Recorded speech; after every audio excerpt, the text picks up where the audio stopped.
Modern research has long been divided over how the people later known as Israel first emerged in the historical landscape of the ancient Near East. Some interpretations were shaped, either directly or indirectly, by traditional narratives, while others attempt to reconstruct the process through archaeology and social analysis alone. Over time, several major explanations have been proposed. One of the earliest views described a rapid and destructive military conquest, imagining a coordinated invasion that reshaped the region in a short period. This interpretation, once widely accepted in more traditional circles, has gradually lost influence in academic discussions. In its place, more gradual models gained prominence, suggesting that the transformation unfolded through slow settlement processes. According to these views, pastoral groups already present in the region began to settle more permanently, while additional populations filtered in from the edges of desert zones. A third perspective emphasized internal social change, proposing that rural populations reorganize themselves, possibly in reaction to existing political and economic pressures, without requiring large-scale external invasions. Although these theories are often presented as competing explanations, the reality likely involved elements of all of them, reflecting a complex and layered historical development rather than a single cause. When comparing life in the final centuries of the Bronze Age with the early Iron Age, several striking patterns appear. There were clear technological and cultural innovations that marked a break from earlier traditions, yet at the same time many aspects of daily life continued without interruption. This mixture of change and continuity suggests that the transformation was not simply the result of new populations arriving and replacing older ones. Instead, existing communities adapted, evolved, and reorganized themselves. At the same time, new settlement patterns emerged, especially in areas that had previously been less intensively occupied. Small village communities, often combining farming and herding, began to spread into regions that had once been dominated by urban centers and large agricultural estates. This created a new balance, and sometimes tension, between older urban systems and emerging rural networks. Competition over land and resources likely increased, producing localized conflicts that reflected economic pressures, rather than sudden revolutionary upheaval. These developments did not occur all at once, but were shaped by processes unfolding over different timescales. Long-term environmental patterns influenced how populations moved and settled, especially in semi-arid regions where small changes in climate could alter the balance between farming and pastoral life. At the same time, shorter-term social and technological changes, such as improvements in tools, shifts in trade networks, and evolving political structures, contributed to instability. Finally, sudden and dramatic events brought these slower processes together into moments of crisis. The collapse of the late Bronze Age world was not a single event, but the culmination of centuries of tension, stretching back to around the middle of the second millennium before the Common Era. The search for a new political and economic order continued for several centuries afterward. But the most intense period of disruption was concentrated within a relatively brief span during the 12th century, when long-standing systems finally broke apart. Environmental pressures played a significant role in this transformation, even if they are no longer viewed as the sole driving force. Increasing dryness in large regions of North Africa and the Arabian Peninsula gradually turned fertile lands into desert, pushing populations to migrate in search of water and grazing land. At the same time, other parts of the eastern Mediterranean experienced periods of severe drought, leading to crop failures and famine. Written records from the time describe shortages of food, the movement of displaced groups, and efforts by some states to provide relief by exporting grain. These environmental stresses contributed to a wider pattern of movement and instability, as groups sought new opportunities in regions that appeared more fertile and prosperous. Among the most significant of these movements were the groups often referred to as seaborne migrants, who travelled along the coasts of the eastern Mediterranean. Initially appearing as small bands, sometimes working as mercenaries or engaging in raiding, they later became part of larger waves of migration that disrupted established political systems. Their advance followed a path marked by destruction, as major cities and kingdoms across Anatolia, Syria, and the Levant were attacked, abandoned, or permanently destroyed. Contemporary accounts describe a world in turmoil, with entire regions collapsing under pressure. Some of these migrating groups eventually settled in coastal areas, establishing new communities and political centres. Over time, they integrated into the local environment, though traces of their distinct origins remained visible in material culture, especially in pottery styles and burial practices. The broader impact of these movements was the breakdown of the long-standing political order that had defined the Eastern Mediterranean for centuries. Major powers that had once dominated the region weakened or disappeared entirely. One great empire in Anatolia collapsed completely, its capital destroyed and its political structure erased. Another powerful kingdom to the south managed to survive but lost much of its influence beyond its core territories. Other states across Mesopotamia and Syria also experienced contraction and invasion, leading to a fragmented political landscape. For the first time in generations, smaller regional centres found themselves free from the control of larger empires. This sudden absence of dominant external powers created new opportunities for local development. Communities that had once operated under the authority of distant rulers were now able to shape their own political identities.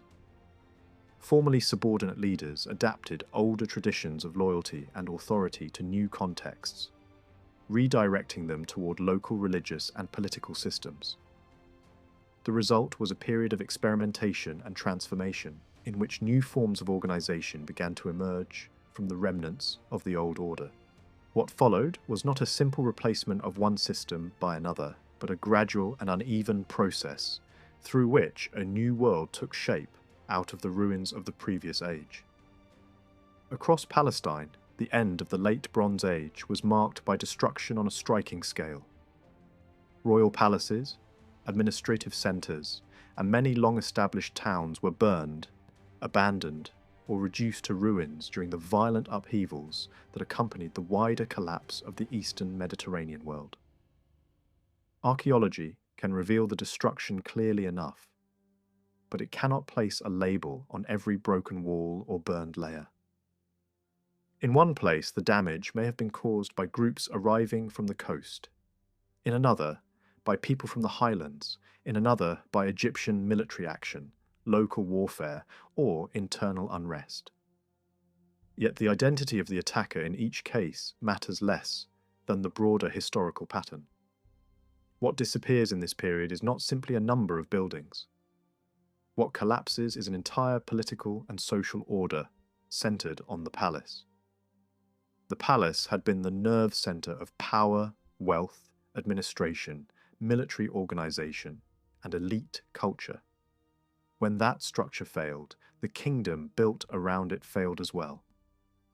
Even allowing for gaps in the archaeological record, the overall picture remains powerful.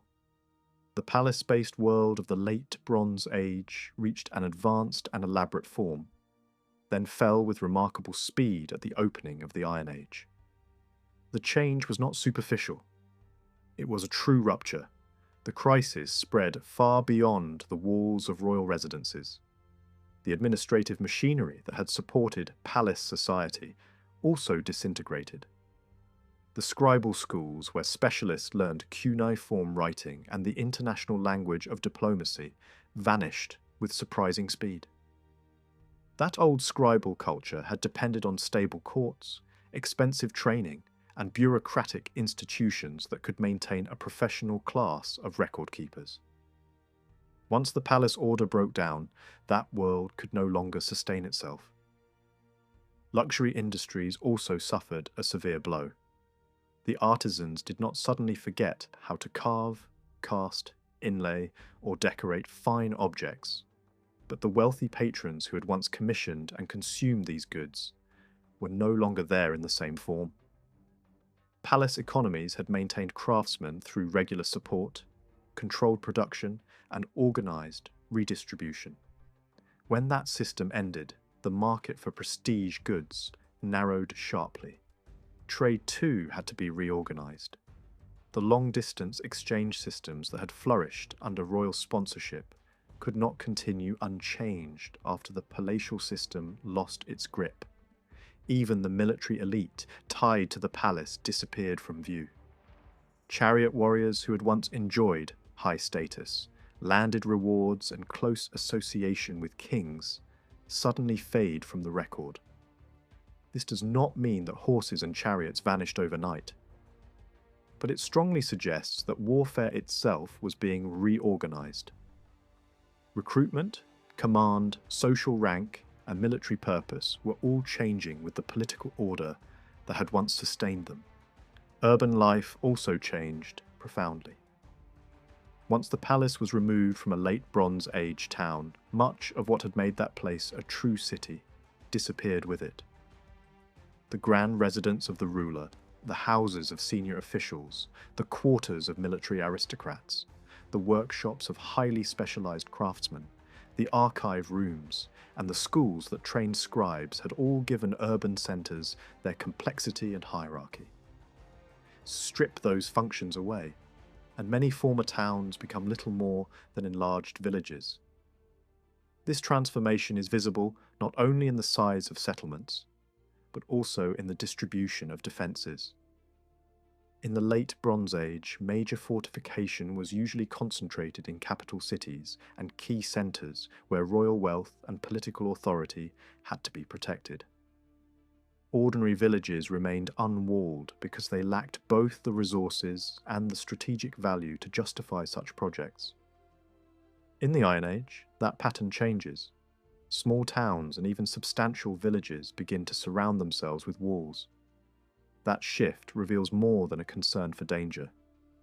It points to a levelling of the old hierarchy and to the rise of local communities that now took responsibility for their own survival.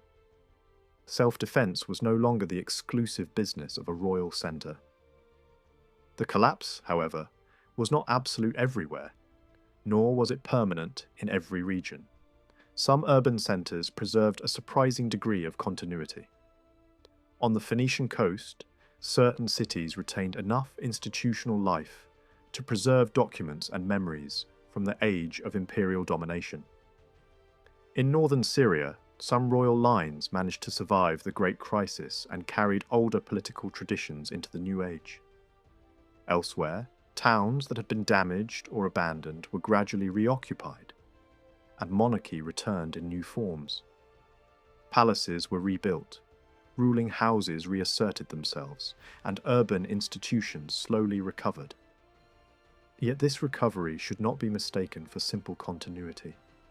The world that emerged was not merely the old, late Bronze system repaired.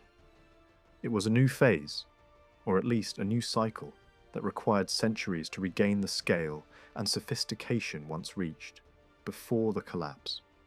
The Iron Age inherited fragments of the older order, but it assembled them into a different landscape. If the attacks from the coast delivered the sharpest blows to the old system, pastoral groups and village populations played a decisive role in shaping what came next. These people left few written records of their own, but archaeology allows their growing importance to be traced.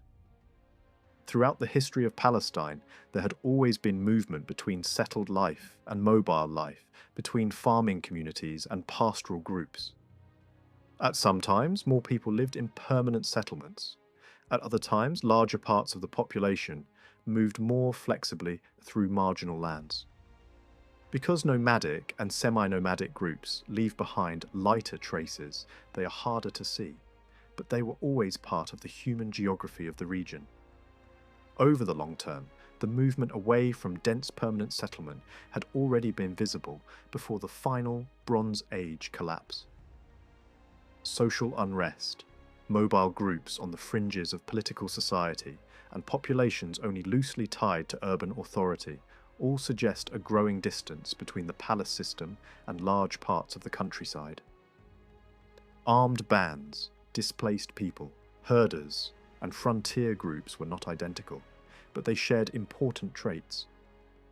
Mobility, a weak connection to urban institutions, and often a hostile stance toward palace power. During the 12th century, however, a different process begins to dominate. Instead of further dispersal, there is a growing wave of sedentarization in many zones, especially in the highlands and marginal regions. New villages appear. Communities that had once lived more fluid lives begin to anchor themselves more firmly to land, fields, and seasonal patterns of use. Some of this growth may have included people who'd been marginalized or uprooted under the old order and who now found space within emerging rural societies.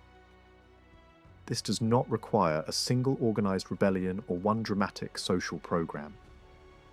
It is enough to recognize that groups excluded from palace power could now reinforce village society and strengthen alternatives to older political structures.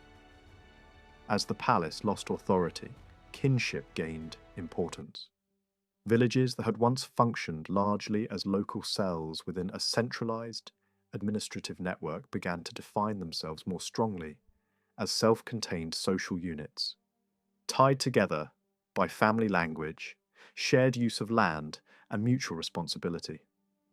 From that point, neighboring villages could imagine themselves as related communities, belonging to a larger tribal body.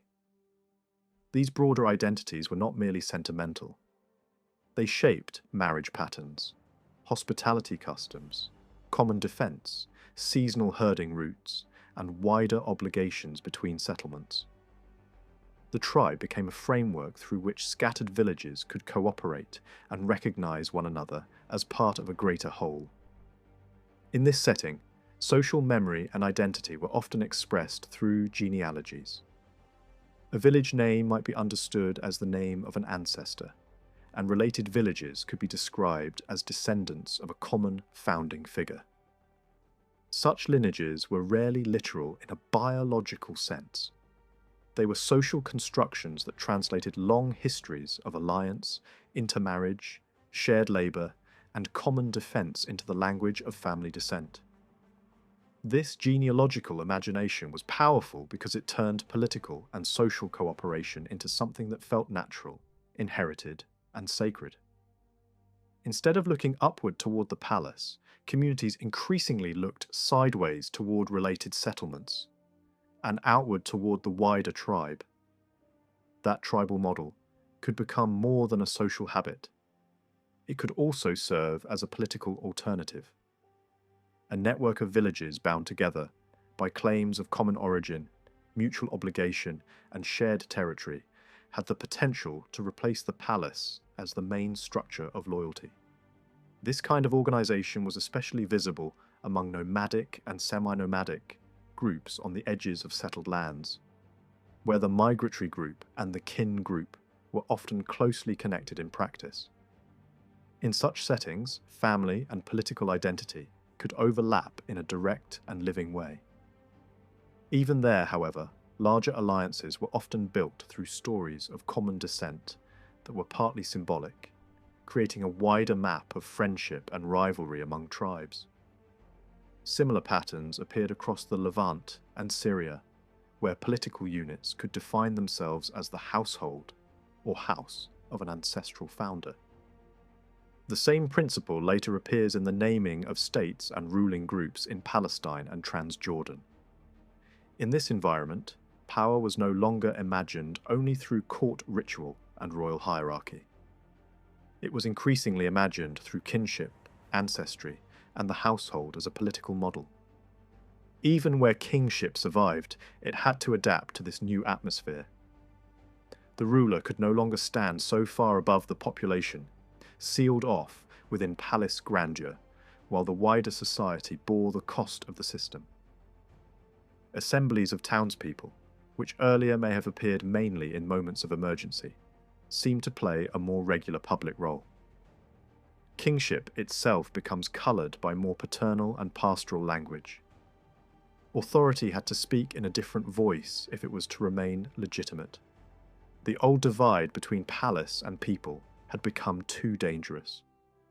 To restore stability, political leadership had to reconnect itself to the social world beneath it, borrowing values associated with household solidarity, kinship, and protection, rather than relying only on distant splendour and coercive hierarchy. The Iron Age did not eliminate kings, but it forced kingship to negotiate with a changed society. At the same time, the transition from the late Bronze Age to the Iron Age brought a series of technical and cultural shifts that reshaped everyday life. Some of these changes had begun earlier, but the collapse of palace society created conditions in which they could spread more broadly. One of the most important was the growing use of iron. Iron had been known before, but it had not displaced bronze in any broad way, while palace economies still controlled production and long-distance exchange. Bronze had fit well within the older system because it depended on organised access to copper and tin across large distances, something palatial states were well positioned to manage. As those structures weakened, iron became more attractive. It was not instantly superior in every use, and bronze continued alongside it for a long time, especially in certain forms of armour and fine metalwork. But iron had practical advantages beyond the metal itself. It could be worked with simpler equipment, by smaller-scale smiths, closer to village life and outside major court workshops. Ore sources were more widely available, and production could become more local. In that sense, the spread of iron was not just a technical shift. It matched a world in which local communities were becoming more important than palace industries. Another far-reaching development was the spread of alphabetic writing. Simpler writing systems had already appeared before the collapse, but the older scribal world remained attached to the complexity and prestige of cuneiform. That older system required long training and created a narrow intellectual elite. Alphabetic writing changed the social possibilities of literacy. It lowered the barriers to writing and record-keeping and made communication more flexible in a world no longer dominated by great palace archives. At first, its traces are sparse, but over time it spread along trade routes and through communities that needed practical forms of writing rather than old diplomatic traditions. Its importance lay not only in ease of use, but in the social shift it represented. Writing was no longer tied so exclusively to royal administration and elite schooling. It could move outward into broader layers of society. Transport and trade were transformed as well by the wider use of camels and dromedaries as pack animals. These animals were known earlier, but their major historical role belongs to the Iron Age. Compared with donkeys, they could carry heavier loads and endure harsher routes with fewer stops for food and water. Their use opened vast desert corridors that had once remained marginal to large-scale exchange. Regions that had been difficult to integrate into regular commercial networks now became viable routes of movement and trade. This altered not only geography, but also social power. In the Bronze Age, tribal groups often hovered around trade routes, controlled by palace states. In the Iron Age, tribes that bred and managed these animals could become the traders themselves. As a result, new centres of exchange emerged along desert margins, and caravan cities became possible in places where palace economies had never planted strong roots. Military life also adjusted to these developments. The camel was not built for pulling chariots, but it was useful in mobile movement across difficult terrain, and the horse too was increasingly used for riding rather than only for chariot warfare. That change mattered because it encouraged faster forms of conflict. Raiding, quick strikes, and highly mobile engagements became more effective. The old palace armies, with their elite chariot corps, supported by infantry that required time to gather and move, could no longer count on unquestioned superiority. Warfare became less tied to the display of aristocratic chariot power and more responsive to the speed and flexibility that smaller groups could deploy. At sea, change was also underway. Improvements in ship design and sailing practice likely made open water navigation more effective, allowing sailors to travel with greater confidence and range. Maritime exchange did not suddenly begin in this period, but the scale and ambition of seaborne movement increased. In a broad sense, the same age that opened desert routes through camel transport also widened the horizon of Mediterranean travel. Both developments expanded the world beyond the older corridors that palace states had monitored so carefully. Agriculture changed just as dramatically. The highlands of central Palestine, once used more lightly for forests and seasonal grazing, began to see heavier and more permanent cultivation. Trees were cleared, slopes were reshaped, and terraces spread across hillsides to preserve soil and create arable surfaces. This was not an invention out of nothing, but in the Iron Age it became much more common and much more important. The same is true of cisterns, wells, and other water management techniques. Existing knowledge was revived, expanded, and adapted to new needs. In dry zones, people learned to trap seasonal floodwaters, dam wadi beds, slow erosion, and store moisture in the soil. Deeper wells became possible, and plaster-lined cisterns helped communities retain water through longer dry periods. Through such methods, lands once seen as too marginal for sustained farming could now support settled populations. Some of the changes that spread during this period had the effect of weakening the old monopoly of palace power and giving greater weight to ordinary communities. Simpler tools, broader access to writing, and more flexible patterns of trade all helped reduce dependence on the great courts and their administrative machinery. But those were only part of a much larger transformation. New farming methods, new ways of storing water, and new patterns of movement across the land made it possible to settle regions that had once stood outside the main agricultural core. As a result, the map of settlement began to change in a dramatic way. During the late Bronze Age, most permanent occupation had been concentrated in the richest and easiest zones for cultivation. By the early Iron Age, that pattern was breaking apart. Highlands, marginal slopes, and semi-arid zones that had long remained lightly used now began to fill with new communities. This shift happened with surprising speed. In little more than a century, forests were cut back in upland areas, terraces were built across hillsides, and dry farming techniques made harder landscapes more productive. Wells, cisterns, and oasis-based movement made the steppe and desert fringe more accessible than before.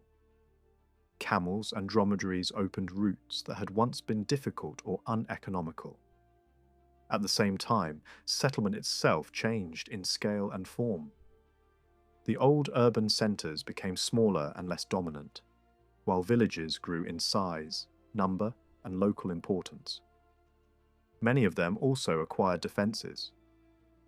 Instead of a landscape focused on a limited number of large centres, the land came to be occupied in a more even and widespread way. The inhabited world expanded outward, and communities once confined to the margins now stood within a much broader territorial network. This was not a development limited to Palestine alone. Similar processes can be seen across larger parts of the Near East, where changing technologies and shifting political conditions widened economic and geographic horizons. In this new environment, the place of Palestine itself was altered. Sea trade across the Mediterranean became more active and far-reaching, and the Phoenician coast was especially well placed to take advantage of that expansion. Overland trade routes along the western edge of Arabia also became increasingly important, linking regions such as Transjordan more directly to the far south. For a time, it may have seemed that Palestine had moved from the margins toward the centre of a much wider commercial world, with access to distant goods, new routes, and broader contacts than before. Yet the picture is more complicated. The widening of horizons did not benefit every region equally. In the late Bronze Age, traffic moving along the coast or between Egypt and Syria had often been forced to pass through Palestinian corridors, even if local harbours were not especially convenient. In the Iron Age, the growth of sea routes and desert caravan networks often bypassed the central highlands. Coastal cities gained from maritime exchange, and desert-edge territories benefited from caravan movement, but the upland interior remained less directly involved. Those central hill regions, which played such a major role in the formation of early highland society, stood somewhat apart from the richest lines of long-distance commerce. In that sense, marginality did not disappear. It changed its shape. The old isolation gave way to a different kind of peripheral position, one in which neighbouring regions prospered more directly from the new networks, while the central uplands developed along their own path. The clearest sign of this new society appears in the highlands, where a fresh pattern of settlement took root. Across the hills, small agro-pastoral villages began to appear, often on elevated positions and often in places that had not supported long-term settlement for generations. Archaeological surveys have revealed this growth on a remarkable scale. Hundreds of sites from the early Iron Age now trace the rise of a population that combined herding and farming and that lived very differently from the palace-dominated urban society of the previous age. These communities were probably not made up of a single origin group. More likely, they brought together long-standing tribal elements, pastoral populations, and people of agricultural background who had drifted or fled away from the control of the old palace system. Over time, this mixed highland population would become closely associated with what later tradition identified as early Israel. The ethnic identity was still in formation, but the social world from which it emerged was already visible. This village society was never completely uniform, and it did not appear in all places at the same moment. In some areas, especially where settlement had not entirely disappeared during the previous age, there was stronger continuity with older Canaanite traditions. In harsher zones, where permanent life had been absent for centuries, the new occupation represented a much more radical break. Rainfall also mattered.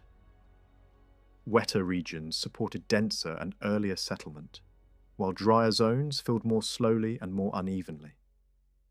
Some districts saw rapid expansion, others a delayed and thinner spread. Even so, the broader pattern is unmistakable. The highlands, which had once stood in the background of the late Bronze settlement system, became a major zone of human occupation. The demographic balance shifted sharply. Areas that had once been secondary in population now grew rapidly, while some coastal and urban regions lost relative weight. At the same time, the proportion of people living in large urban centres declined. Society was becoming less urban, less concentrated, and more rooted in village life. A similar expansion can be traced east of the Jordan as well. Northern Transjordan shows a major increase in sites during the same period, suggesting that this was not an isolated local development, but part of a broader regional transformation. Across both western and eastern highland zones, the settlement map was being redrawn. Excavated sites help clarify what this process looked like on the ground. Many of the settlements were entirely new, while others reused older places in altered form. Where former Canaanite towns had existed, urban life could shrink and give way to agro-pastoral occupation. In the earliest phase, especially in more marginal areas, some settlements still looked close to seasonal camps. Light structures, huts, and tent-based arrangements suggest communities that had not yet fully left behind mobile traditions. In the next phase, more permanent architecture began to dominate, though the memory of movement still shaped the layout. These were not cities planned from above by states. They were communities built from below by small family groups, clans, and village-based populations, many of them carrying a pastoral inheritance into a more settled life. That origin is visible in the form of the settlements themselves.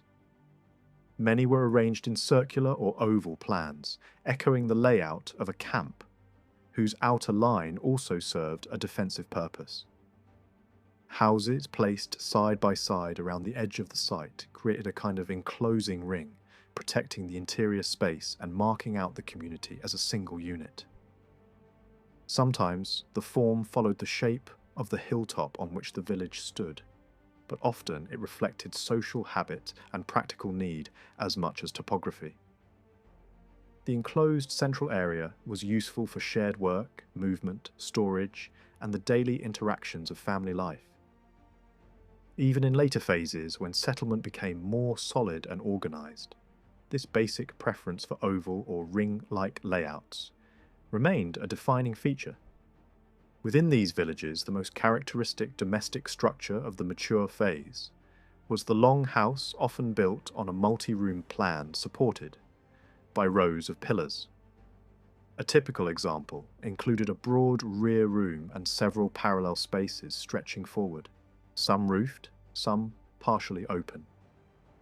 The arrangement was practical rather than monumental. The rear section may have served for sleeping and protected household life, while the front sections were work areas used for storage, craft activity, or perhaps sheltering animals. The size of these houses suggests occupancy by a single nuclear family, perhaps with a few dependents. Their design seems to preserve something of an earlier mobile lifestyle translated into permanent materials. Even once fully settled, these communities built homes that still carried echoes of camp organization and pastoral routine. The village itself was the basic social unit. Usually modest in size, often covering no more than a small area, it likely held a population small enough for close personal ties to matter deeply. In later genealogical thinking, the names of such places could become clan names, showing how settlement and kinship identity overlapped.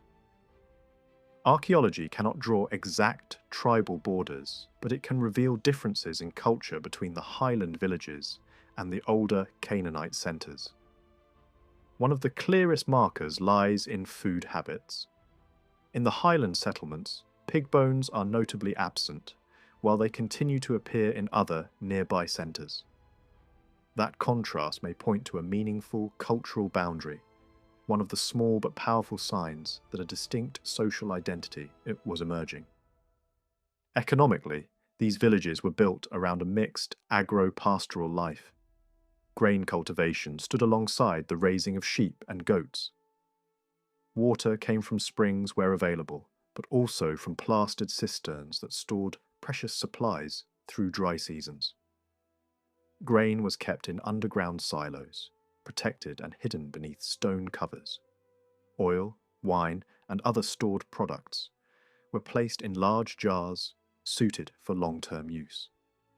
Olive trees and vineyards were not new to the region, but in this early stage production still seems relatively local, limited, rather than fully specialized or industrial. There are also hints of craft activity and writing, though on a small scale. Bits of slag suggest simple metalworking in some places, and occasional early inscriptions show that literacy, while still rare, had begun to spread into this rural cultural sphere. These traces are modest, but they show that village society was not isolated from broader technical developments. Religious life in these settlements appears restrained when compared with the impressive temples of older urban centres.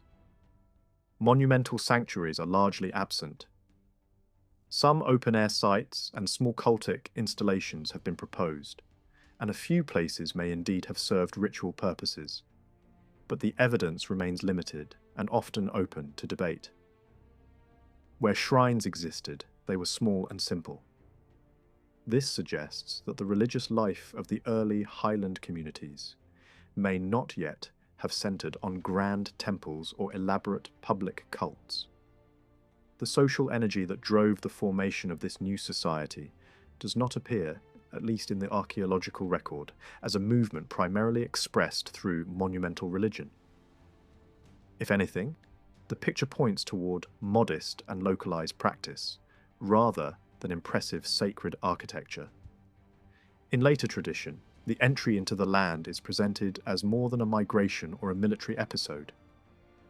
It is framed as the beginning of a moral order, founded on divine instruction and linked to the figure of Moses. Yet the legal collections later placed under his name were not all formed at the same moment, nor do they belong to a single historical layer. Many of them were shaped much later, when priestly thinkers and reforming circles were defining identity, worship, and obedience in new ways. Even so, within that larger body of law, there seems to survive a much shorter and older moral core. This older layer is imagined as a compact set of commands, written on stone and expressed in brief, forceful statements. Unlike the later legal traditions, which often focus on ritual detail, temple service, or formal judicial procedure, this compact code is strikingly direct. It speaks in broad moral imperatives. Do not kill, do not steal, do not lie in testimony, do not violate the bonds that hold a community together. That simplicity makes it difficult to date. The language feels universal, almost timeless. And because these rules became so deeply rooted in later memory, they seem to stand outside history. Yet that appearance may be misleading. One command in particular opens an unexpected window into an older social world. The instruction to honor father and mother may sound like a general ethical principle, but in its older setting it likely carried a more concrete social meaning. In the societies of the late Bronze Age, inheritance was not always a fixed privilege automatically guaranteed by birth order. Earlier systems had favoured rigid lines of succession, especially the firstborn. Later practice, however, appears to have placed greater emphasis on conduct. In some legal environments, the one who cared for aging parents, protected the household, and fulfilled the duties expected of a son could be recognised as the proper heir. Respect was not only a moral virtue. It could determine who received land, house, and property. Support for parents in their old age was therefore tied directly to the future control of family holdings.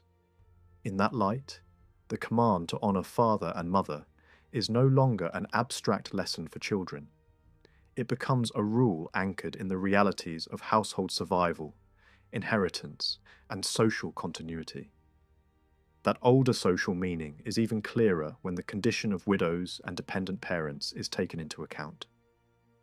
In a fragile household economy, the vulnerable figure was often the surviving parent who depended on adult sons for food, shelter, and recognition. The duty of honouring parents included sustaining them materially, not merely showing respect in words.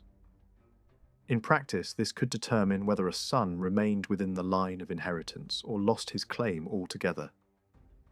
The household was not just a moral space, it was an economic institution, and behaviour within it had direct legal consequences.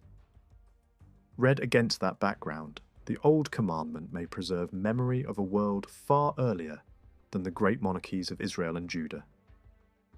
Its roots may lie in a tribal or village society in which landholding, family continuity, and care for elders were all tightly bound together. This possibility matters because it suggests that the oldest moral traditions later placed in Israel's foundational story may indeed contain material from a much earlier age. Their language is not primarily judicial.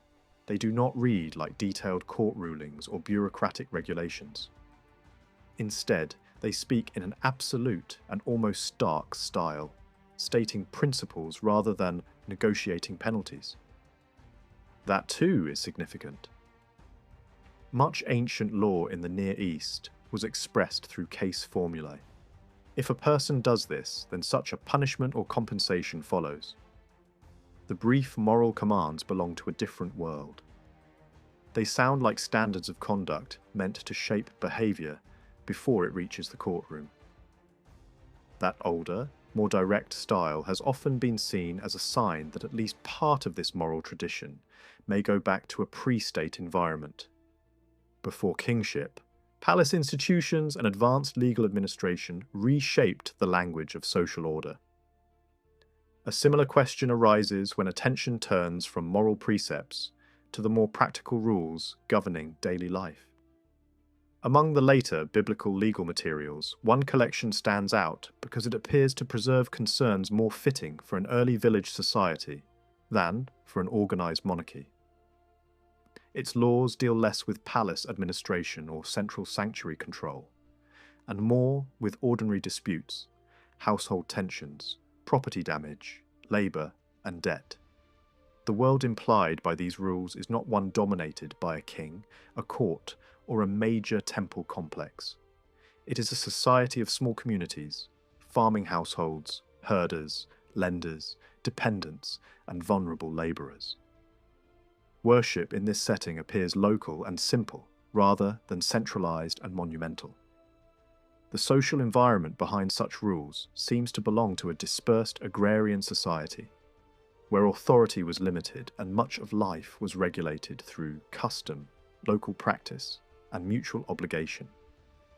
Some of these laws closely resemble legal patterns known from much older, Near Eastern traditions. The parallels are sometimes so specific that they are unlikely to be accidental. Cases involving dangerous animals, bodily harm, compensation, or liability often reflect forms of reasoning already well established, centuries earlier. This does not prove direct borrowing in every instance, but it does suggest that the legal habits preserved in this early Israelite setting were not invented from nothing. They stand within a long Eastern Mediterranean and Near Eastern tradition of dispute settlement. At the same time, the social emphasis of these rules gives them a distinctive character. They are not simply interested in punishment. They reveal concern for preserving the cohesion of a fragile community under economic stress. Nothing illustrates this better than the recurring attention given to debt, servitude, and the release of persons trapped by poverty. In this world, a free person could fall into bondage not because of war or foreign capture, but because economic failure left no other path to survival. The debtor, who entered service, did not necessarily lose the memory of his earlier freedom. His dependent status could still be understood as temporary, a condition produced by hardship rather than a natural social rank. That distinction is crucial. In older Near Eastern kingdoms, the cancellation of such debt slavery often required the intervention of a king, who proclaimed remission as an act of justice or royal renewal. But in a society without an effective monarchy, that same principle had to be built into communal custom. Instead of relying on a royal decree, the release of debt servants was tied to a recurring rhythm. Service would last a fixed number of years, and then freedom was to be restored. The logic behind this rule is deeply revealing. It shows a society trying to prevent temporary misfortune from hardening into permanent enslavement. Poverty was recognized as a reality, but it was not accepted as a sufficient reason for the endless loss of personal freedom. The same outlook appears in other related norms. Loans within the community were not to become instruments of exploitation. Interest was restricted because debt was seen as dangerous not only to the individual but to the moral fabric of the group. Labourers and servants were to be granted regular rest. Even those at the bottom of the hierarchy were not to be consumed without limit by the demands of work and debt. Elsewhere in the legal tradition, the same moral world reappears in proposals for debt remission, periodic release and the protection of the vulnerable. These ideas are often cast in idealized language, and there is no reason to assume that they were always observed in full. But even as ideals, they reveal something important. They stand in open contrast to the harsher social logic that had prevailed in many late Bronze Age palace societies. That older palace world had treated interest-bearing loans, permanent debt bondage, and the return of runaway dependents as normal features of order. By contrast, the emerging legal voice preserved in early Israelite tradition tries to draw lines against exactly those practices. It seeks to slow the conversion of hardship into inherited subordination. It tries to preserve the dignity and recoverability of the smallholder, the labourer, the debtor, and the dependent family member. In that sense, these rules are not only legal formulas, they are social arguments. They reflect protest against a world in which elites, creditors, and urban power could push vulnerable people out of freedom and into long-term dependency. That protest makes best sense if the society forming in the highlands included people who had suffered under the old system. Among the most plausible contributors to this new social ethic were displaced persons, fugitives, and marginalized groups who had lived on the edge of palace control. Such people would have known debt, forced service, and exclusion not as abstract problems, but as lived experience. If they entered the growing village societies of the early Iron Age, they may have brought with them both resentment toward the old order and strong ideas about how a fairer community should function. In such a setting, legal ideals protecting debtors and limiting servitude would not be theoretical. They would be foundational demands in the making of a new society. This helps explain why the social dimension of early Israelite law feels so intense. It is not merely a set of technical regulations. It carries the energy of a people defining themselves against older forms of domination. The concern for the weak, the debtor, the servant, the widow, and the dependent is not random. It reflects a community trying to build internal solidarity while escaping the structures that had once crushed or expelled many of its members. Later generations would reinterpret these laws through new religious, political, and ethnic frameworks. They would attach them to broader theological systems and rework them in changing historical conditions. But beneath those later layers, there may still be an older voice. The voice of small communities trying to protect freedom in a hard world, and of people who had once been pushed to the margins, insisting that the new order must not repeat the injustices of the old. The society that had taken shape in the highlands did not spread across all of Palestine. Its villages and tribal networks occupied the hill country of the north, the central uplands, the southern highlands, parts of Transjordan, and the more marginal southern zones near the desert. But large and important parts of the land remained outside that new social world. The fertile coast, the foothills nearer the sea, the broad Jezreel Valley, and the central Jordan Valley continued along a very different path. In those regions, the older urban order did not vanish. The institutions, settlement patterns, and social habits inherited from the late Bronze Age remained alive. This was not a minor exception on the edge of the picture. These territories made up roughly half of Palestine and included some of its richest land and largest population centres. Most of the people still lived there. Any attempt to describe the rise of early Israelite society without taking this enduring urban world into account would miss half the story. Nowhere is that continuity clearer than in the Philistine zone along the southern coast. Later tradition often presents the Philistines as a power destined to be pushed aside by the rise of Israelite kingship, but the archaeological picture points in another direction. During the 12th and 11th centuries, the 5 Philistine centres developed into strong and expanding urban states. At first, some of these settlements were relatively modest in scale. lacking major walls and showing a mixture of imported Aegean-style pottery and locally made versions of the same forms. But over time, they grew rapidly. Their urban footprint expanded. Fortifications were added. Public buildings appeared and a distinct material culture emerged that is now recognized as Philistine. Pottery styles changed, becoming more localized and elaborate, while the cities themselves took on the form of fully developed political centers. The pattern repeats across several major sites. Growth, consolidation, and confidence define the Philistine world in this period, not retreat or decline. Smaller sites connected to the Philistine sphere followed the same general direction. Harbours, inland towns, and former Egyptian garrison points all reveal compact settlement, dense occupation, and the spread of typical Philistine material culture. In some places, the newcomers stepped directly into the vacuum left by Egypt, replacing imperial garrisons and taking over positions of strategic value. Their influence stretched from the coast into the southern Shephelah, the western Negev, and even toward the Beer-Sheba basin. Rather than being hemmed in by highland tribes, the Philistine cities were in a position to project power outward. Their political ambitions likely extended northward along the coast and inland toward key valleys and transport corridors.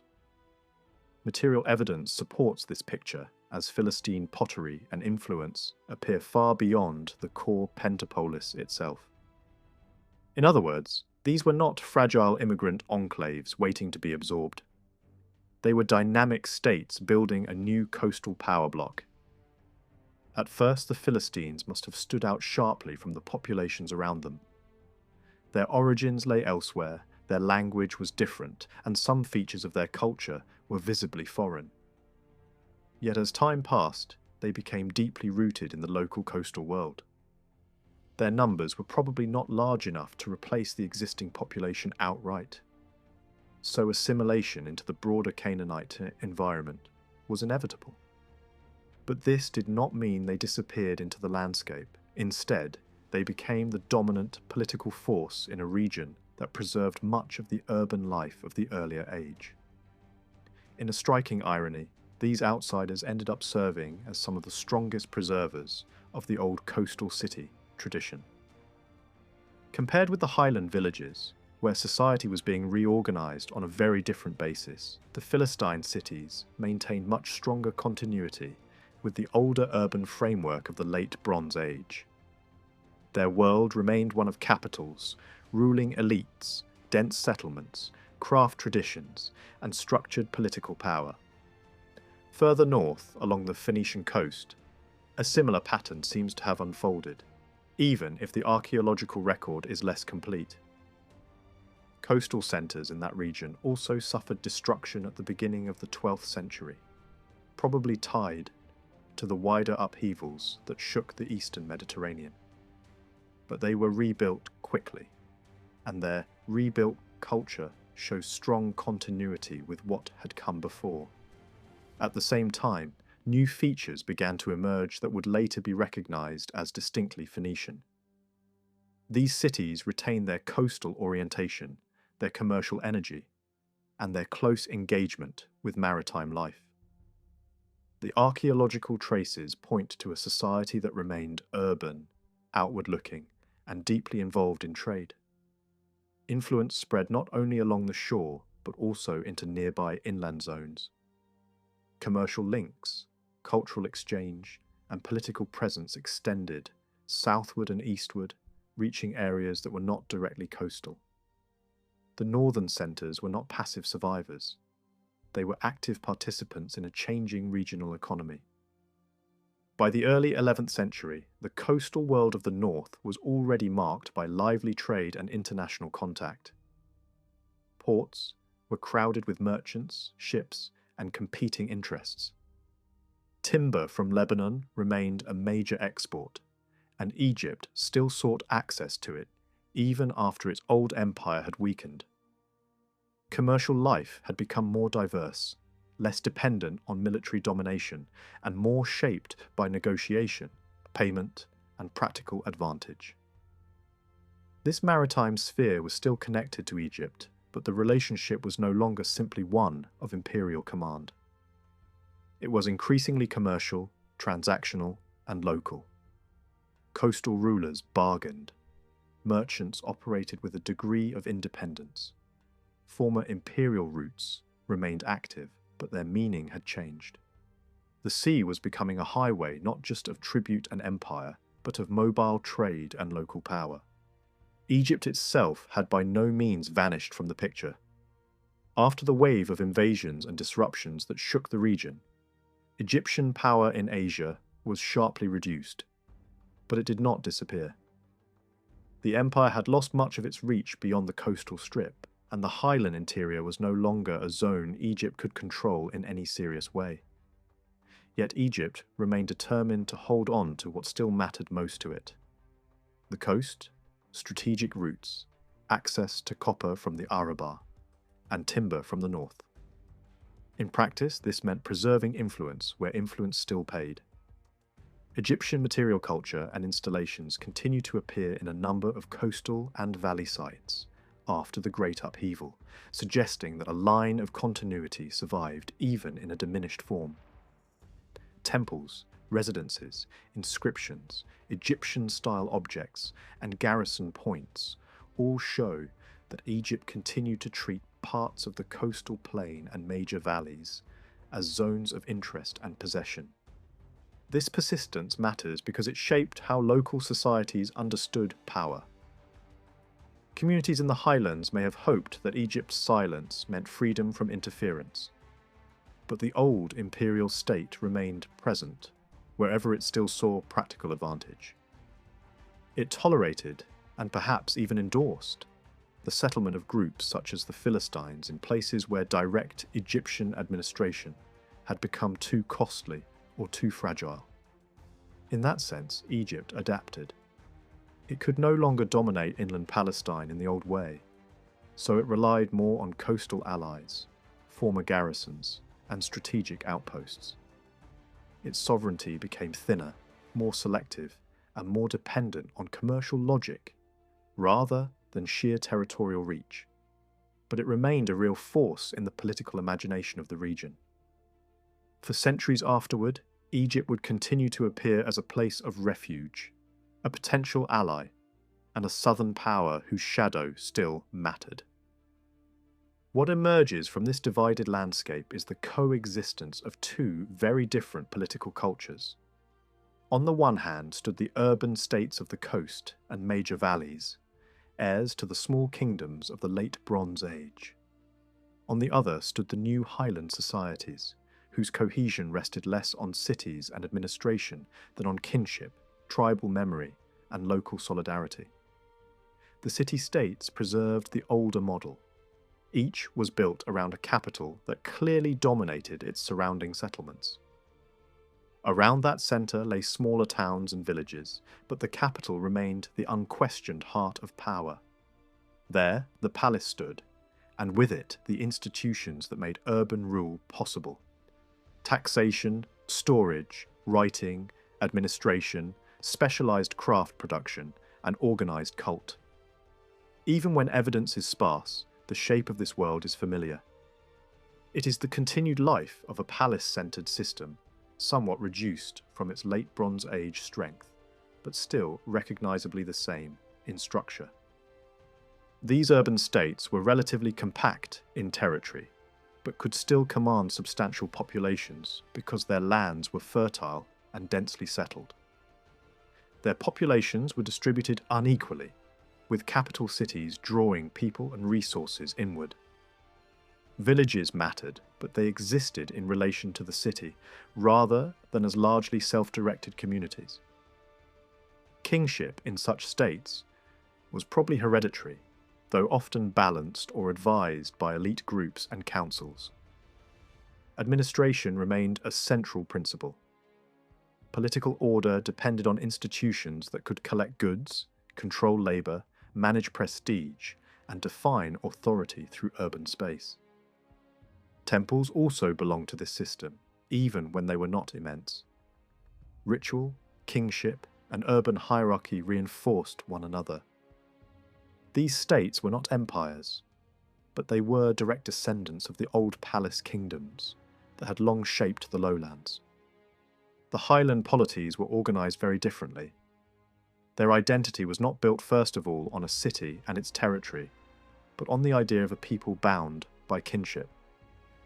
Their lands could be extensive, often larger than those of the coastal city-states, but their populations were thinner and their settlements less urban. In their earliest and most characteristic form, they did not require great administrative capitals because they relied on social structures that were already embedded in everyday life. Family, clan, tribe, and shared ancestry served as the framework of cohesion. Leadership existed, but it was less bureaucratic and more personal, less fixed in office and more responsive to circumstance. In times of conflict, a leader might emerge through military ability, prestige, or charismatic authority, rather than through a stable palace system.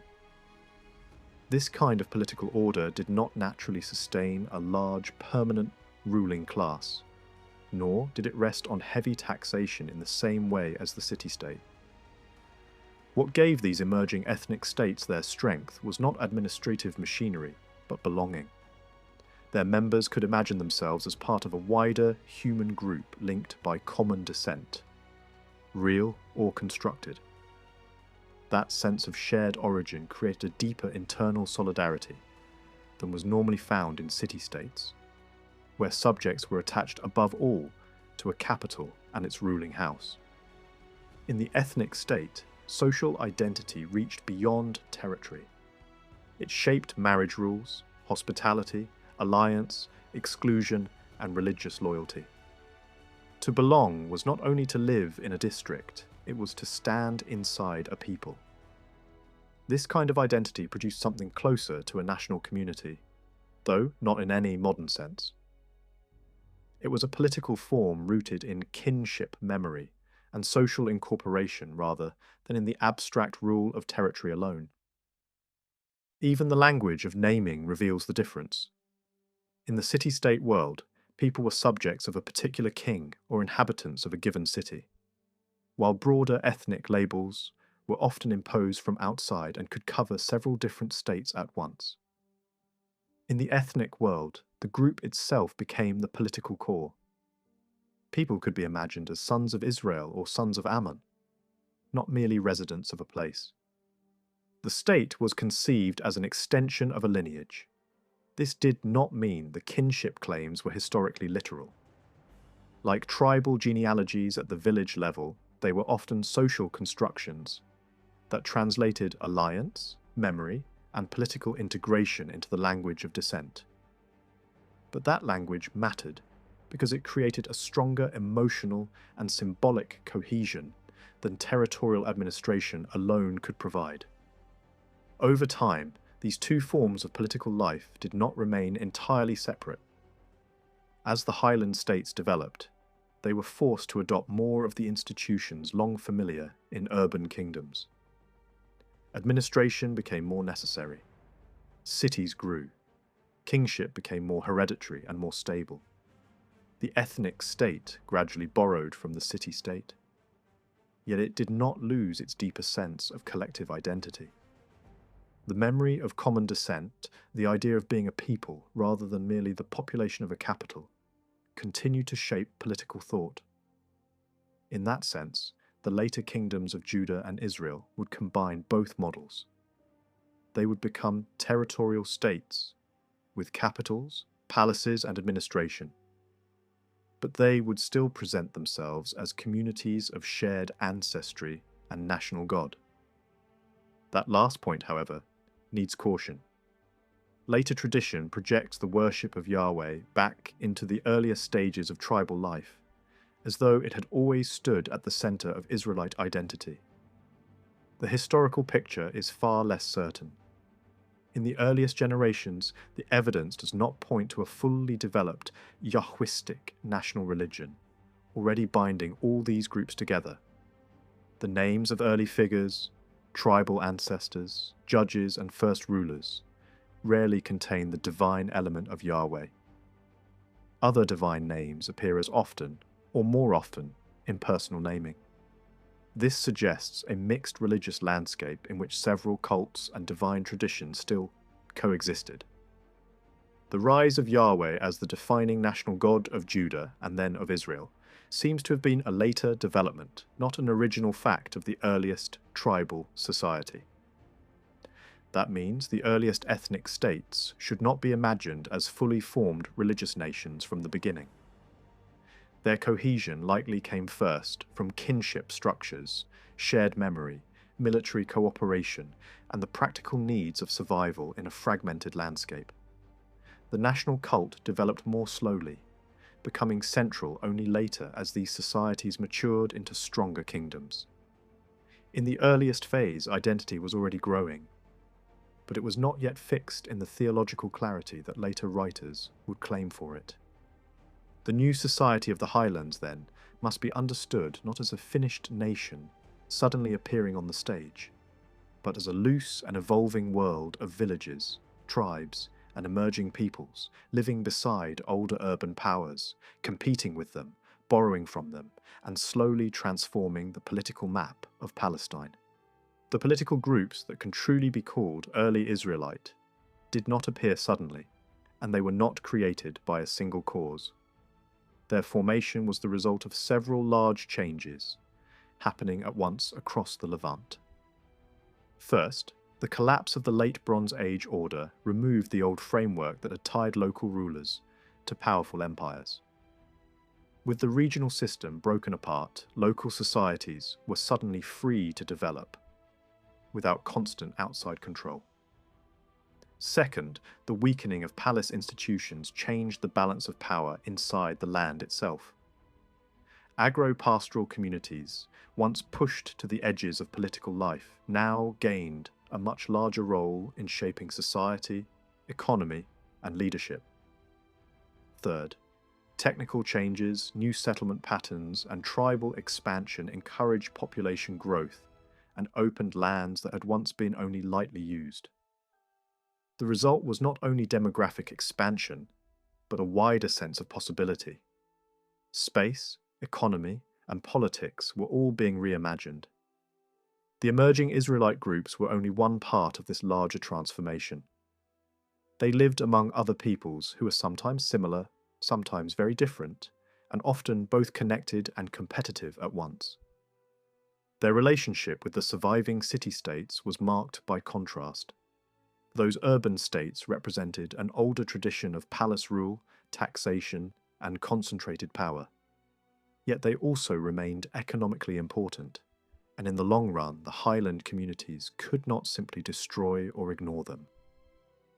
The relationship was often hostile, sometimes openly violent, but it eventually produced durable forms of coexistence and exchange. The situation was different with neighbouring tribal peoples. With them, the Israelites shared more in common: similar social structures, comparable patterns of land use, and the same strong sense of belonging to a people rather than merely to a city. Because of that closeness, rivalry could be even more lasting. These were not conflicts between strangers, but between groups competing over the same margins, the same pasture zones, and sometimes the same historical claims. The period of political formation stretched across roughly a century and a half, beginning in a fragmented landscape full of small entities and ending with the rise of several medium-sized kingdoms that would dominate the next stage of regional history. At the start, Palestine was divided between very different social worlds. In the plains and fertile zones stood the agro-urban culture of city-states, heirs to the late Bronze Age. In the highlands lived the agro-pastoral village societies that were beginning to develop their own cohesion. Beyond them, in the deeper desert, full pastoralist groups moved across wide territories, sometimes trading, sometimes raiding, and often intervening in settled affairs. Over time, these cultures did not remain fully separate. By the end of the formative period, at least the first two had become deeply entangled. creating a more connected and economically interactive society than before. The Philistine cities of the southern coast found one answer to this new world through a stronger ethnic solidarity. Although each city remained politically distinct, the Philistines increasingly acted as a broader cultural bloc when confronting neighbouring highland peoples. Their solution to the pressure of surrounding social change was expansion inland. They pushed into the foothills, into the Negev margins, and into interior corridors that connected the coast to the uplands.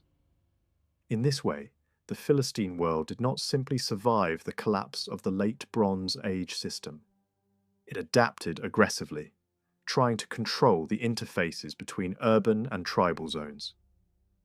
The highland tribes followed a different path. Their political development often began from older centres that already stood between urban and tribal society.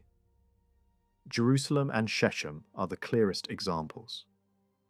From these nuclei, more complex units gradually formed, combining tribal populations with urban centres and, in time, drawing in more fertile lowland areas as well. In this sense, early Israelite development was not purely a story of villages conquering cities, nor of cities ruling tribes. It was a slow blending of both, with older palace centres gradually absorbed into wider tribal formations and new political identities. A similar process unfolded east of the Jordan. There too, tribal populations began to gather into broader political groups. Some of them defined themselves sharply against the developing Israelite groups to the west, and just as sharply against one another. The Ammonites appear to have been among the first to consolidate in central Transjordan, followed by the Moabites further south, and later the Edomites east of the Arabah. To the north, Aramean groups also began forming political units. At first, these were relatively small, such as the state that emerged east of the Sea of Galilee. Later, larger Aramean formations expanded across a much broader northern zone.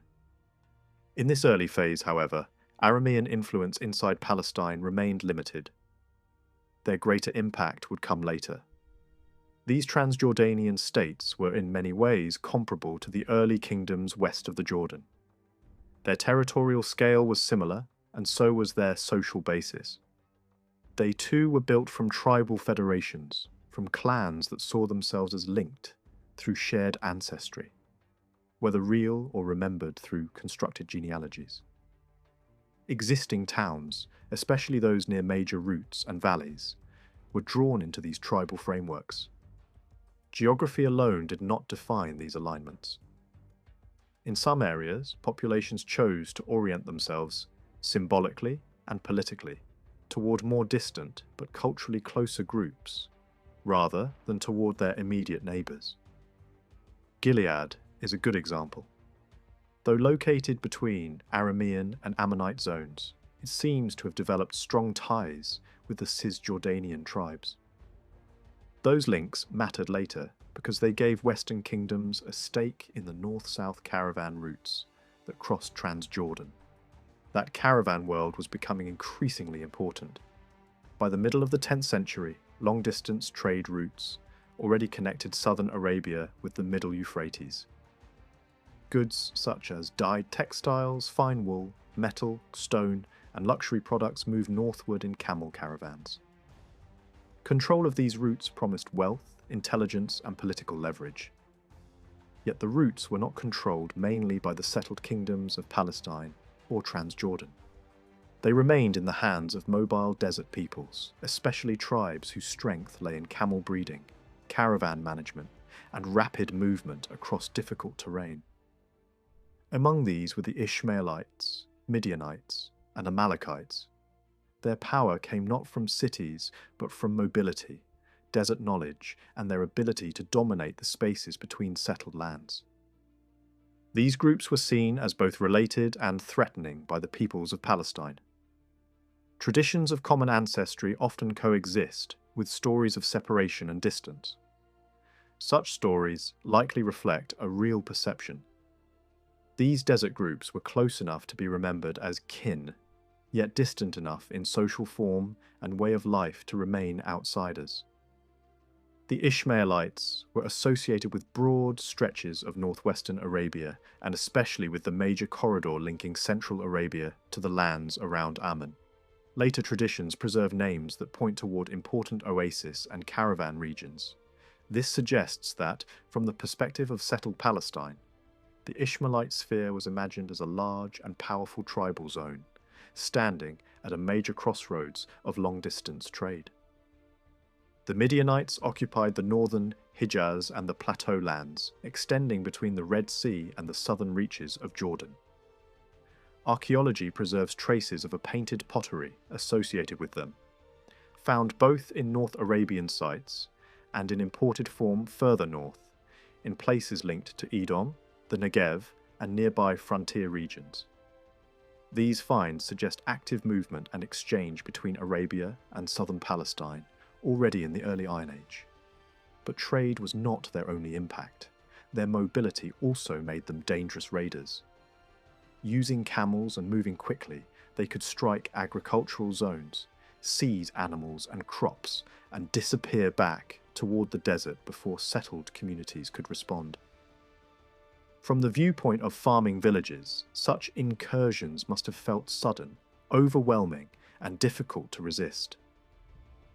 The Amalekites seem to have occupied a more immediate position in the southern frontier zone.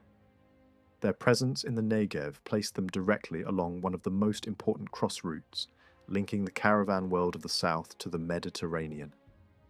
This gave them strategic power well beyond their numbers.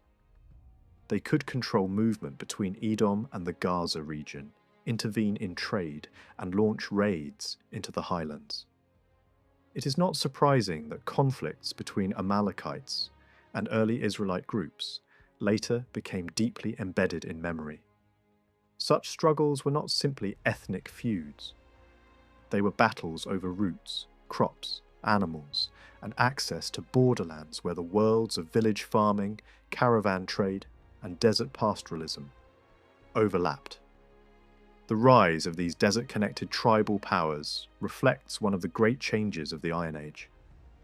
Camel transport widened the usable world dramatically. Regions once peripheral became linked into new networks of movement and exchange.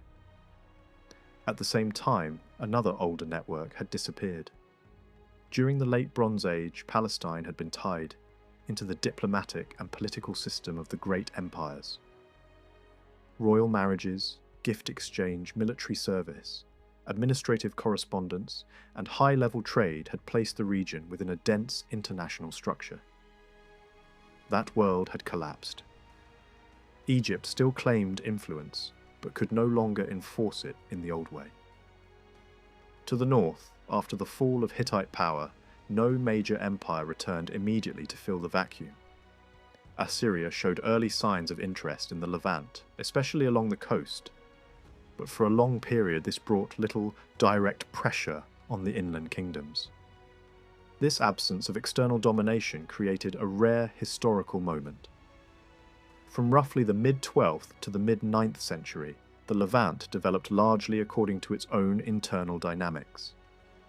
State formation, social integration, and regional competition unfolded, without constant imperial interference. Yet this process did not move everywhere at the same speed. Consolidation seems to have been stronger in the north than in the south, and stronger on the coast than in the interior uplands. The highland zone that later became central to Israelite history was only one part of a much broader Levantine transformation. It had no miraculous advantage. It developed within the same general environment as everyone else. The Central Highlands offer one of the clearest examples of this slow internal evolution. Because of the geography of the region, power had long been focused on two palace cities, Shechem in the north and Jerusalem in the south. Around these centres, new tribal settlement expanded rapidly at the beginning of the Iron Age. As village populations multiplied and tribal structures grew stronger, the old balance between palace and countryside began to change. These were not ordinary city-states like those of the plains. Their territories were too broad, their control too uneven, and their connection with surrounding mobile and semi-mobile groups too strong.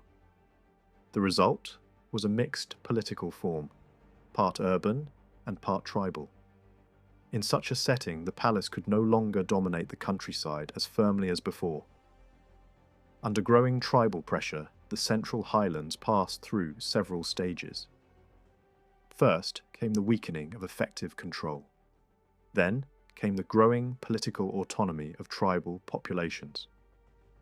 Finally, the old palace centre itself was absorbed into a new kind of state. This was a process of internal transformation rather than a clean conquest from outside. It differs sharply from what happened in the lowlands, where compact city-states often faced tribal groups as more obvious outsiders. In the Central Highlands, the city and the tribe were forced into a closer and more unstable relationship. Jerusalem and Shechem did not experience that process in exactly the same way.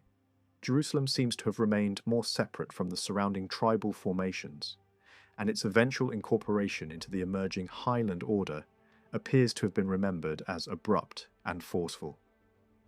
Earlier sources already suggest that Jerusalem's rulers had difficulty controlling the wider territory around them, especially in the face of mobile groups and semi-independent populations.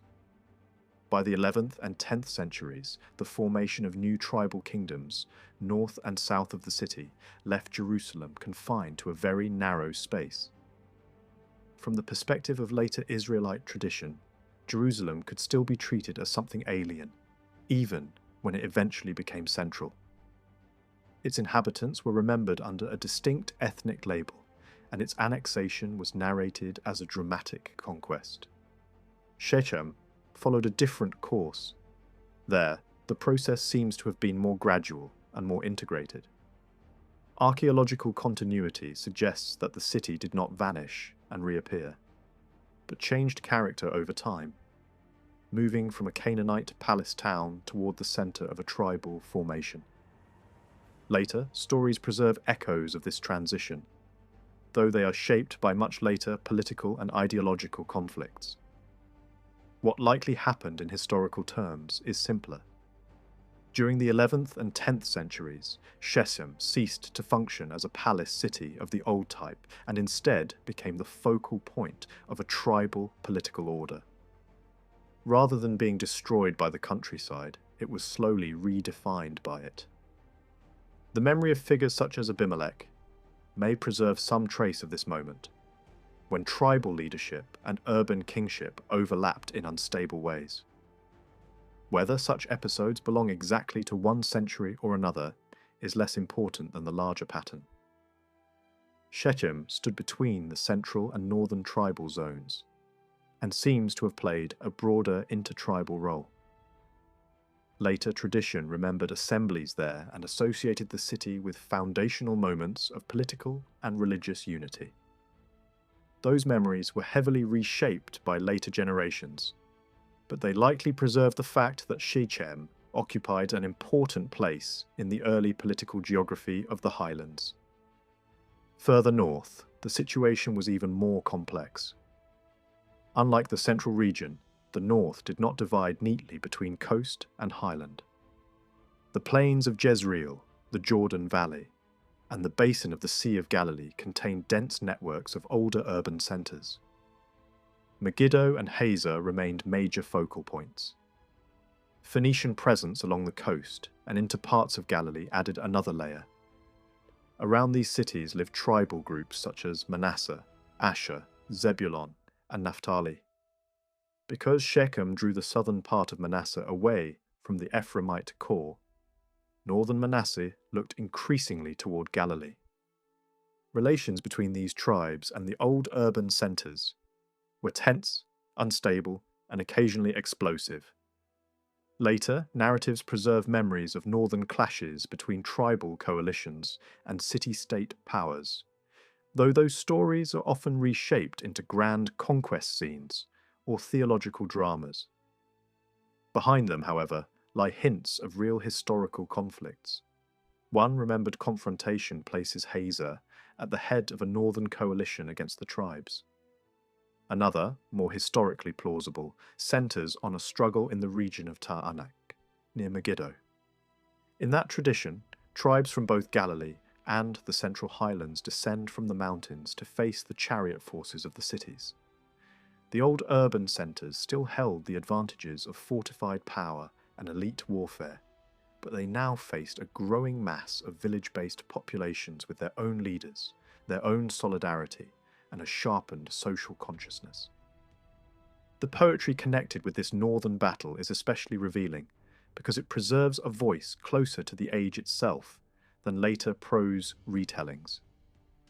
In it, the coalition is not yet a centralized kingdom, but a loose tribal alliance.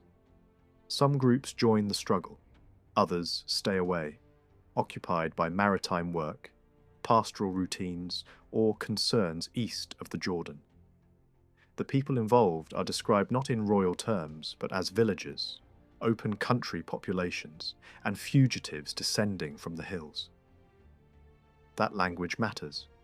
It frames the battle not only as a military event, but as a social turning point, a confrontation between the walled cities and the people of the unwalled countryside. The victory is imagined as a form of justice, not simply because one side won, but because the rural and marginal populations had broken the power of entrenched urban elites. A conflict of this kind, likely dating to the 11th century, may have been decisive in breaking the old city-state network in the north. Afterward, the political landscape looks very different. Nomadic incursions become more common. Philistine influence grows in key directions, and tribal formations gain room to consolidate. The north, like the Central Highlands, was moving away from the world of late Bronze Palace rule and into a new age shaped by mixed economies, shifting ethnic identities, and the gradual rise of territorial kingdoms. Out of that long and uneven process, Israelite political life began to take recognizable form. The raids of camel-born desert groups fit perfectly into a world where political order had broken down and settled communities no longer felt secure, even in their own fields. In such a climate, people withdrew into caves, rocky shelters, and defensible upland spaces, trying to survive repeated attacks from highly mobile enemies. The response to this pressure came not from a centralized kingdom, but from another temporary coalition, smaller than the earlier tribal alliances of the north, yet clearly built on the same principle.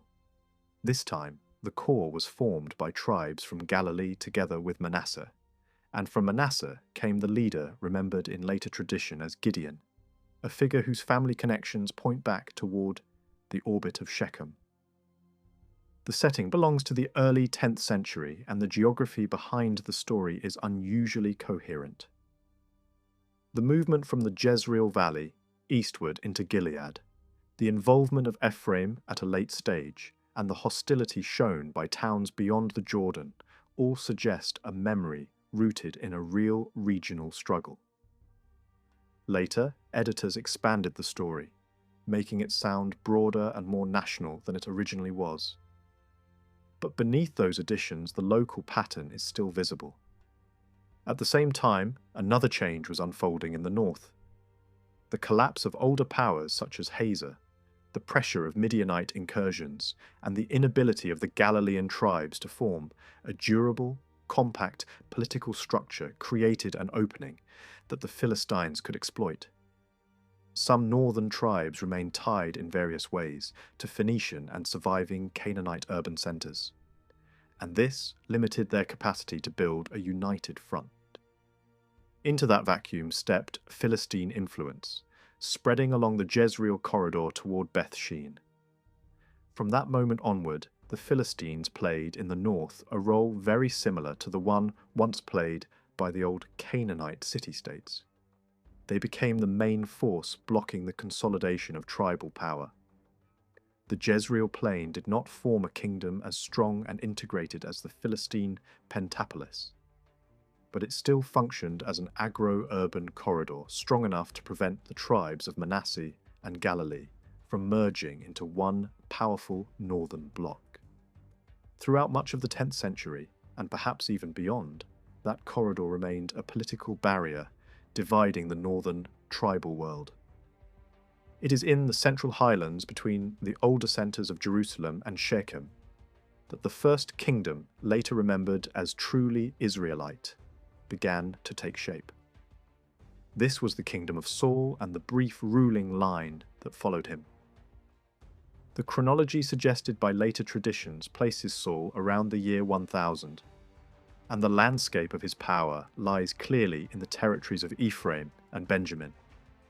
These were among the zones with the highest concentration of mature highland village settlement, and the political structure that emerged there fits the wider pattern of the formative age.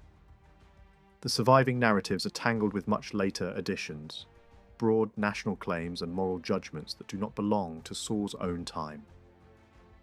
Yet once these layers are stripped away, a more limited and historically plausible kingdom comes into view. This kingdom was small, not pan-Israelite. Its real horizon was the central highlands, especially Ephraim and Benjamin. The places tied to Saul's rule, his religious environment, and his military activity all fall within that narrow zone.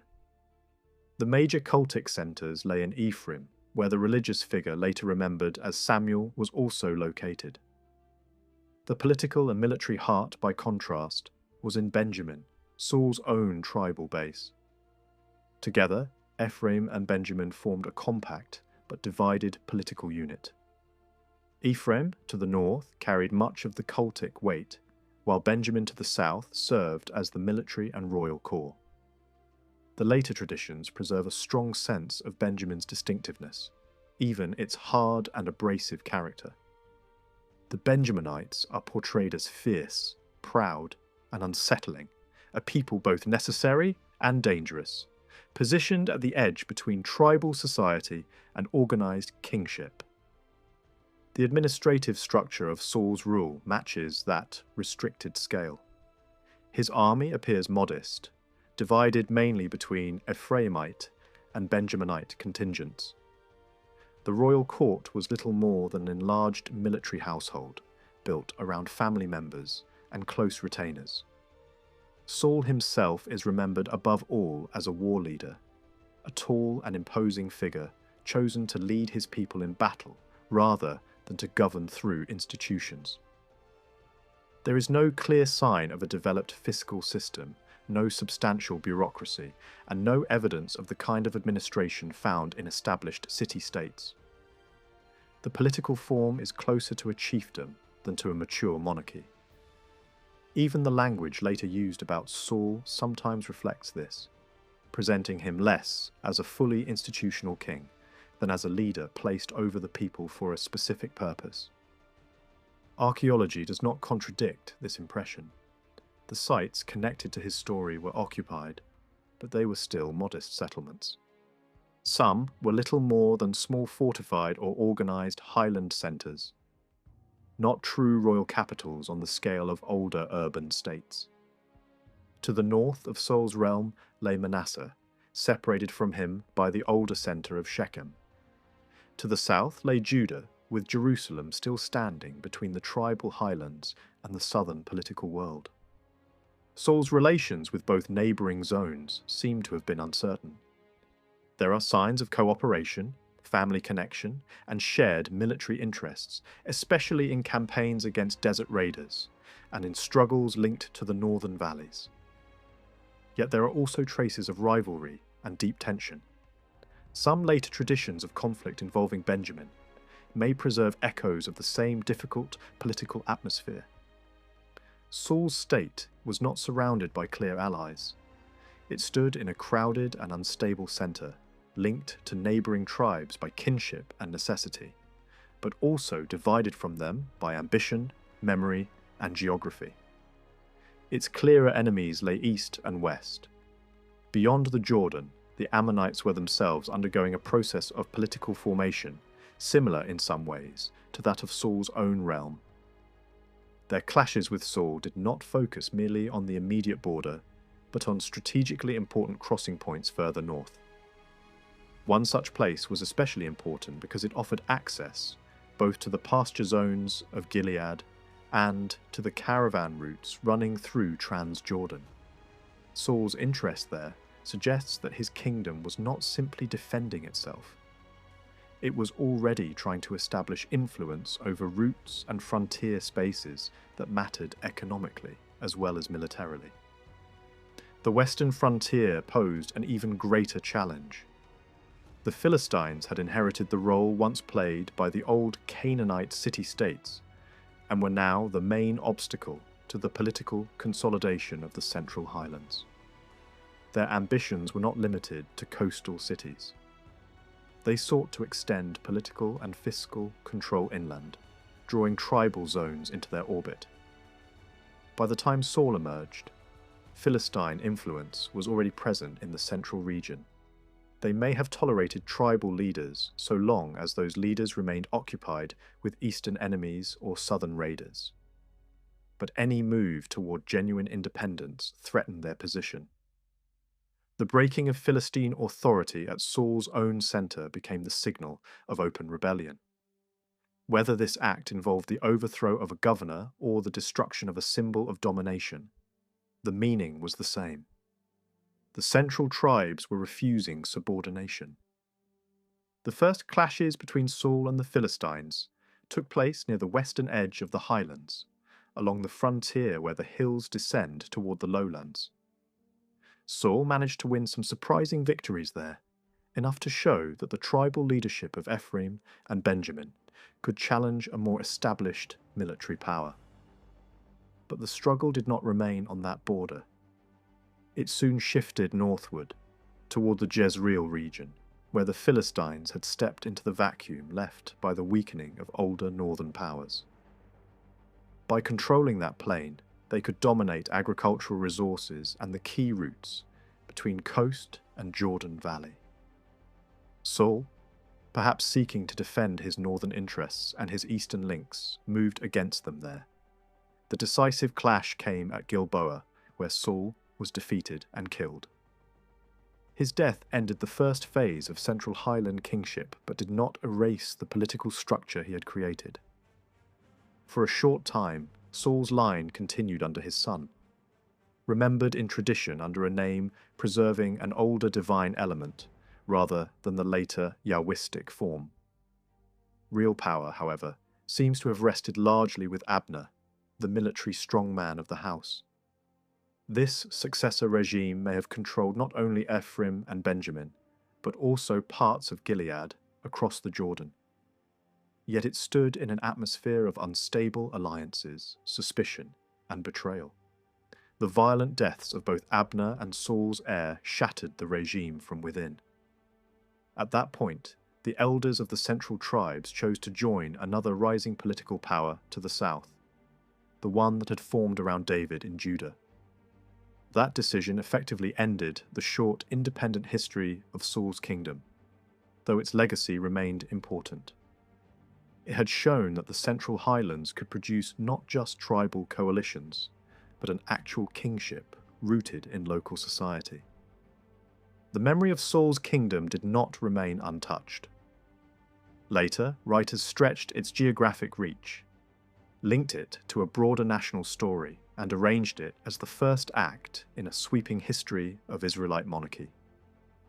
Debates over the value of kingship itself, shaped in much later periods, were projected back onto Saul's life. At the same time, hostility toward Benjamin and the need to glorify David turned Saul into a tragic and flawed figure.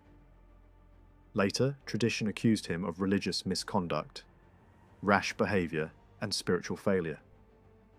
Acts that in an earlier setting may have reflected the rough authority of a charismatic war leader were reinterpreted as offences against a priestly or theological standard that did not yet exist in his day in the same form.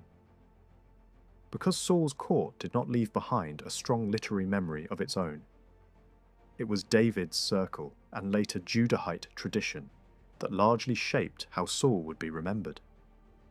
The result was a portrait that preserved real historical fragments, while surrounding them with political judgment and moral decline.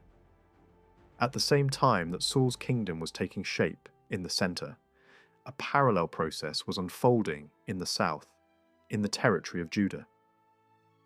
This southern development is bound to the figure of David. Although David's kingdom was only somewhat larger than Saul's in its earliest realistic form, it later acquired far greater symbolic importance. As a result, the tradition surrounding him became much more heavily expanded, reworked, and idealized. Yet behind the legendary enlargement lies a much more modest and historically plausible rise. David's early sphere was local, rooted entirely in Judah. He came from Bethlehem, moved in the southern hill country, fought in the lowland frontier, and eventually established himself in zones linked to Philistine oversight. His first political life was not that of a monarch, but of a band leader, gathering relatives, debtors, fugitives, and discontented men into an armed following. This kind of leader belonged perfectly to the unsettled conditions of the time. David acted like the head of a semi-independent war band, negotiating, extorting protection payments, raiding enemies outside his own tribal group, and redistributing loot to secure loyalty. His relationship with the Philistines was deeply ambiguous. At times, he operated under their shadow, perhaps even as their subordinate or client. At other times, he maneuvered for independence and eventually rebellion. In this early stage, he was not yet the ruler of a vast kingdom, but a skilled frontier operator, using the weakness of larger powers to carve out a space of his own. His first base in the south was not won through universal acclaim, but through military entrepreneurship and the politics of local survival. The turning point came after Saul's death. In the power vacuum that followed the defeat at Gilboa, David was accepted as king in Hebron, the main centre of Judah. His reign there was initially only a southern kingship, not a united monarchy. During this phase, he remained locked in tense relations with the northern kingdom of Saul's house. The conflict between the two was less a war between completely alien peoples than a struggle between neighbouring tribal formations who knew one another well and could mix rivalry with kinship, negotiation with bloodshed. Duels, symbolic confrontations, shifting loyalties, and court intrigue all seem to have played as much of a role as open battle. David's next great step came with two linked developments. The first was the collapse of Saul's successor regime, after which the central tribes accepted David's rule. Even here, the realistic political horizon remains much smaller than later tradition would claim. What joined David was not all Israel in the later national sense, but essentially the territory once ruled by Saul. The second step was the capture of Jerusalem. At the time, Jerusalem still stood as a distinct city, separate from the tribal formations around it, and associated with an older urban identity. David's seizure of the city was therefore an event of enormous importance. It gave him a neutral and strategically placed capital, one not fully identified with Judah or with Saul's former base. Jerusalem became the hinge between the two developing highland realms. Very little can be said with confidence about Jerusalem under David in monumental terms. What matters more is the political meaning of the move. By taking the city, David added an older urban centre with a palace tradition and some administrative potential to what had previously been a more tribal and military kingship. He also seems to have transferred to Jerusalem a southern cult centred on Yahweh, placing it alongside older local religious traditions, rather than wiping them out instantly. Even the names preserved from the period suggest a mixed religious landscape. Some divine names point toward Yahweh, others toward older local traditions associated with the city itself. This reminds us that David's Jerusalem was not yet the later Jerusalem of exclusive religious identity. It was a city of transition, politically and cultically layered. The kingdom David ruled from there was still modest. It covered the central and southern highlands, but it remained under the wider shadow of Philistine power and certainly did not yet resemble the vast empire imagined by later writers. Still, Jerusalem gave it something Saul's realm had lacked: the beginnings of administration. Lists preserved in later traditions suggest a small but real court structure, including military officials, royal guards, a herald, a scribe, and priests. There is also evidence for a personal guard made up not of a broad national levy, but of Judeans and foreign mercenaries. This picture fits a small developing kingdom trying to create a more stable governing centre without yet becoming a major state. On the international stage, David inherited the same strategic tension Saul had faced. To the east stood Ammon and the Aramean powers, both entangled in the struggle for influence over Gilead and the caravan routes. To the west remained the Philistines, still the strongest organised force in Palestine. Later, tradition recast David's wars as sweeping victories and near-universal triumphs. But the more plausible reality is a series of hard conflicts with mixed results. There is little reason to believe that David ever established firm and lasting control over Gilead, and even less reason to imagine that he ruled the far north or Galilee. Marriage alliances linking him to places beyond Judah are better understood as ordinary diplomatic ties between neighbouring rulers than as proof of imperial reach. In the far south, the Negev likely remained unstable and often outside direct control, with local chiefdoms and hostile nomadic groups preserving their autonomy. Even within David's own territory, unity was fragile. Rebellions, tribal resentment, and struggles over succession exposed how incomplete political integration still was. The later narratives preserve this in dramatic form, often with a strongly literary and almost novelistic quality. Stories about David's rise may preserve old memories shaped by royal self-presentation, perhaps even drawing on an early style of autobiographical royal narrative in which a persecuted younger figure, protected by divine favour, rises from exile and marginality to kingship. The details are stylized, but their core may well preserve authentic information. The long succession story that follows, however, is much harder to accept as a straightforward historical source. Its scale, detail, and narrative polish belong to a later literary world. What is historically credible is simpler. David succeeded in passing his rule to one of his sons, thereby creating a lasting dynasty. The later survival of the kingdom's identification as the House of David shows that this dynastic fact was remembered long after the rest had been idealized.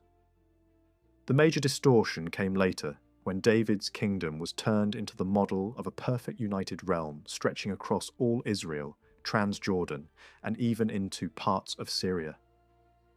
That picture does not fit the fragmented realities of the 10th century.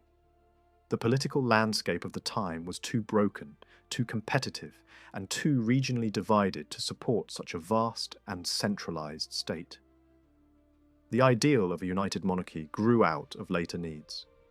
The prestige of Jerusalem, the authority of the temple, and the desire to imagine a single golden age from which later generations had fallen away. David became the chosen figure for that dream because he founded the dynasty that ruled Jerusalem. But the historical David was something different. Not the ruler of a great empire, but the successful builder of a small highland kingdom that was entirely suited to the conditions of his time. The attacks of camel-riding desert raiders belong to a moment when the old political order had still not recovered and many settled communities remained dangerously exposed. Villages hid in caves, rocky shelters, and hard-to-reach places because open farmland could no longer be defended with confidence. In that setting, resistance took shape through a smaller northern coalition, narrower than the earlier tribal alliances but built on the same principle of emergency cooperation. This time, the main force came from Galilean groups, together with Manasseh, and the leader remembered at the centre of the story was Gideon, a man whose clan connections point back toward the Shechem region. The setting belongs to the early 10th century, and the geography behind the conflict is one of the strongest signs that an older historical memory survives beneath later editing. The action begins in the Jezreel Valley, moves eastward in pursuit toward Gilead, and includes tensions with towns beyond the Jordan that refuse support. Only later was this regional struggle broadened into something more national, through additions that made the enemy larger and the coalition more universal than it originally seems to have been. At exactly the same time, the northern balance of power was shifting in another direction. The weakening of Hazor, the pressure of repeated desert incursions, and the inability of the Galilean tribes to build a firm and lasting political structure created space for Philistine expansion. Some northern groups were still tied, economically or politically, to surviving Canaanite and Phoenician urban centres, and this prevented the emergence of a single, compact northern kingdom. Into that instability came Philistine influence, pushing through the Jezreel corridor as far as Beth Shean.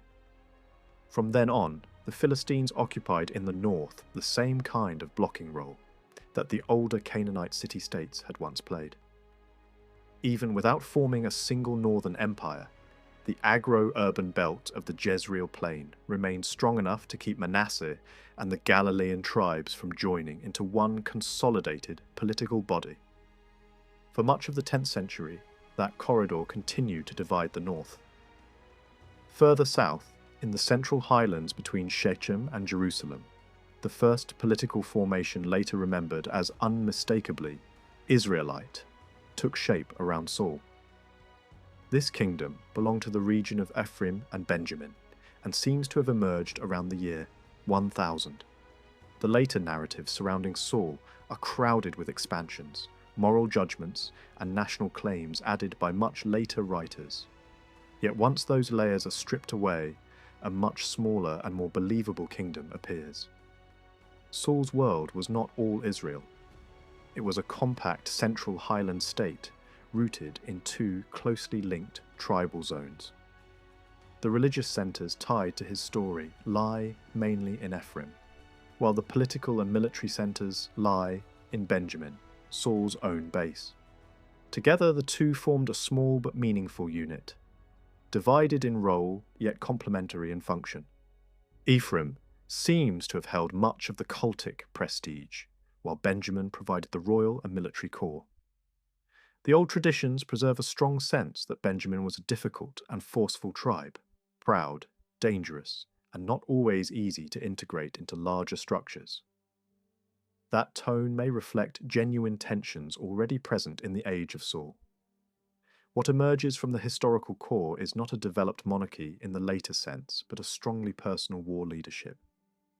Saul ruled more like a chief than a palace king.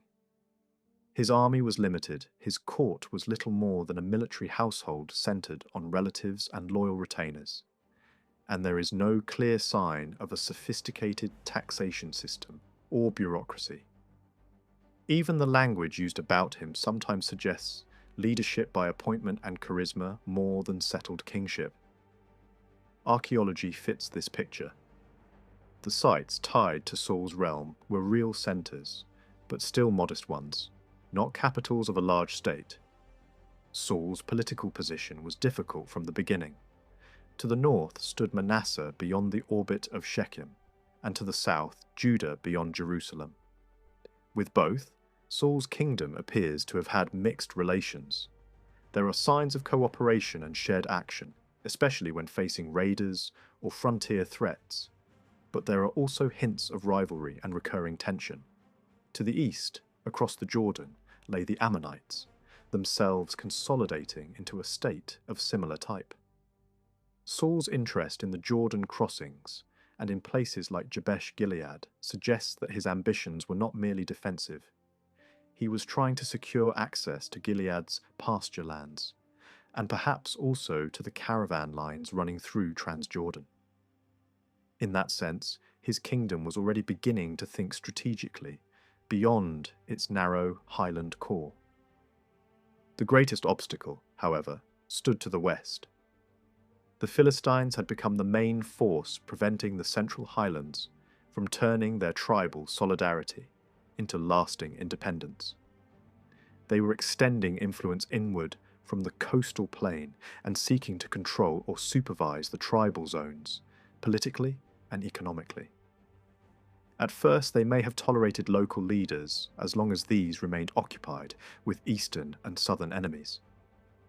But the moment Central Highland leadership began to challenge Philistine authority directly, conflict became unavoidable.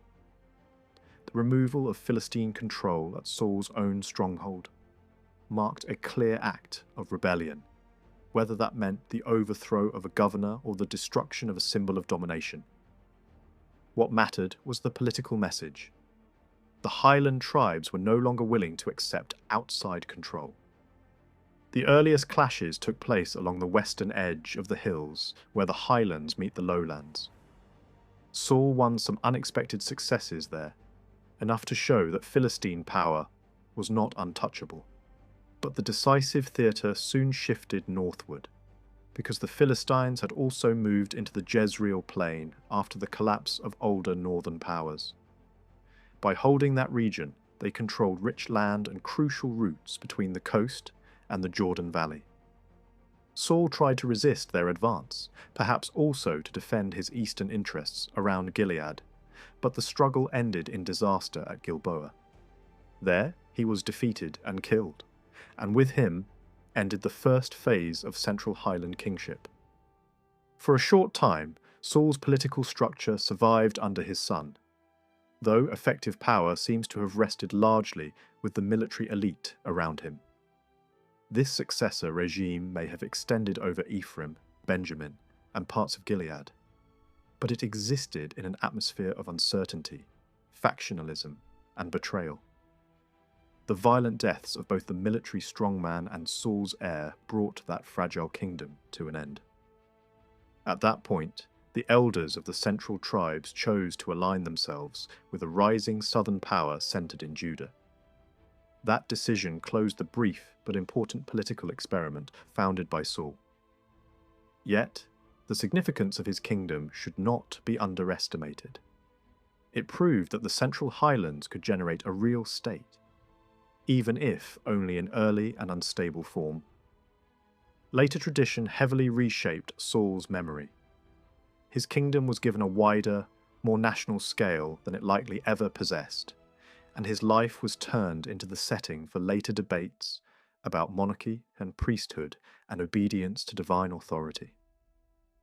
At the same time, the need to glorify David and the rise of Judah cast Saul in an increasingly dark light. He became reckless, impious, unstable, and spiritually broken. Some of these accusations reflect later theological concerns rather than the realities of his own age. Since Saul's court left behind no strong literary defense of its own, his memory was largely controlled by those who succeeded him. The result is a portrait that preserves real historical structure, while surrounding it with later condemnation. At the same time that Saul's kingdom was emerging in the center, another process was unfolding in the south under David.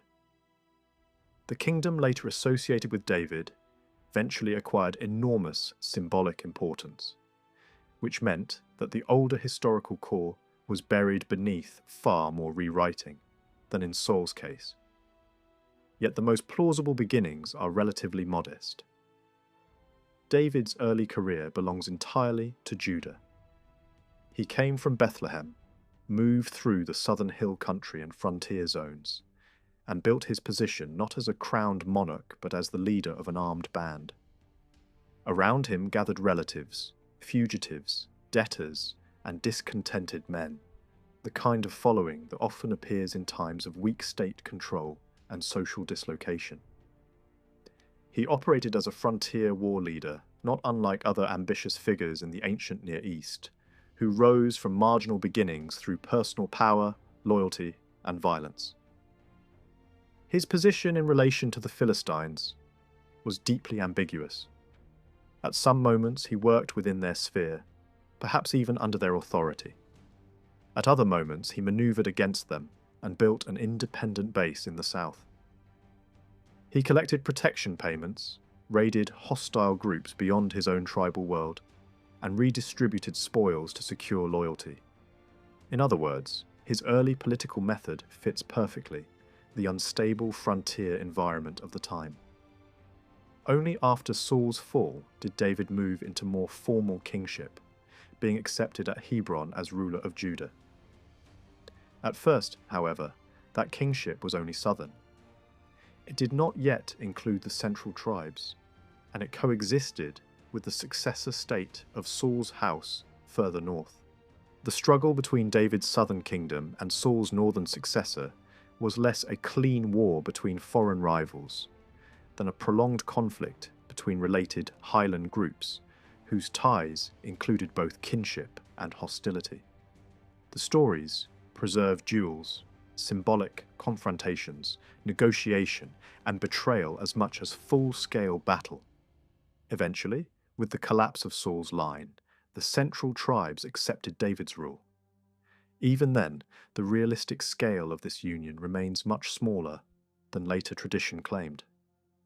What came together under David was essentially Judah, plus the former kingdom of Saul. Not a vast united Israel from far south to far north. The conquest of Jerusalem was the decisive political step that transformed David's position. The city still stood apart from the tribal formations around it, and represented an older urban order. By capturing it, David gained a strategically placed capital that was not fully identified with either Judah or the central tribes. Jerusalem became the hinge of a new highland kingdom. It also introduced an urban administrative element into what had previously been a much more tribal and military structure. David appears to have brought a Yahwistic cult into the city, adding it to older local traditions, rather than immediately replacing them.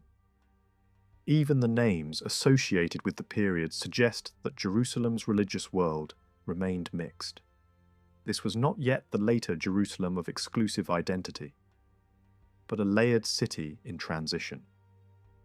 David's kingdom, centered there, remained small by later standards. It controlled the central and southern highlands, but it was still operating under the shadow of Philistine power and had not become the great empire imagined by later writers. Even so, Jerusalem allowed the beginnings of more developed administration. Lists preserved in later tradition suggest a court with military officials, guards, a herald, a scribe, and priests. There was also a personal royal guard made up, not of a national army but of close retainers, Judeans, and foreign mercenaries. This is the profile of a growing highland kingdom, not a world empire.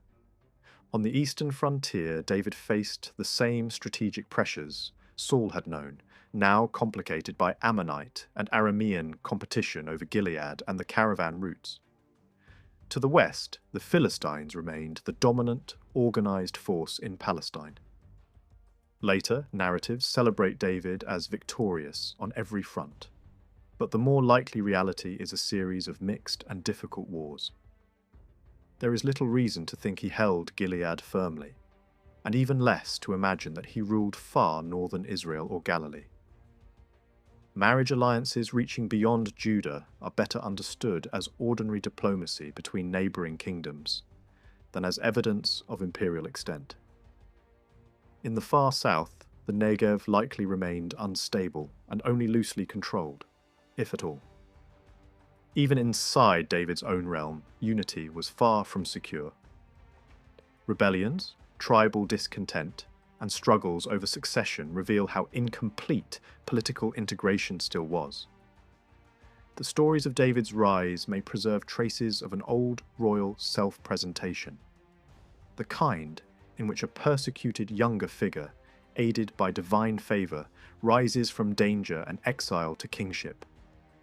Their stylized quality does not mean they are false, only that they were shaped by the conventions of royal memory. The long narratives about succession, however, are much harder to trust as straightforward history. What seems credible is the basic fact that David managed to pass power to one of his sons and thereby founded a true dynasty. That later kingdoms could still be identified as the House of David shows how lasting that achievement was. This is what makes Solomon so difficult to assess. The figure of Solomon is even more deeply buried beneath later interpretation than David's. He is presented as the heir of a bloody succession struggle, but also as a ruler of enormous wisdom, universal fame, major political power, and unmatched religious importance. Later tradition credits him with a kingdom even larger than the imagined pan-Israelite realm, and places the construction of the temple under his name. No critical reading can accept all of that at face value. Once the later embellishment is stripped away, two possibilities remain. One is that Solomon inherited a kingdom, no larger than David's, and perhaps already entering a period of weakness. The other is that he ruled a still expanding highland state that had managed to absorb all the tribal territory, from the Negev to Upper Galilee. Of these two, the first is much easier to reconcile with the harder evidence. The largest territorial claims attached to Solomon stretch from the Euphrates all the way to Egypt's frontier. Such a picture does not describe any plausible local kingdom of the 10th century. It reflects not historical reality, but an imperial dream, the fantasy of a Judean-centered state equal to the great powers of the Near East.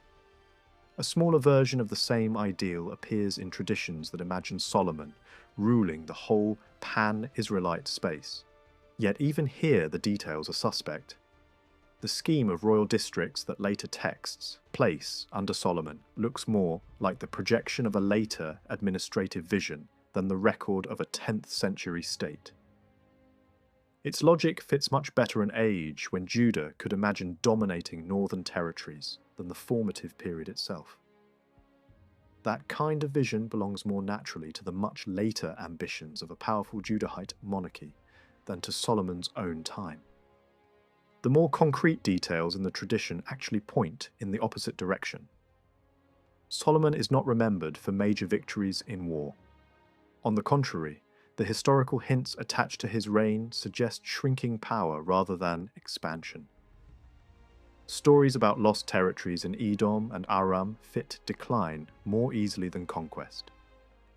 Even the famous marriage to an Egyptian princess, often cited as evidence of international status, carries an implication of modest scale when one notices how close Giza lies to Jerusalem. The political world behind such details is not that of a ruler commanding a vast trans-regional empire. It is the world of a small kingdom trying to secure itself through alliance and prestige. Archaeology sharpens the problem without resolving it fully. One older view assigned the monumental palaces and administrative centres at major northern sites, such as Megiddo and Hazor, to Solomon, thus supporting the image of a wide kingdom and substantial building power. But that interpretation requires accepting a 10th century Jerusalem as the centre of a realm rich enough to dominate and build magnificently in the north, even though Jerusalem itself appears at that time to have been a relatively small and poor highland town. A different chronological approach places those great northern building programs later, under the Omride dynasty in the 9th century. If that lower dating is preferred, then almost nothing monumental remains that can confidently be assigned to Solomon. In that case, his reign appears modest, transitional, and politically limited, fitting much better the reduced scenario. It is possible that Solomon inherited from David a small court structure and developed it somewhat further. The traditions do preserve lists of officials tied to his reign, some of whom resemble those already associated with David. while others reflect greater attention to labor organization, district oversight, and palace management.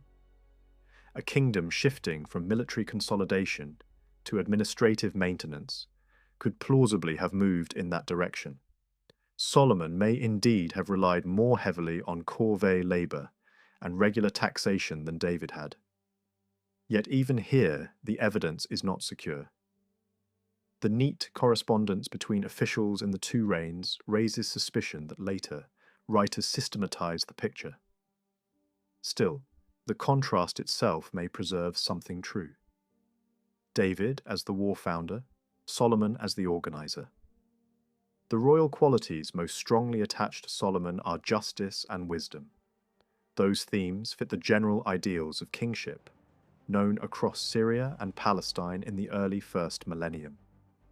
Rulers in neighboring kingdoms also praised themselves as wise, just, and upright. It is entirely possible that Solomon used similar language in a real royal inscription, presenting himself as a ruler whose legitimacy rested on intelligence and fairness rather than sheer conquest. If so, that older royal self-description could easily have generated later storytelling. Over time, the praise of wisdom became the famous judgment between two mothers, encyclopedic knowledge, and the ability to answer riddles from distant lands. Those are literary developments, but they may well have grown from a small historical seed. A king remembered not for empire, but for cultivated royal intelligence. The same may be true of the building traditions. Solomon later became above all the builder of the temple and the palace. Yet the immense structures described in the later texts do not fit the size of 10th century Jerusalem as archaeology presently reveals it. Those descriptions belong to a far later age and reflect much larger architectural dreams projected backward. Still, there must have been some reason why memory attached temple and palace building to Solomon rather than to David, the founder of the dynasty. The simplest explanation is that Solomon really did carry out some notable construction in Jerusalem, enough for later generations to enlarge it into a foundational building age. A small royal inscription boasting that his father had lacked such institutions and that he himself had built them would be entirely at home in the royal language of the region.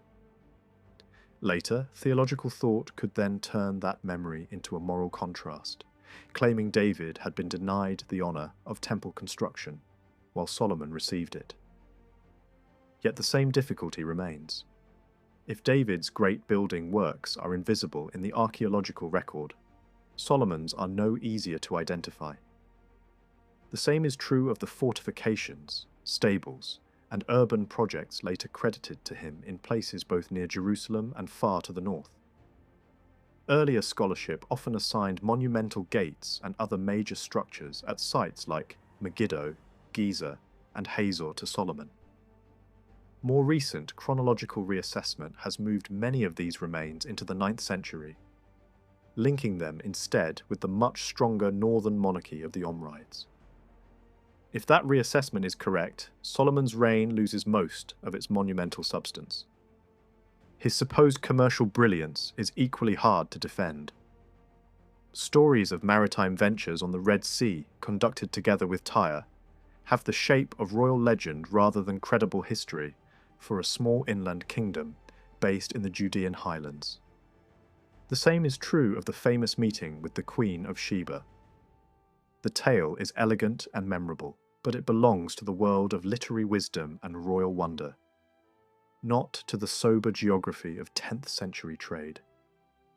The great caravan route from southern Arabia to the north was indeed becoming important at this time, but it passed through Transjordan and desert edge corridors, not through the Judean highlands in a way that would have given Solomon practical control over it. That route would matter enormously later, especially in the struggles of stronger northern kingdoms. But it is difficult to imagine Solomon's Jerusalem standing at its centre. The end of the formative age came with an event that is far more solid historically than most of the traditions surrounding Solomon. The campaign of Pharaoh Sheshonq through Palestine around 925. Egyptian records preserve a long list of places visited, attacked, or subdued, and later biblical tradition also remembers the campaign, though in much shorter form. The chronology is debated, and some place it near the very end of Solomon's reign, rather than after his death. Either way, the campaign is crucial because it reveals the true political map of Palestine at the moment when the older highland states were giving way to more clearly defined kingdoms. The Egyptian topographical list is especially revealing. One sequence traces a march from the Gaza region northward through much of the land west of the Jordan. Another moves eastward through the Negev, preserving an extraordinary number of place names from that southern zone. That southern route matters because it shows how interested Egypt still was in the east-west lines connecting Gaza with Edom and the Arabah. The Negev was not an empty wasteland. It was a strategic corridor, and Egyptian intervention there shows a clear attempt to control communication and movement. The terminology preserved in the place, names, even seems to reflect the ring-shaped settlement forms typical of Iron Age communities in that region. The main route of the campaign, when mapped out, creates a striking pattern. It touches the coastal and valley zones, bends through the Jordan Valley and Jezreel, and passes near Jerusalem without necessarily striking directly into the highland heartlands. What it seems to target above all are the plains and corridors, where Egypt had once maintained a stronger hold. If that reading is correct, then the campaign tells an important truth. Judah and Israel were already small, separate, and not in control of all the territories later writers imagined for them. A corridor of older urban and mixed populations still lay between the emerging northern kingdom and the Galilean world, and Egyptian ambitions still focused on those traditional lowland routes, rather than on conquering the highland states outright. The campaign of Sheshonq has sometimes been used too mechanically to explain every destruction level dated near that period, and that approach is risky. Yet the expedition clearly marks a major rupture. It may well have contributed to the collapse of fragile southern formations in the Negev, and it certainly serves as a turning point in both archaeology and political history. With it, the formative phase of the Palestinian kingdoms comes to an end. The last strong burst of Egyptian intervention fades. The older tension between the highland tribal world and the lowland urban world begins to settle into a more stable political map, and the mosaic of Palestine hardens into a smaller number of recognizable states. After that point, the Kingdom of Israel in the north begins to emerge not as a loose formative experiment, but as a more durable and expanding power. The fall of the Omride dynasty came with extraordinary violence. It was not a quiet transfer of power, but a brutal military coup led by Jehu, a commander whose rise was tied to the political interests of Damascus. In the middle of a fresh struggle over Ramoth-Gilead, he turned against his own king. Joram of Israel was killed directly, and Ahaziah of Judah, caught in the same political web as Israel's ally, was also eliminated. Jehu was not simply another claimant to the throne. He represented a sharp reaction against the international and religious policy of the Omrides. Their dynasty had built alliances, opened the kingdom to Phoenician influence, and tolerated a broad religious landscape shaped by diplomacy and royal pragmatism. Jehu stood for the opposite impulse. His movement was harsher, narrower, and more militant. It wrapped itself in the name of Yahweh. But it was also political to the core, backed by forces that wanted to break Omride policy and realign Israel away from Tyre and toward Damascus. The scale of bloodshed attached to Jehu's seizure of power stands out, even in a violent age. Joram was struck down and left in the open, a public sign that the old regime had not merely been defeated but dishonoured. Jezebel, the queen so strongly associated in later memory with Phoenician power and royal religious compromise, was thrown from a window and abandoned to a humiliating death. Then came the systematic destruction of the royal house itself. The princes, officials, and dependents tied to the Omrides were hunted down and eliminated. Later tradition preserves the image of their severed heads piled before the palace, not only as a spectacle of terror but as a deliberate attempt to bind the political elite to the crime. Jehu forced the officials around him into complicity, making it impossible for them to retreat, hesitate, or pretend innocent later. This was more than a coup. It was a purge meant to erase an entire political order. The religious slogans attached to Jehu's revolt should not hide the broader political shift underneath them. His attack on the priests of Baal has often been remembered as the defining act of his reign. But religion alone does not explain the turn. Behind the massacre lay a different strategic vision for Israel. Under the Omrides, the kingdom had looked west and northwest toward Tyre, commerce, craft exchange, and a more Mediterranean style of political life. Under Jehu, that orientation was broken. The kingdom leaned instead toward the inland and pastoral world represented by Damascus and the tribal background of the older ethnic states. In that sense, Jehu's revolution was not simply about purifying worship. It marked a retreat from the cosmopolitan, outward-looking model of the Omrides, and a return to a harder, more inward and militarized form of kingship. Yet Jehu's dynasty did not collapse after seizing power. On the contrary, it endured. Jehu himself ruled for decades, and after him came his son, his grandson, and finally his great-grandson Jeroboam II. Despite the brutality of its beginning, this line gave Israel stability and, in the long run, prosperity. Its reign did not completely reverse the larger regional habits that had developed before. Diplomacy, warfare, and strategic calculation all continued. Israel still had to alternate between conflict and accommodation in the north against Damascus, in the east against Moab, and in the south in relation to Judah. Even in a more ideologically rigid atmosphere, real policy remained practical. By the time of Jeroboam II, Israel had shaken off the heavy pressure once imposed by Damascus, and recovered an impressive position in the Levant. Construction continued, cities were maintained and expanded, and the kingdom once again displayed confidence and wealth. That long period of relative strength came to an abrupt turning point in the mid-8th century, when the Assyrian throne passed to a ruler determined to push westward with renewed force. The great age of local autonomy was ending. In Israel, this wider change seems to coincide with a sudden return to instability. Short reigns, conspiracies, and rapid usurpations suggest that the old balance had broken down. The state that had grown strong under the Omrides and then survived under Jehu's descendants was entering a new and dangerous phase, shaped by pressures far greater than any of the earlier regional struggles.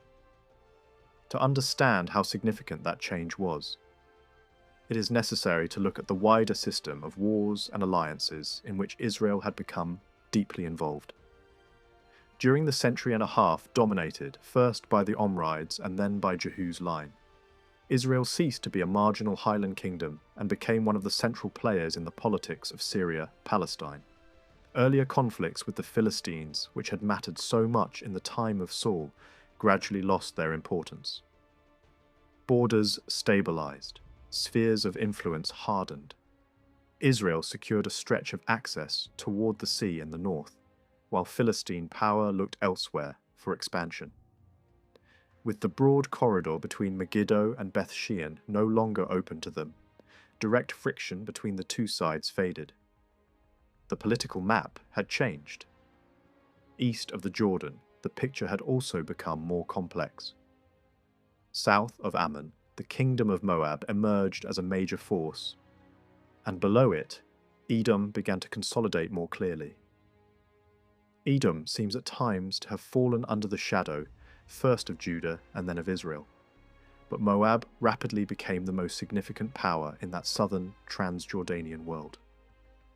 The contest between Israel and Moab is unusually clear because it can be viewed from two sides, through later Israelite memory and through a royal Moabite inscription that presents the same struggle in the language of victory and self-assertion. That alone shows how large the stage had become. These were no longer small tribal border clashes. They were conflicts between established kingdoms fighting over land, roots, tribute, and prestige. At the same time, Israel under Ahab stretched its diplomatic reach beyond immediate neighbours. His marriage to Jezebel, daughter of the king of Tyre, was not a decorative union but a major alliance. It tied Israel to Phoenician commercial networks, technical skill, luxury production, and maritime access. Phoenician influence was already strong in the region around the Bay of Acco and in parts of Lower Galilee, and this connection deepened those links. Royal cooperation may have extended into craft production, trade, and perhaps broader strategic coordination. Later storytelling pushed some of these themes backward into the Age of Solomon, but the political setting in which such cooperation makes best historical sense belongs much more naturally to the Omride period. Relations with Damascus were more unstable. Sometimes Israel and Damascus fought with intensity, especially over places such as Ramoth Gilead, which commanded access to crucial eastern routes. At other times, the two sides moved toward treaties, trading privileges and mutual accommodation. Ahab's dealings with the Aramean king reveal this pattern clearly. Defeat could be followed by diplomacy, rivalry by negotiated access to markets and towns. The struggle was not purely military. It was about position within a wider regional economy. Ramoth Gilead mattered because it stood near the routes that connected Israel to Transjordan and beyond. Whoever controlled that zone had leverage over movement, commerce, and military access. Many of the stories that preserve these conflicts come wrapped in prophetic legends, miracle tales, dramatic sieges, and episodes whose literary character is obvious. Even so, their broader political framework is convincing. Israel and Damascus were the two main powers contesting the northern and northeastern Levantine balance. They could ally against a larger threat, then turn on each other as soon as that threat receded. This is exactly what happened when Assyria first pressed into the region. Faced with a formidable Eastern Empire, Samaria and Damascus briefly set aside rivalry and fought side by side. In the Great Battle against Assyria in the mid-9th century, Israel fielded a major force, and the military numbers attached to it show that it had become one of the serious kingdoms of the region. It was no longer a small hill country state. It had chariots, infantry, and the logistical capacity expected of a major Levantine power. Yet that same international pressure also exposed the fragility of regional alliances. Within a decade, Israel's ruler appears in Assyrian records, submitting tribute. Later, when Assyria withdrew temporarily, Damascus again rose to dominance and forced Israel into a subordinate role. Then, as Assyria returned, Israel adjusted once more, seeking advantage where it could. The kingdom's diplomacy was opportunistic because it had to be. Between Tyre, Damascus, Moab, Judah, and Assyria, survival required constant recalculation. In that system, tiny Judah remained very much the junior partner. When Israel campaigned eastward or northward, Judah often appears not as an equal but as a dependent ally, expected to follow Samaria's lead. The clearest sign of Aramean supremacy comes from a royal inscription discovered in the north, in the city later known as Dan. Written in Aramaic and set up by a king of Damascus, it preserves the voice of victory from the other side. The speaker, almost certainly Hazael, describes how his God placed him on the throne after his predecessor's decline, and how he crushed his enemies, In his account, the kings of Israel and Judah are both brought down through his power. This does not simply contradict later Israelite tradition, it illuminates it.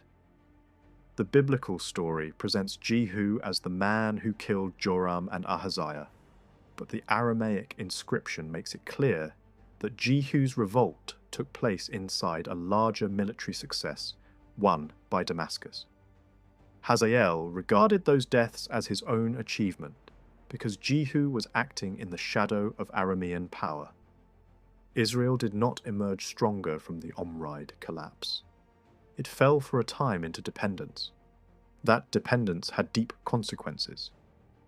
During Hazael's ascendancy, Israel lost much of its position east of the Jordan. Judah too was pressured. Damascus became the dominant power over a large part of Syria-Palestine for decades. Assyrian inscriptions confirm how formidable Hazael was, while other finds reveal the prestige and wealth of his kingdom. The northern cities of Israel may even preserve archaeological signs of this Aramean phase, not only in destruction, but in rebuilding and renewed occupation. In places such as Dan, Hazor, Megiddo, and around the Sea of Galilee, the material record suggests periods of prosperity and military organization that fit well with Aramean control or influence. This creates a striking contrast inside Israel's own later memory. The Omrides, condemned by later writers as religiously corrupt, were politically powerful and culturally sophisticated. The dynasty of Jehu, praised for Yahwistic zeal, presided at first over a weaker and more reduced kingdom. One of the most revealing aspects of this age is the role prophecy played in politics. In ancient Near Eastern courts, kings did not act on human advice alone. Decisions were expected to carry divine approval. Official councils, military experts, and assemblies could offer practical judgment, but the gods also had to be consulted. Israel shared that wider ancient habit. Kings sought signs, messages, and forecasts before military campaigns, diplomatic moves, and major public actions. In the broader Near East, this often happened through formal divination, but the biblical tradition, shaped by later religious filtering, places much more emphasis on prophets as the main channel of divine communication. These prophets could appear as lone figures on the margins or as organized groups closely tied to sanctuaries and even to the court. Some approached kings unasked, delivering warnings or promises. Others were summoned directly and expected to speak on immediate matters of state. This gave prophecy enormous political weight. A prophet could encourage a king to attack, advise restraint, confirm a treaty, condemn a ruler's private behavior, or even help legitimate a coup. In this world, divine speech was not sealed off from public life. It was part of the machinery of power. The prophet stood at the intersection of religion, royal authority, and popular memory. Some of the stories attached to prophets are clearly shaped by popular wonder traditions. They heal the sick, multiply food, restore rain, confront kings, or even pass into heaven in astonishing ways. That literary colouring does not erase their historical function. Beneath the miracle stories stands a real social role. The prophet as holy man, counselor, critic, and political actor. This becomes especially important in the age of Elijah and Elisha. Their stories are among the richest and most dramatic in the Hebrew tradition, but they also preserve the political tensions of the 9th century. Elijah appears as the fierce defender of Yahweh against royal compromise, confronting kings and denouncing the cult of Baal. Elisha, though remembered as his successor in prophetic authority, stands in a more ambiguous relationship to power. His story intersects repeatedly with Damascus. He is present in moments tied to the rise of Hazael, to the troubles of Samaria, and to the revolt of Jehu. Later tradition, committed to presenting prophets of Yahweh as defenders of Israel against foreign domination, had reason to soften or obscure these links. Yet the broader pattern suggests that prophetic circles were not always simple patriots in the later sense. They could help legitimize political shifts, even when those shifts favored Aram over Israel, if they believed the ruling dynasty had forfeited divine support. By the 8th century, prophetic speech became sharper and more socially focused. The figure who stands at the threshold of Israel's crisis is Amos, a man from Judah who preached in the northern kingdom during the reign of Jeroboam II. He looked at a prosperous Israel and saw not stability, but rot. His message is striking because its center is not ritual alone. He does condemn sanctuaries, feasts, and empty worship, but his deepest outrage is directed toward luxury, exploitation, and social cruelty. The problem, in his view, is not simply that the wrong gods are being honored. It is that wealth is being built on injustice, that elites are devouring the poor, and that the kingdom's outward success hides internal corruption. In that sense, Amos gives the clearest voice to the social tensions that prosperity had intensified. The religious life of Israel itself was far more diverse than later writers wished to admit. Later, memory often frames the issue as a clean struggle between Yahweh, the true national god, and Baal, a foreign intruder brought in through Phoenician influence.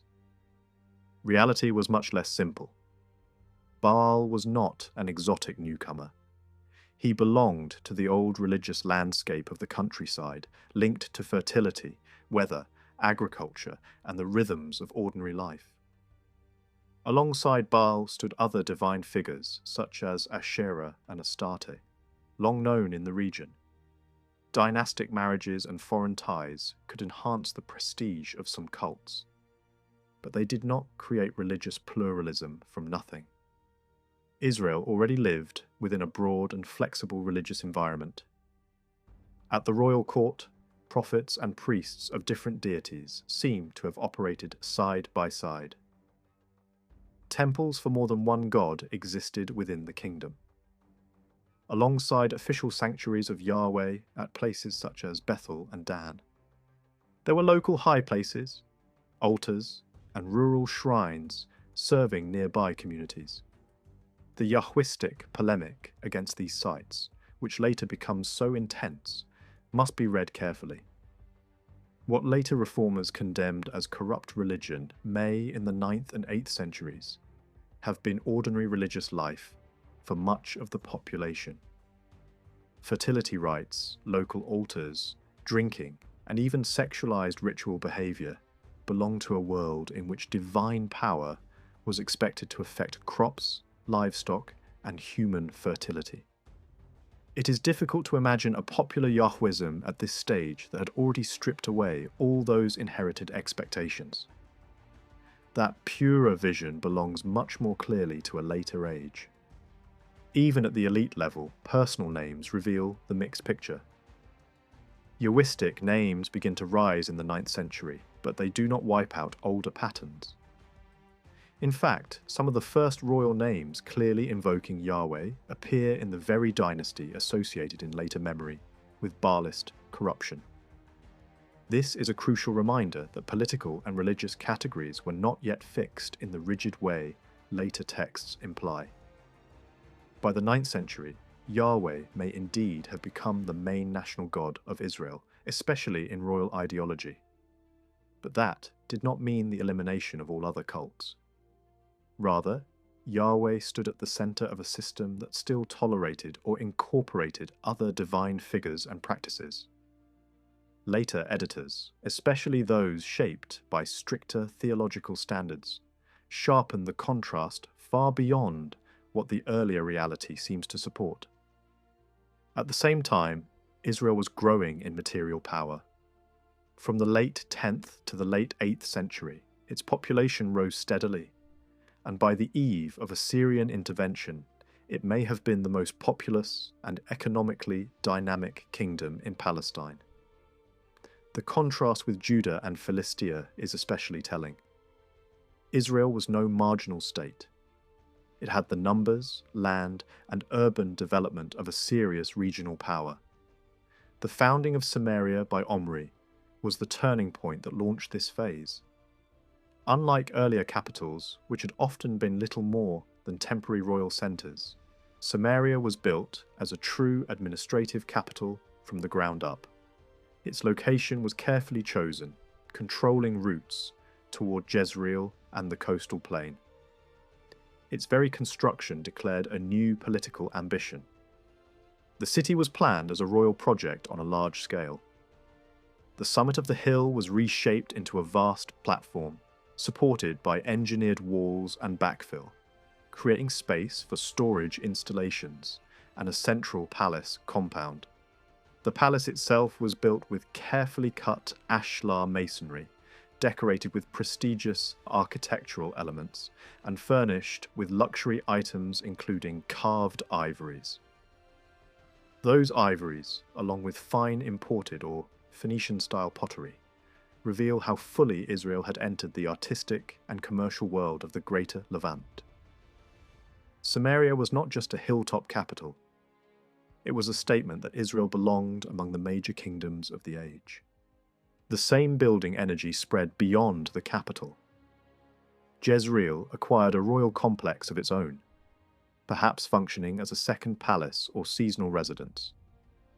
Megiddo was transformed with fortifications, monumental gates, storerooms, palace structures, and carefully organized planning. Hazor, Dan, Shechem, Tirzah, Beth Shean, Dothan, and other centres all show signs of major building phases, fortification, and urban reorganisation across the 9th and 8th centuries. In some cities, water systems cut deep into the ground reveal the importance attached to surviving sieges and securing supply. In others, storehouses, gates, and planned streets show the hand of a state investing in infrastructure and defence. These were not isolated efforts.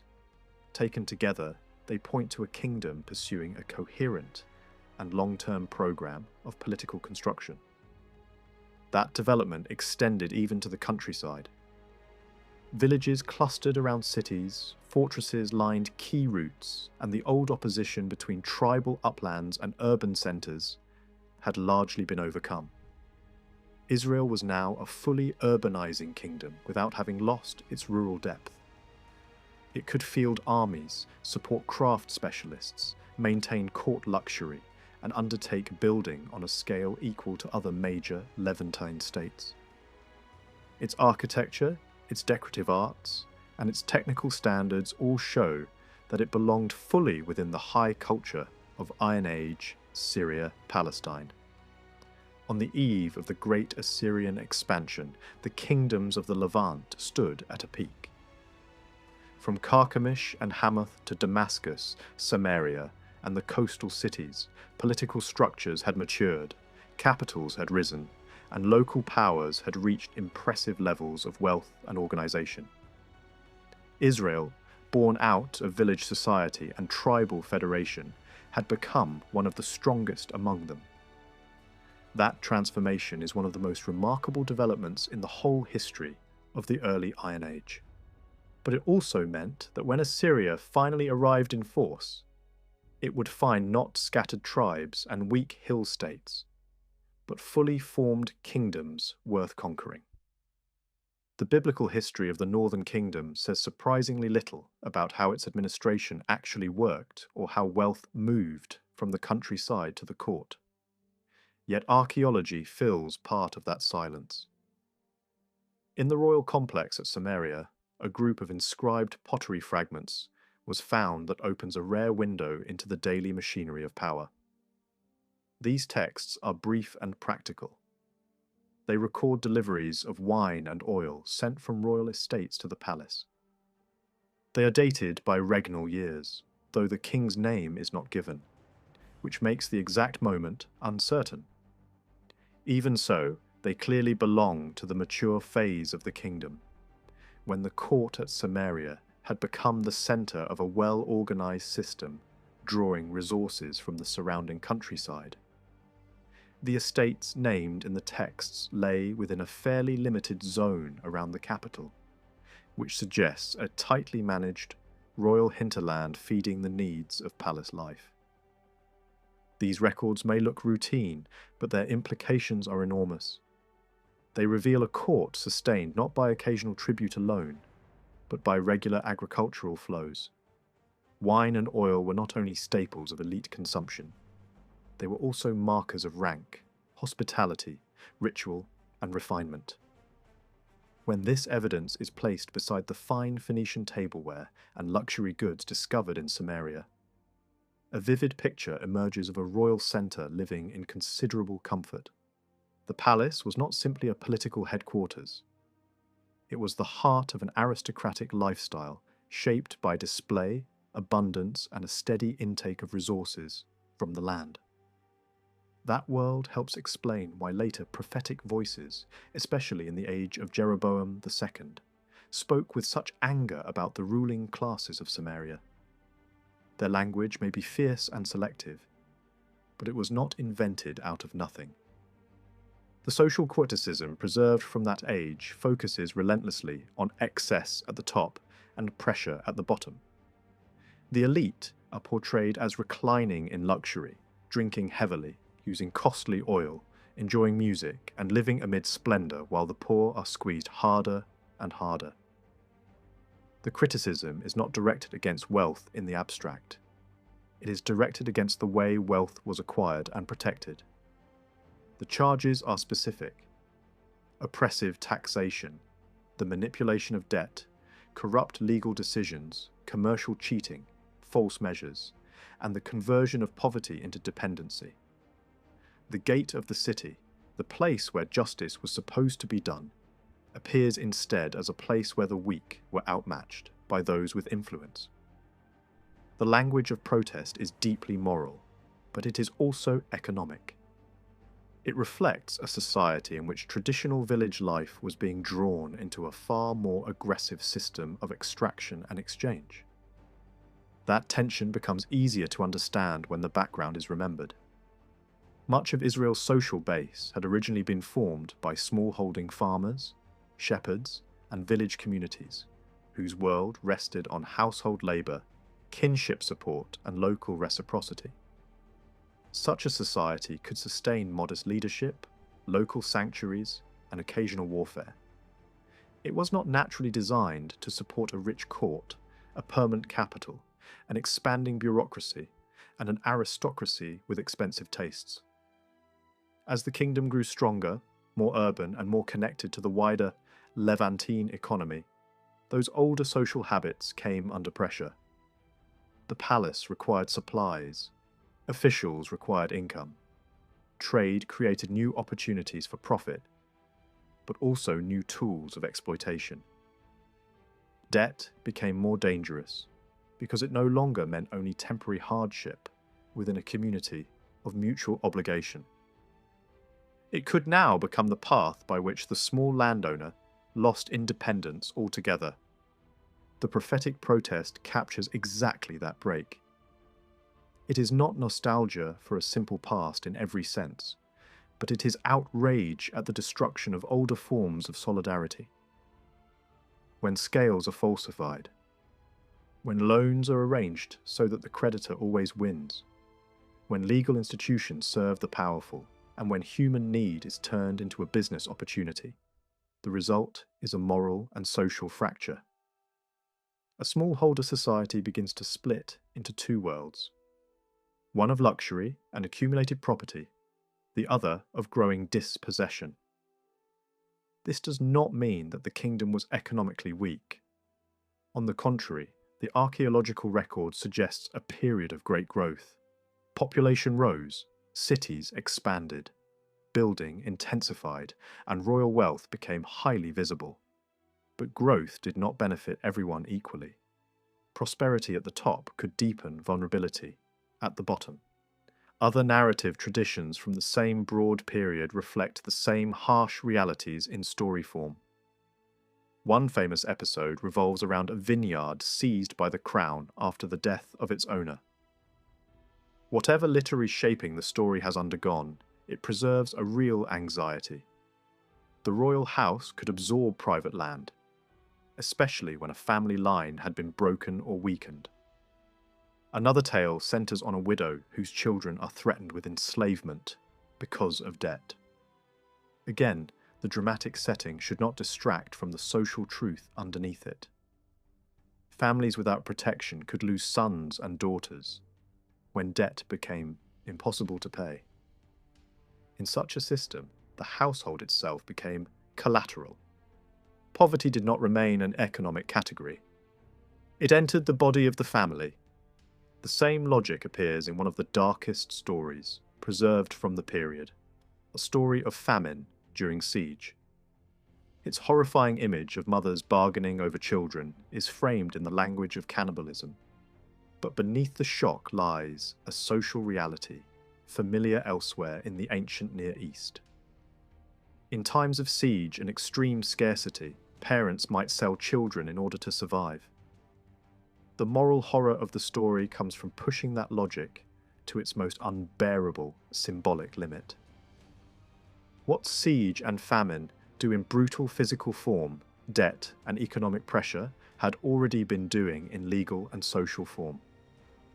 Children become the last resource of a family on the edge. The story is extreme, but it is not random. It belongs to the same world in which desperation could turn kinship itself into a market. This is why the economic and demographic success of the Northern Kingdom should never be described as a simple golden age.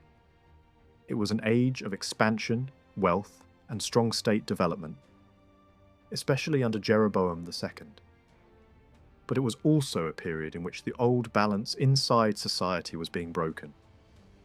The increase in resources did not translate into an equal improvement for all. Instead, it helped create a wealthy class whose comfort depended, at least in part, on the downward pressure placed on small producers. The poor were not merely left behind. They were drawn into systems of debt, labour loss, and property transfer that threatened their freedom. In effect, prosperity generated a new social hierarchy, sharper than the one village society had known before. The prophets interpreted this not simply as misfortune, but as injustice. Their language is severe because the issue in their eyes was not economic difficulty alone, but moral failure at the heart of the kingdom. A state that had grown strong through royal organisation, military success, and urban development was now consuming the very people from whom it had arisen. The signs of coming disaster, whether drought, earthquake, or military threat, were therefore read as warnings.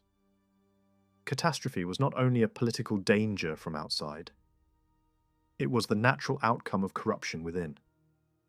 In that sense, the prophetic critique was not detached from history. It was one of the sharpest ways the society of Israel thought about its own transformation. A kingdom richer than ever before, yet internally more fragile because its success had begun to destroy the human foundations on which it stood. After the death of Solomon, the political balance in the southern Levant changed dramatically. The kingdom centered in Judah lost the crucial backing of Ephraim and was reduced to a smaller territory, built mainly around Judah itself and Benjamin. This reduction did not bring stability. Instead, it created constant friction along the borders with the northern kingdom of Israel. Defensive measures became essential. Fortified towns traditionally attributed to Rehoboam likely reflect later efforts to secure the region rather than his original building program. During his reign, external pressure intensified when the Egyptian ruler Sheshonq I launched a campaign into the region. To avoid destruction, Rehoboam was forced to hand over wealth from the temple. This reveals a critical reality. The temple functioned less as an independent religious institution and more as a financial extension of royal authority, effectively serving as a treasury tied to the palace. Conflict with Israel did not fade with time. Under Abijam and Asa, hostilities continued, and Judah's position remained fragile. Asa even turned to Ben-Hadad I for support, offering valuable gifts in exchange for intervention. The arrangement was costly and humiliating, but effective enough to temporarily ease the pressure. Yet this strategy did not create true independence. Instead, it reinforced a pattern where Judah relied on stronger neighbours to survive. The kingdom often found itself in unequal relationships, sometimes bordering on vassalage. This dependency is visible in later events, when Jehoshaphat cooperated with Ahab in military campaigns, and later, rulers continued similar alliances, including joint wars and dynastic marriages. These political ties blurred the line between cooperation and subordination. Under Joram of Judah and Ahaziah of Judah, Judah became deeply entangled in the affairs of Israel. The alliance reached its peak through marriage connections with the powerful Omride dynasty. However, this closeness brought instability. During the violent uprising led by Jehu, Ahaziah was killed and the royal line faced destruction. Athaliah seized power and eliminated potential heirs, creating a crisis that shook the foundations of the kingdom. This period revealed how fragile the so-called House of David truly was. Rather than an unbroken and powerful dynasty, it survived only through constant struggle, external dependence, and internal violence. The restoration of the dynasty came through a dramatic political maneuver. A surviving child, later known as Jehoash, was hidden for years and eventually placed on the throne with the support of influential figures within the temple. This event followed a familiar pattern seen across the ancient Near East, where legitimacy was constructed through narrative and ritual. The young king's rise was less about personal power and more about the authority of those who controlled the court and the priesthood. His reign included efforts to restore temple structures and reorganize the flow of resources. The involvement of the broader population in confirming his rule shows that public support was essential when succession was uncertain. Even after stability seemed restored, external threats remained constant. The expansion of Hazael brought new danger, forcing Judah once again to pay tribute to preserve its autonomy. Internal tensions also persisted, leading to assassinations and further changes in leadership. Successive kings such as Amaziah attempted to assert independence, but military defeat at the hands of Israel exposed the limits of Judah's power. Jerusalem itself was captured and plundered, reinforcing the kingdom's vulnerability. A turning point came with the rise of Uzziah, also known as Azariah. His reign is often associated with growth, but closer examination suggests that Judah remained relatively modest in strength. Illness eventually removed him from active rule, leaving governance in the hands of his son Jotham. During this period, the influence of Israel once again increased, and archaeological evidence points to connections between northern and southern regions, including shared religious expressions centered on the worship of Yahweh. The situation reached a critical moment under Ahaz. Faced with invasion from a coalition led by Damascus and Israel, Ahaz chose a decisive but risky path. He appealed to Tiglath-Pileser, the third of Assyria, for help, openly declaring submission in exchange for protection. This decision altered the political landscape of the region. While it brought short-term security, it also opened the door to direct imperial influence, binding Judah to a much larger and more demanding power. Beyond the struggles of Judah itself, neighboring regions were undergoing their own transformations. In Transjordan, new political entities began to take shape. The Ammonites formed a relatively stable kingdom centered on Rabbath Ammon, maintaining a consistent pattern of settlement and governance. The kingdom of Moab developed more gradually, eventually achieving political unity under leaders like Mesha, whose reign reflects a shift towards centralized authority and organized defense. Farther south, Edom emerged later, shaped by its strategic position along trade routes connecting Arabia, the Mediterranean, and the Red Sea. Its growth was closely tied to commerce and resource control rather than early political strength. Economically, Judah lagged behind its neighbours for much of this period. Its population remained relatively small, and its capital, Jerusalem, was limited in size.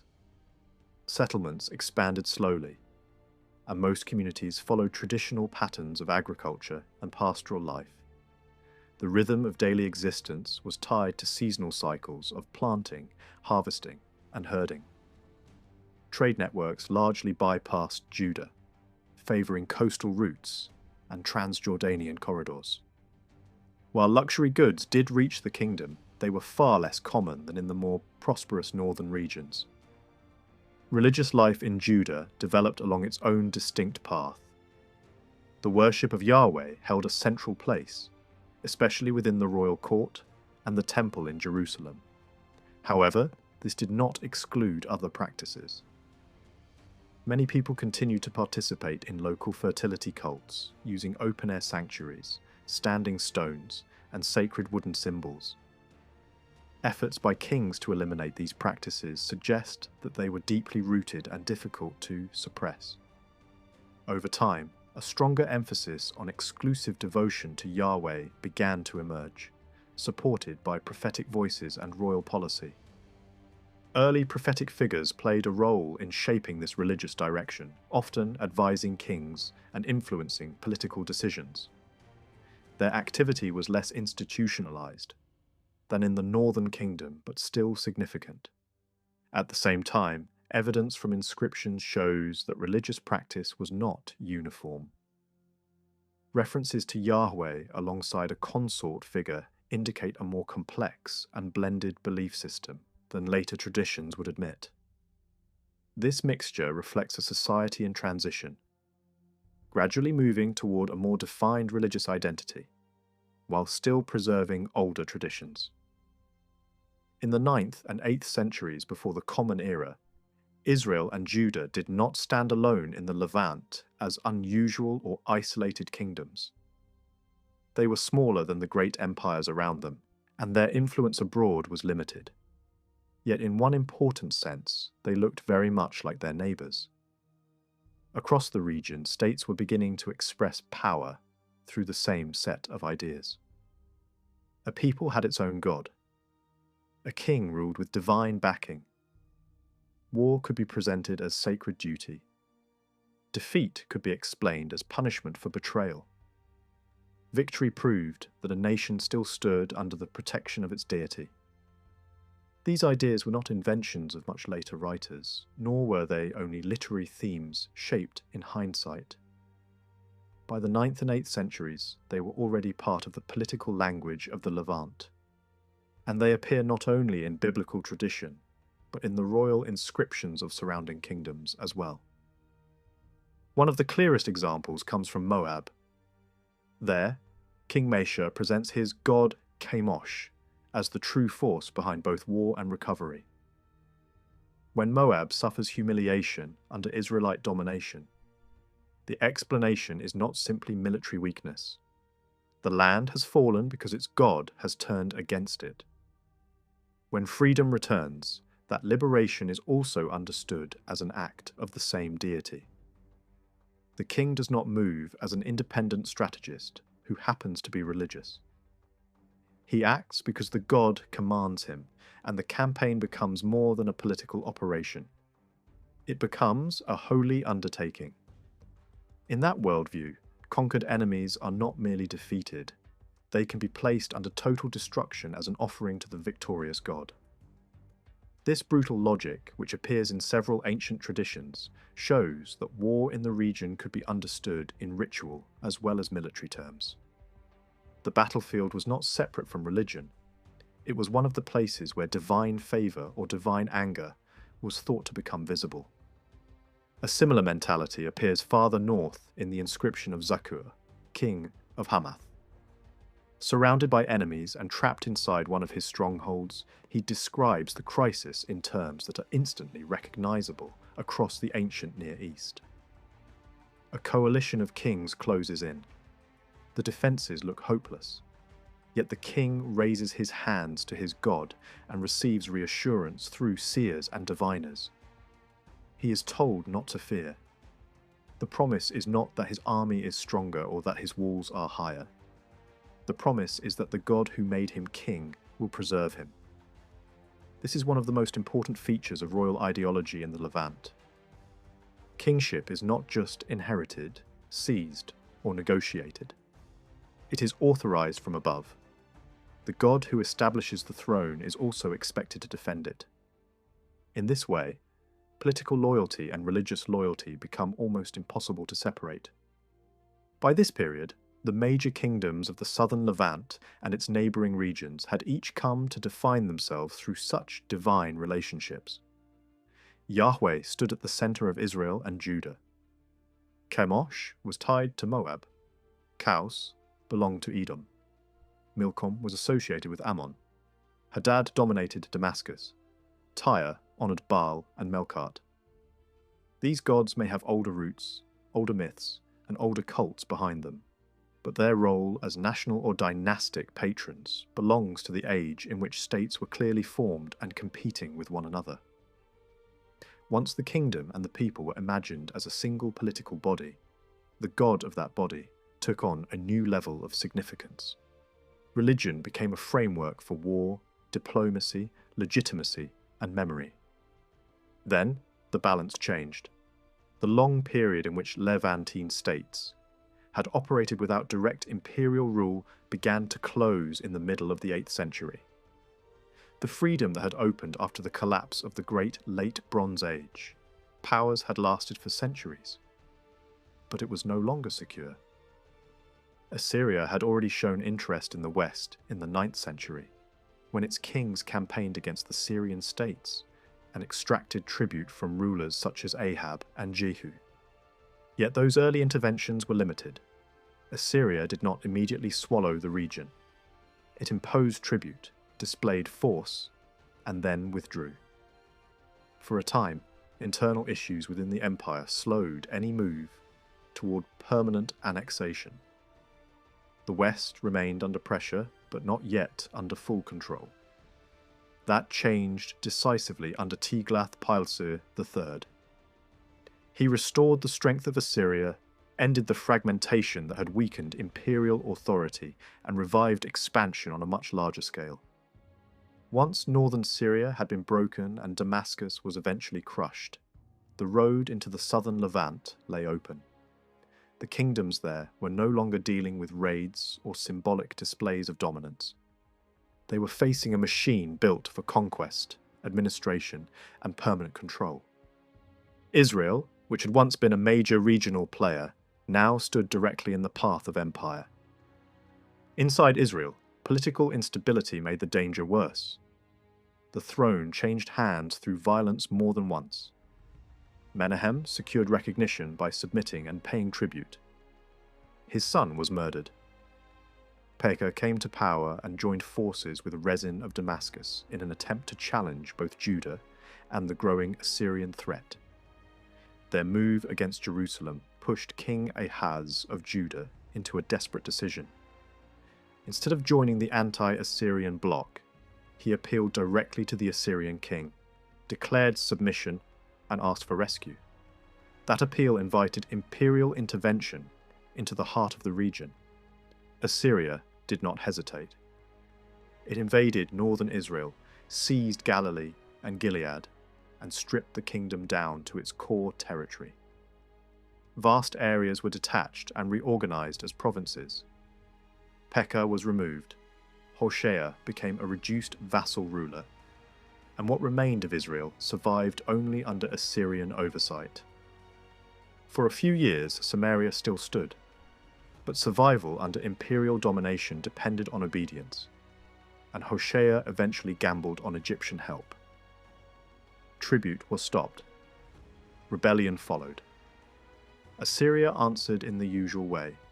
The capital was besieged, the king was removed, and Samaria fell. The kingdom of Israel, which had once fought at Karka and dominated its neighbours, disappeared as an independent state. Its fall was sudden only in appearance. In truth, it was the final stage of a long process in which the scale of Assyrian power simply outmatched anything the Levantine kingdoms could sustain. What happened to Israel was not an exceptional collapse caused by one bad decision. It was the consequence of facing an empire operating on an entirely different level of organization, logistics, and military force. Judah survived that moment, but survival did not mean freedom. Ahaz had escaped destruction by aligning with Assyria, and that came at a price. He travelled to meet the imperial ruler, paid tribute, and adapted the symbolism of his own cult to match the new political reality. Judah remained formally independent, yet its place in the region had changed. The kingdom now lived in the shadow of empire. Under Hezekiah, however, that submissive posture began to shift. He appears to have believed that the time had come to test Assyrian dominance. Perhaps because the empire's attention was divided. Perhaps because support from Egypt and Babylon seemed possible. Or perhaps because the kingdom had gained new confidence through internal growth. He fortified Jerusalem, prepared its water supply, strengthened border defences, and pursued a more openly anti-Assyrian course. The result was the Great Invasion of 701. Sennacherib marched west, crushed resistance in the coastal plain, restored rulers loyal to Assyria in Philistine cities, and devastated the Judean lowlands. Lachish, Judah's most important city after Jerusalem, fell in a siege so important to Assyria that it was immortalized in royal reliefs. Deportations followed on a huge scale. Towns were stripped, the countryside was damaged, and the political message was unmistakable. Assyria could ruin a kingdom even without taking its capital. Yet Jerusalem did not fall. It was besieged, pressured, and humiliated, but not captured. Hezekiah paid a massive tribute, and Judah lost territory and prestige, yet the city endured. That narrow survival would shape Judean memory for generations. It could be interpreted as a political compromise, as an Assyrian strategic pause, or as divine deliverance. In Jerusalem, the last interpretation would become especially powerful. After that campaign, Judah remained a vassal state through the reign of Manasseh. Assyria no longer needed to annex every small kingdom on its borderlands. Some were left in place as obedient buffers, expected to deliver loyalty, labor, and tribute. Judah, Ammon, Moab, Edom, Gaza, and Ashkelon all survived in this dependent condition. For roughly half a century, the region experienced what may be called an imperial peace. This was not peace in the moral sense, but in the administrative one. Rebellion was muted. Trade moved under wider protection. Armies passed through on their way to larger targets, especially Egypt. Local kings supplied provisions and assistance. Assyria aimed higher than the Levant, and for a time that allowed the smaller states to breathe, provided they remembered who ruled the larger world around them. Assyrian conquest, however, was never just a matter of winning battles. It was followed by a deliberate program of destruction and reconstruction. Royal inscriptions delight in scenes of burning cities, uprooted orchards, stolen herds, and deported populations. Some of that language is certainly theatrical, designed to terrify enemies and glorify the king. But the damage was real. Villages were emptied, skilled workers were removed, families were marched across enormous distances, entire regions were shaken. At the same time, Assyria did not usually want to leave conquered territories dead and empty. Once a rebellious kingdom was broken, it was reorganized. Local palaces were replaced by provincial centers. New officials arrived. Deportees from other lands were settled in the emptied districts. Administrative order replaced local sovereignty. This system of deportation was one of the empire's most powerful tools. The goal was not merely punishment, it was transformation. Populations were uprooted and mixed. Old loyalties were weakened. Communities that had once formed the base of local resistance were scattered across unfamiliar territories. In return, new communities were planted in recently conquered regions. Over time, this policy served both the economy and imperial control. Land would still be worked, taxes would still be collected, trade would continue, but the political and cultural coherence of the defeated kingdom would be broken. From the imperial point of view, this was the making of order. From the local point of view, it was the dismantling of identity. Samaria became one of the most striking examples of this process. After the fall of the Kingdom of Israel, many inhabitants were deported, and others from different parts of the empire were brought in. The result was not a simple replacement of one people by another, but the creation of a mixed society under Assyrian oversight.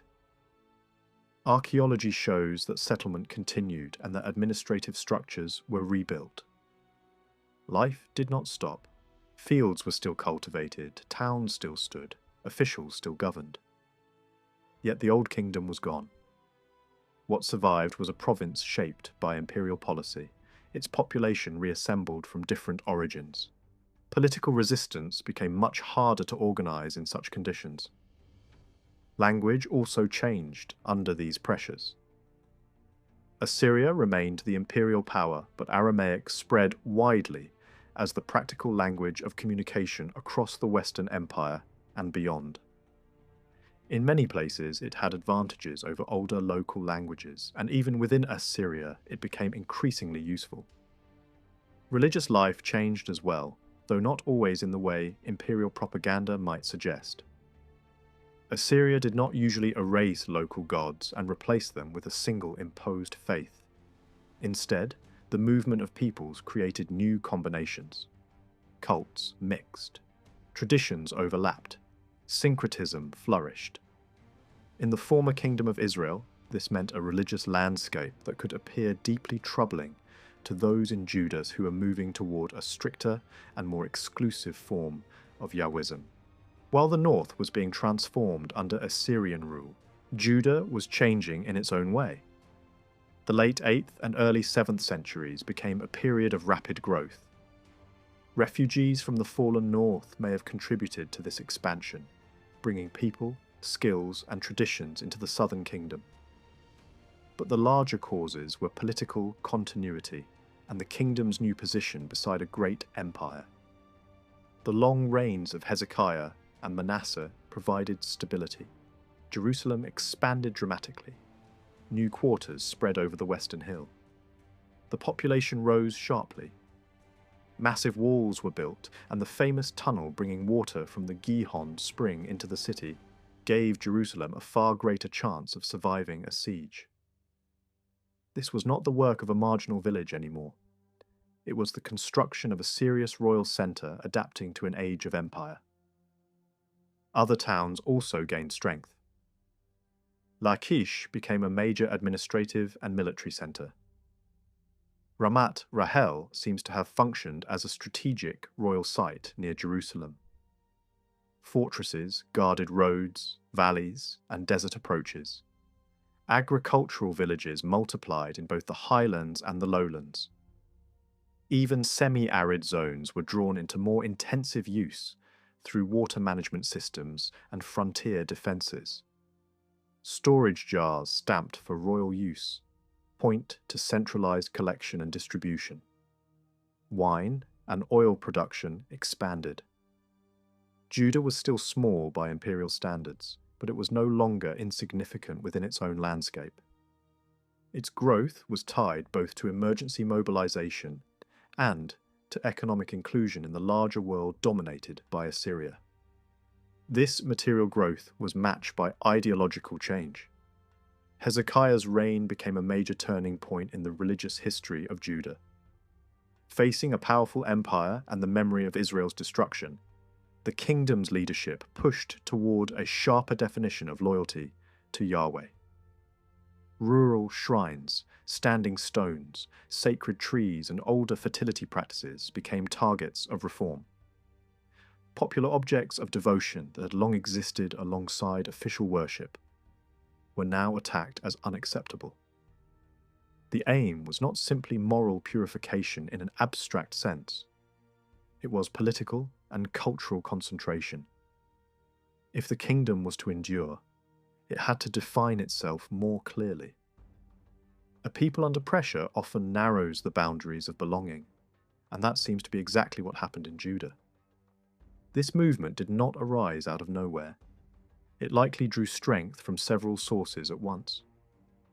Priests and other religious figures from the fallen north may have brought new urgency to Judah. The shock of Assyrian expansion forced deeper reflection on divine justice, national failure, and survival. At the same time, prophetic voices gave literary and moral force to these concerns. Hosea, shaped by the catastrophe of Israel, interpreted national ruin as the result of betrayal toward Yahweh. Political calculation and foreign alliances had failed. What mattered was covenant loyalty. Micah, speaking from the perspective of the countryside, condemned the greed of elites who seized land, crushed the vulnerable, and corrupted justice. For him, disaster began not only in ritual unfaithfulness but in social violence. Isaiah, active in Jerusalem itself, connected the crisis of the age to both moral disorder and failed statecraft. He attacked concentration of land, vanity of rulers, empty reliance on Egypt, and the blindness of a leadership that trusted fortifications more than the God it claimed to serve. The siege of Jerusalem brought these tensions into the open. Two strategies stood side by side. One was practical and political: strengthen the city, seek allies, prepare for war, and survive through calculation. The other was prophetic and radical: trust in Yahweh alone, reject false securities, and understand the whole crisis as a test of loyalty.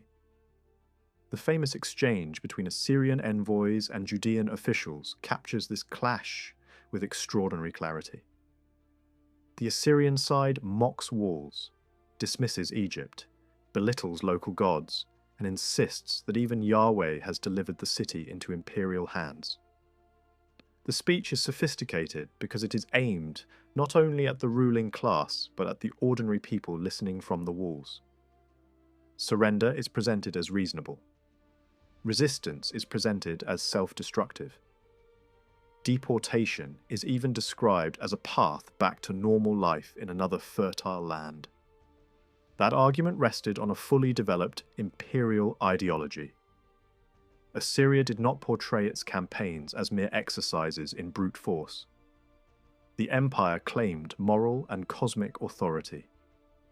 Its victories came by command of Ashur and the great gods. Its enemies had rebelled not just against a king, but against rightful order. Their own gods had abandoned them. Their rulers were guilty, but the common people might still be spared through submission. In this vision, conquest was not chaos. It was the expansion of justice under imperial sovereignty.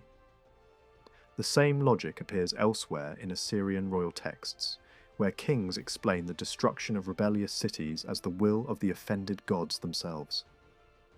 Even Babylon, sacred and ancient, could be described as having fallen because its own deity had turned away in anger. For local populations, this created a spiritual crisis as much as a political one. If invasion meant divine punishment, then defeat could be read in two opposite ways. One response was to accept the superiority of Assyria and its gods, to conclude that resistance had been foolish, and to submit not only politically, but ideologically. The other was the reverse: to see invasion as a sign that the local god had been angered by disloyalty, corruption, or impurity, and therefore to respond with stricter devotion rather than surrender. Judah increasingly took the second path. The near survival of Jerusalem made that choice easier. Since the city had not fallen, faith in Yahweh could be intensified rather than abandoned. The danger itself became proof that reform was necessary. The empire had not crushed Judah completely, and that left room for a powerful reinterpretation. Survival meant that the bond between city and God still held, but only if disloyalty was confronted. That is why the late 8th and early 7th centuries were so decisive. The Assyrian Empire did far more than conquer territory. It forced the societies of the Levant to define themselves under pressure. It accelerated state formation, transformed economies, mixed populations, and reshaped political thought. In the north, Israel was broken apart and absorbed into an imperial system that preserved productivity while dissolving sovereignty.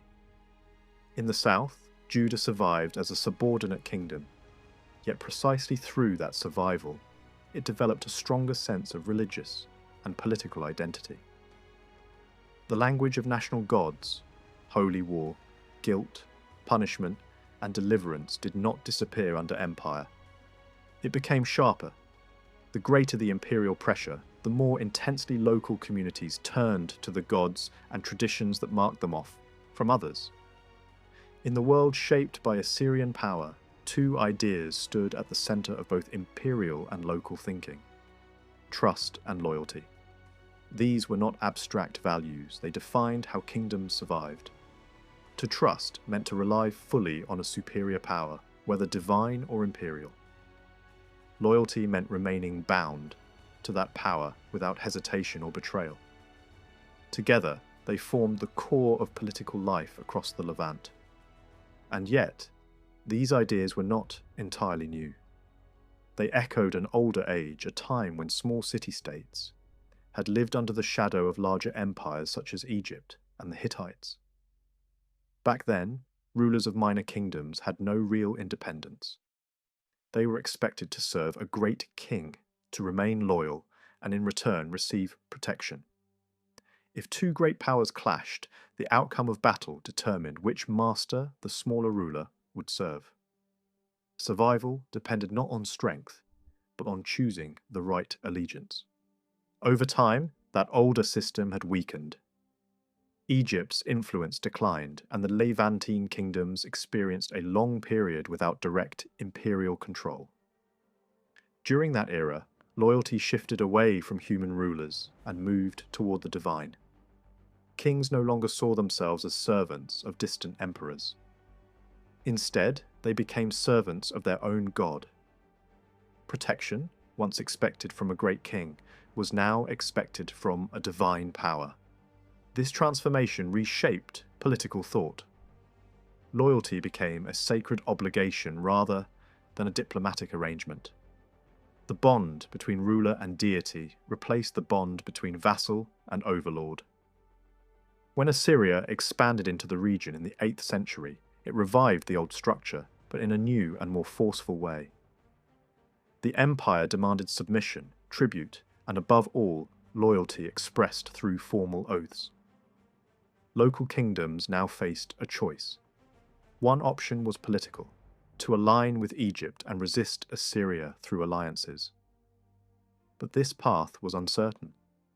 Egypt was no longer the dominant force it had once been. Its military strength was limited, and its willingness to protect its allies was doubtful.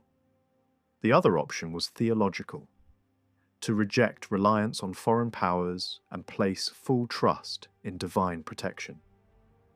In this second path, survival depended not on diplomacy or military strength, but on absolute loyalty to the national god.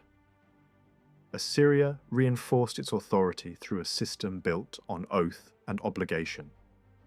A king who submitted to Assyria did not simply agree to pay tribute. He swore a binding oath of loyalty, often in the presence of Assyrian gods. This oath required complete obedience. It forbade alliances with other powers. It demanded recognition of Assyria as the sole authority.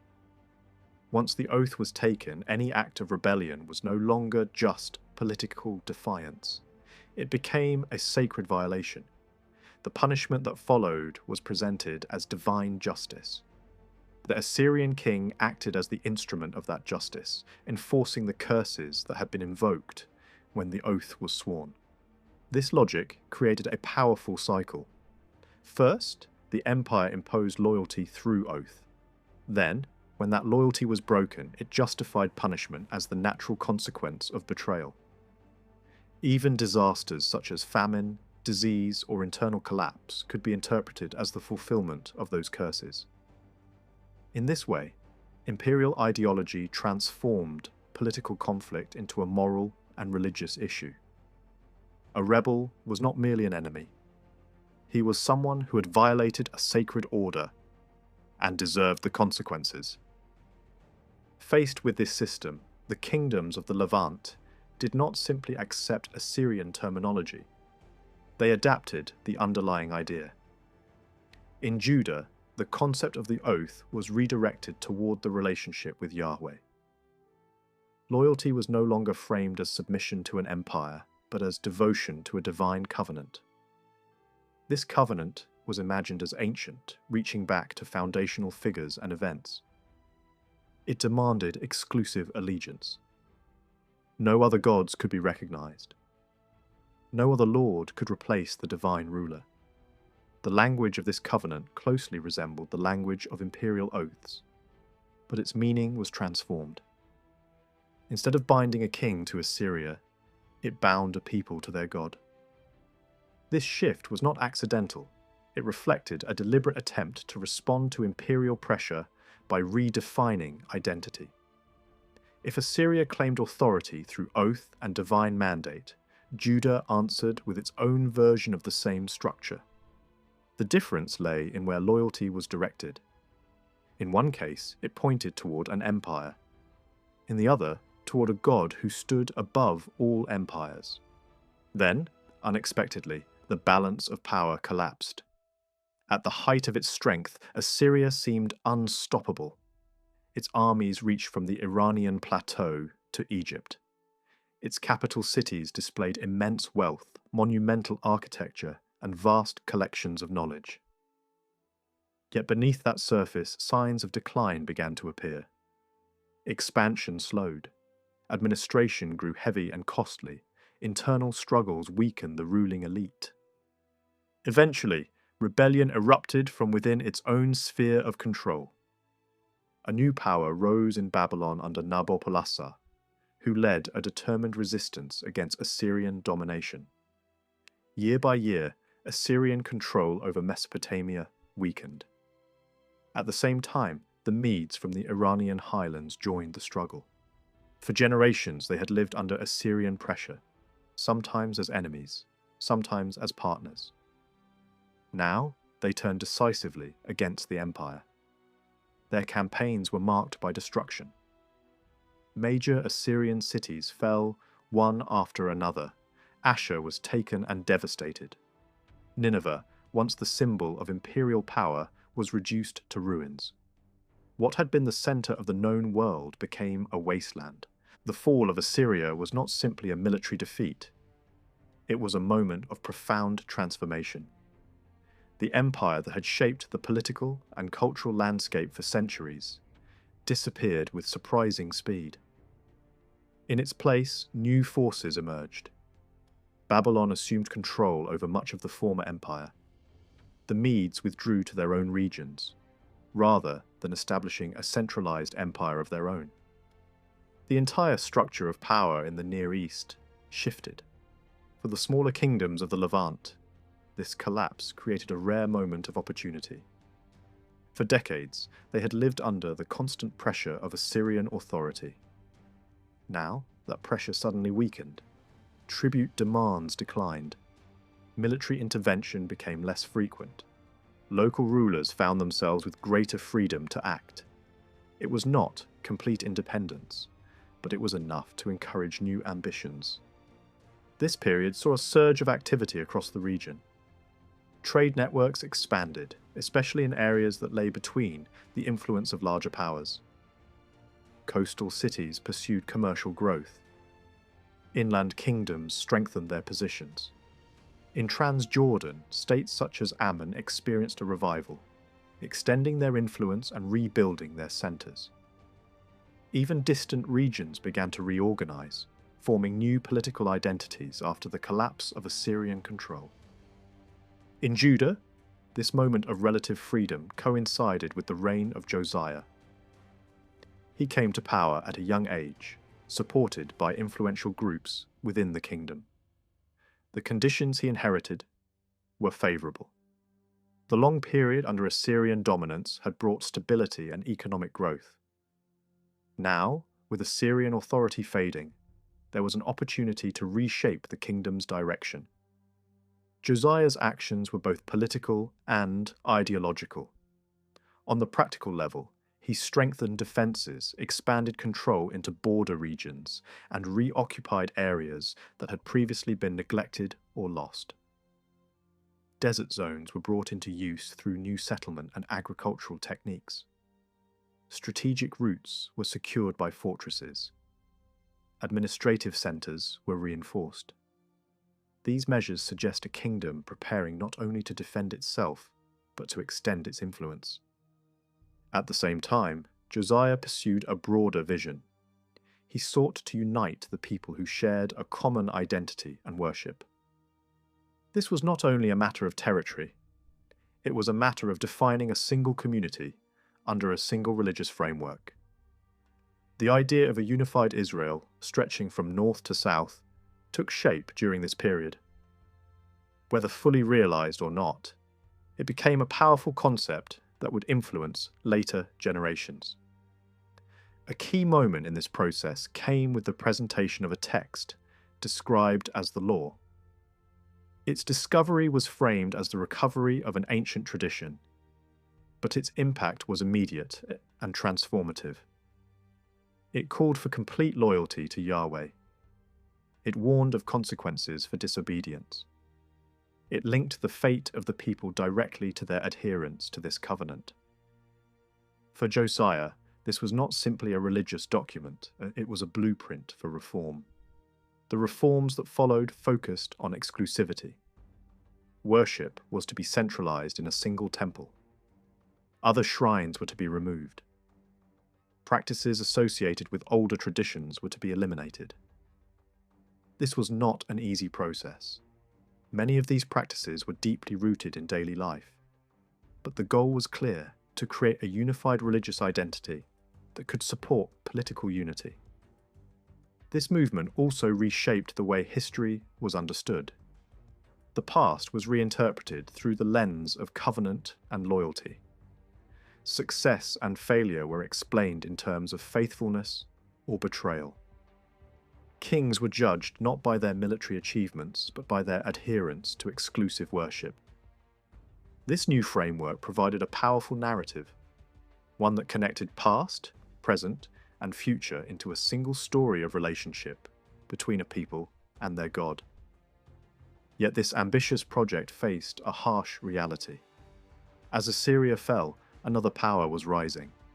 Egypt attempted to reassert control over the region, while Babylon advanced from the east. In this shifting landscape, Judah's position remained precarious.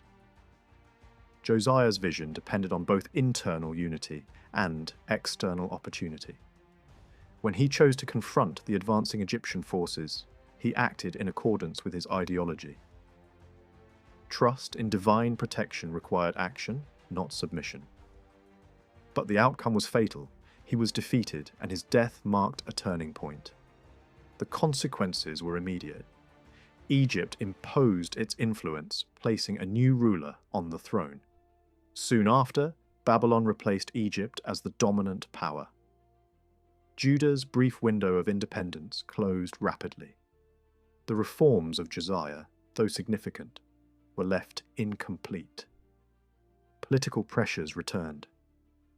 Internal divisions resurfaced. The kingdom entered a new phase of uncertainty. Even so, the legacy of this period did not disappear.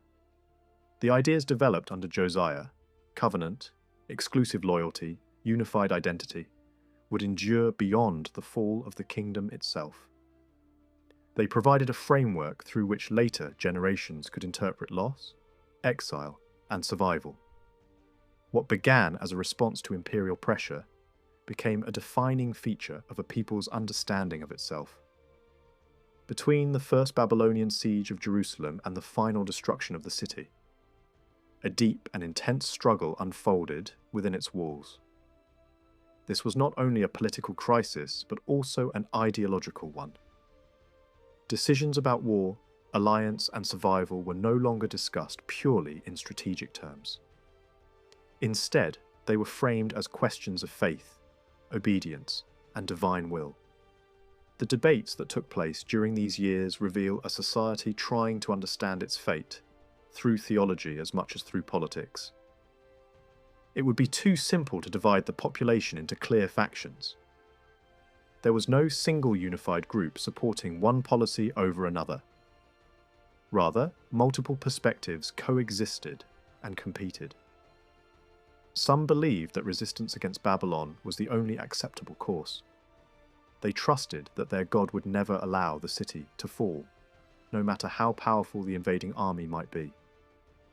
This confidence was not just political optimism. It was rooted in a belief that divine protection was guaranteed, that Jerusalem itself could not be abandoned. Others looked outward for salvation. They placed their hopes in Egypt, expecting military assistance to counter Babylonian expansion. Negotiations were made, alliances discussed, and eventually Egyptian forces did appear. Yet their intervention proved weak and ineffective. Even at the time, there were voices warning that reliance on Egypt was misguided.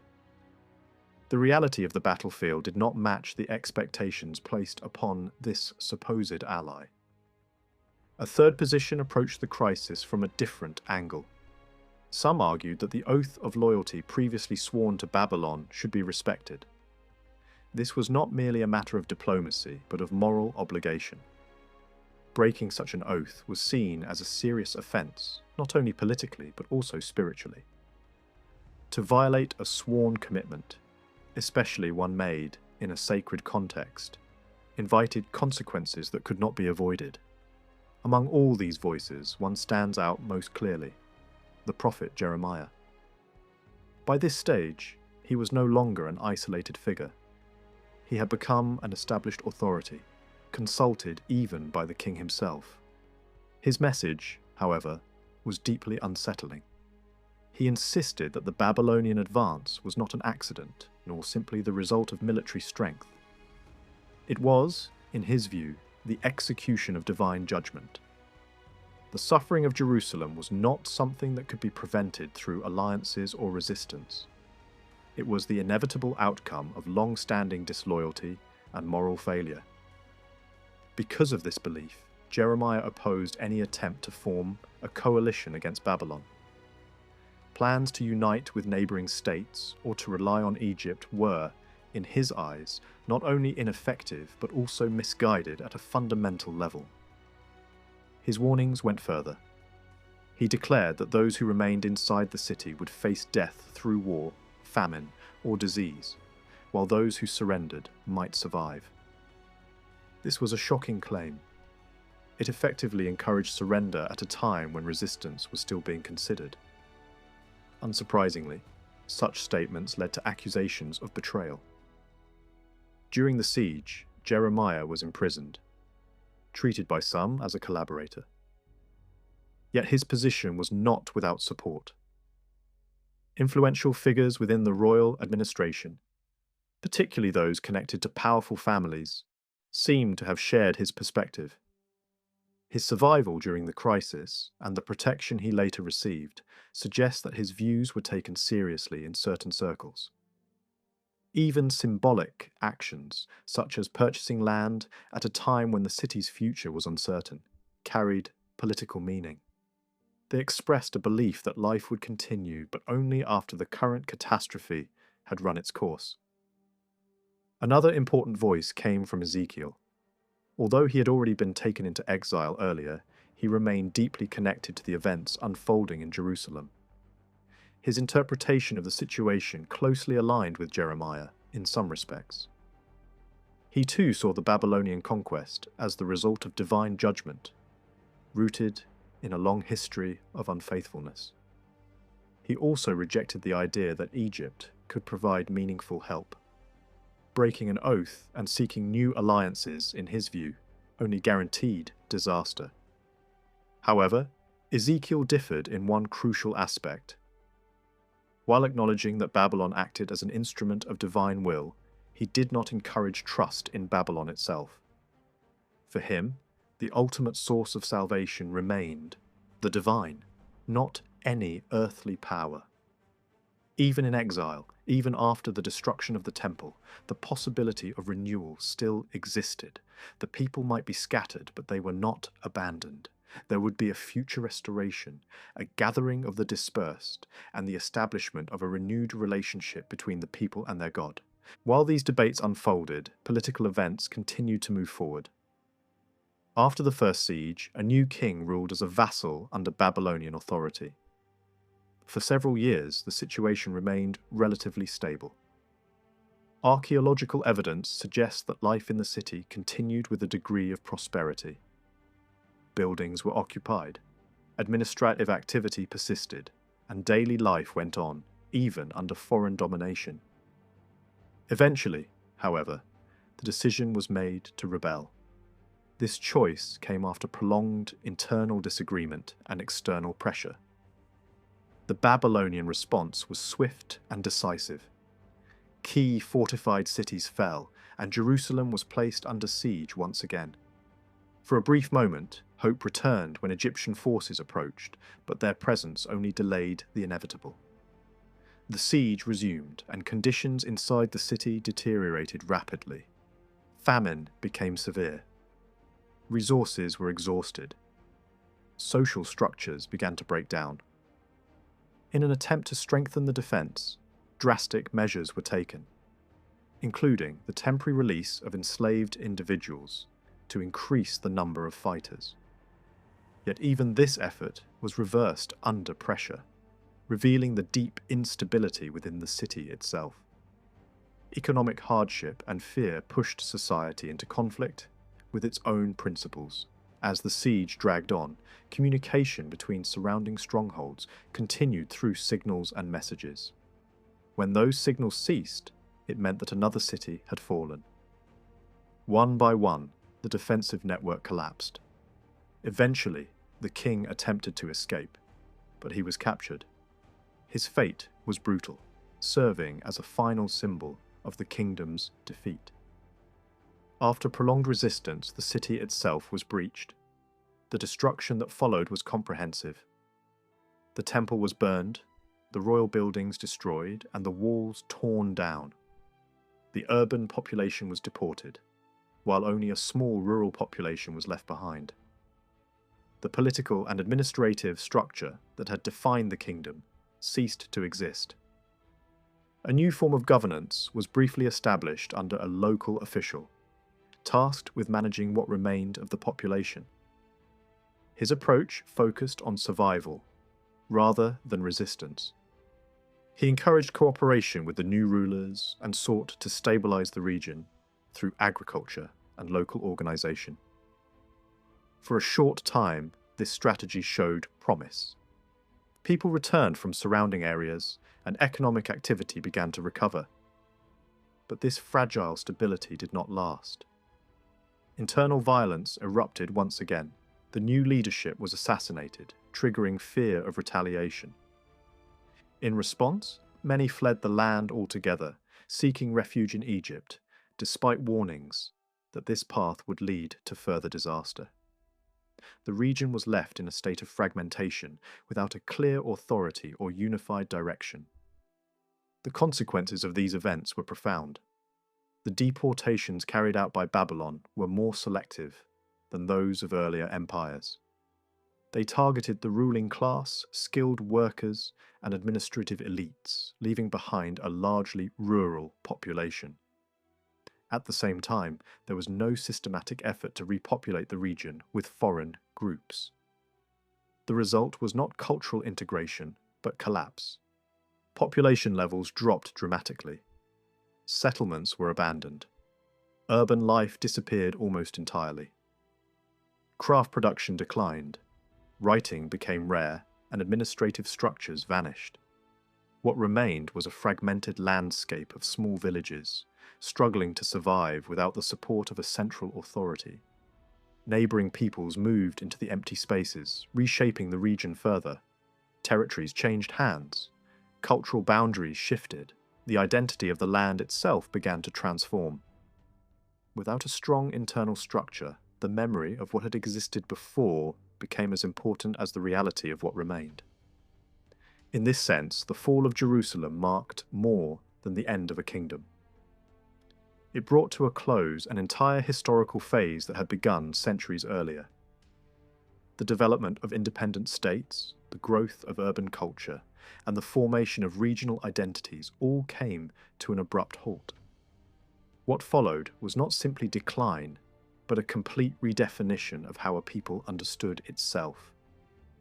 The fall of Jerusalem did not bring a single, unified experience for its people. Instead, it created two very different destinies. King Zedekiah, who had broken his oath and resisted Babylon, faced a brutal end that symbolized the consequences of rebellion. In contrast, Jehoiakim, who surrendered earlier, was taken to Babylon not as a broken captive, but as a preserved figure of royalty. Administrative records from the Babylonian court reveal that he continued to receive provisions alongside his sons, and, more importantly, retained the title of King of Judah. This detail is crucial because it shows that even in exile, the idea of Judah's monarchy was not erased, but quietly sustained. When Nebuchadnezzar died and his successor came to power, a general act of mercy reshaped the lives of several imprisoned rulers. Jehoiakim's status improved significantly.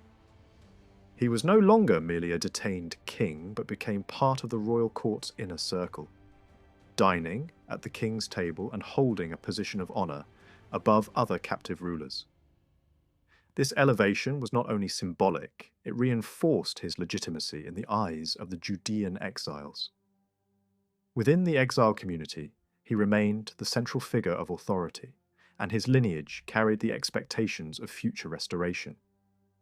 His descendants, including Shealtiel, Sheshbazzar, and Zerubbabel, would later emerge as key leaders during the return from exile, bridging the lost monarchy with a new political reality.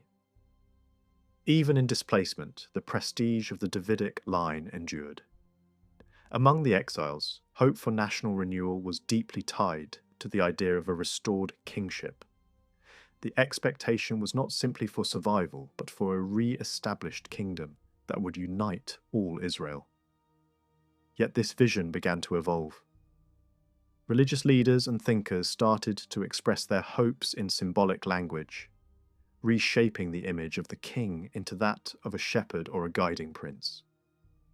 The ideal ruler was no longer just a political figure, but a moral and spiritual leader who would embody justice, wisdom, and divine favour.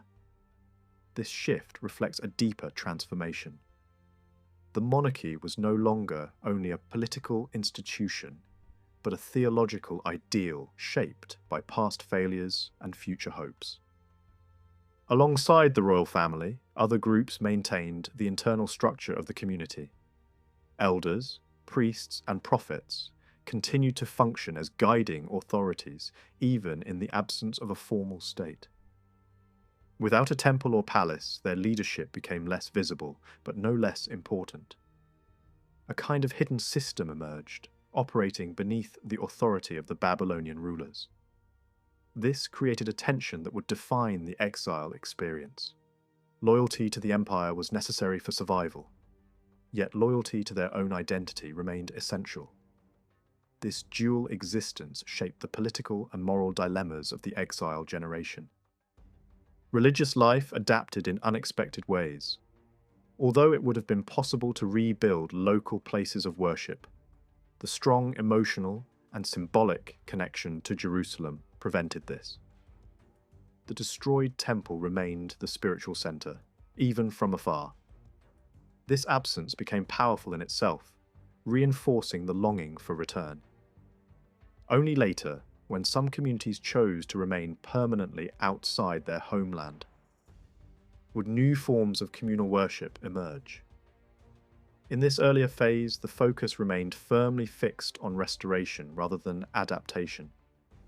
The exiles in Babylon showed a remarkable level of cohesion compared to earlier deported populations. While earlier groups had often disappeared into surrounding cultures, the Judean exiles maintained a strong sense of identity. Even when some adopted Babylonian names for practical reasons, most preserved their traditional names as a sign of continuity.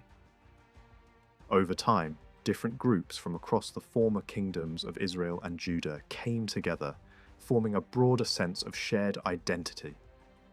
The idea of a united Israel, built from all 12 tribes, became stronger in exile than it had been before the fall. Geographically, the exiles were settled in various parts of Babylonia, often in areas that needed to be repopulated and cultivated. Many were placed along canals and in regions requiring agricultural revival. Their labour became part of a larger economic strategy aimed at restoring productivity in the region. They were not simply prisoners, they were a workforce integrated into the imperial system. Instructions attributed to their leaders encouraged them to build lives in exile, to plant, to marry, to raise families, and to seek stability within their new environment. This approach balanced realism with hope, preventing despair while keeping alive the expectation of eventual return. Over time, some exiles moved beyond agriculture into trade and financial activity. Evidence from business archives shows individuals with Judean names participating in economic life, suggesting a gradual integration without complete assimilation. Cultural changes did occur. Aramaic replaced Hebrew as the common language, and Babylonian calendar systems were adopted. Yet these adaptations did not erase their identity. Instead, they coexisted with strong efforts to preserve traditions, including Sabbath observance, circumcision, and genealogical records. These practices became markers of continuity, reinforcing a shared sense of belonging. The experience of exile was not limited to Babylonia. In Egypt, a different type of community developed. Some had fled there voluntarily, while others had been drawn by opportunity or necessity. Unlike the Babylonian exiles, these groups were more open to blending with their surroundings.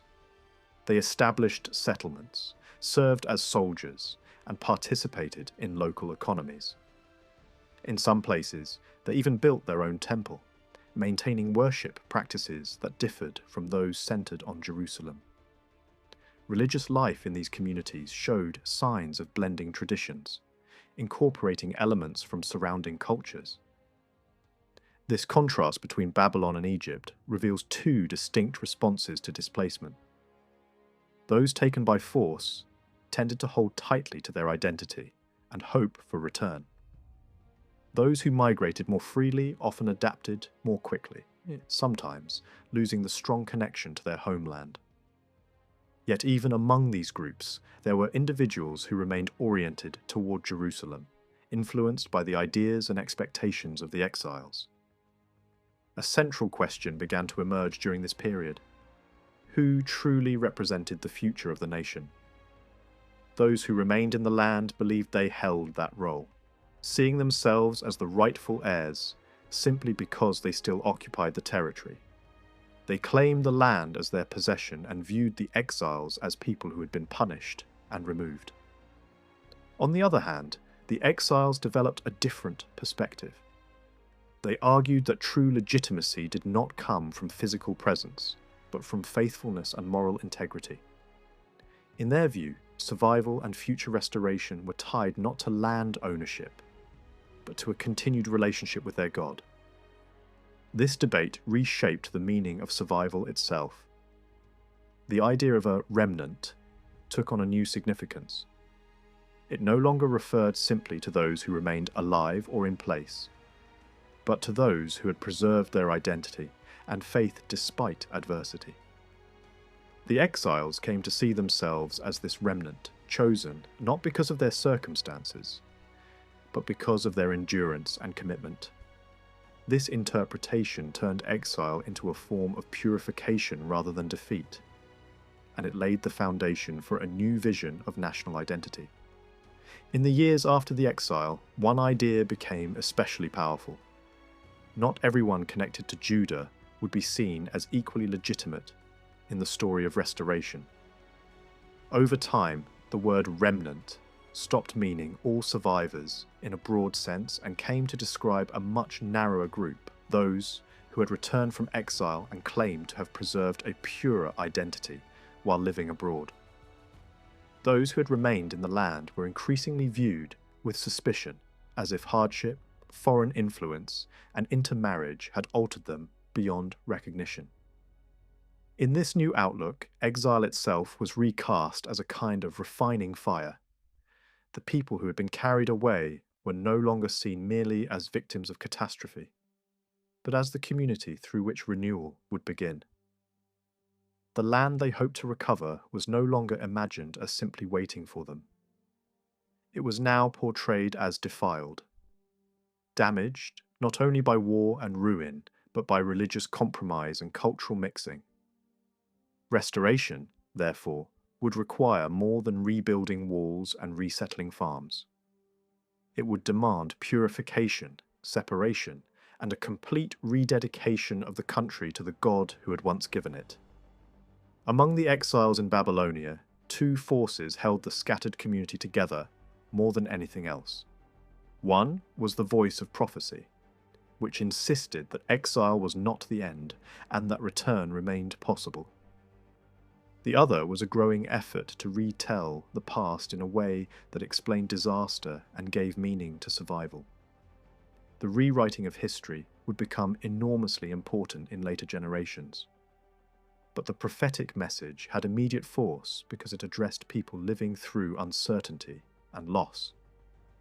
It offered an explanation that preserved faith while making sense of national collapse. The destruction of Jerusalem was not interpreted as proof that Babylon's gods had triumphed. Instead, it was understood as an act of judgment carried out by the God of Israel himself. Babylon had served as the instrument of punishment, not as the victor in a contest between rival deities. That belief changed everything. It meant that the answer to defeat was not religious surrender, but deeper loyalty. The path forward lay in renewed obedience, because the same God who had allowed destruction could also create restoration, overturn empires, and bring the exiles home. This message took on a particularly sharp form in the preaching associated with Ezekiel. His vision of the future was not limited to comfort or consolation. It offered a program for national renewal. One of its central features was the reunification of a people long divided. The ancient separation between Judah in the south and Israel in the north was no longer to define the future.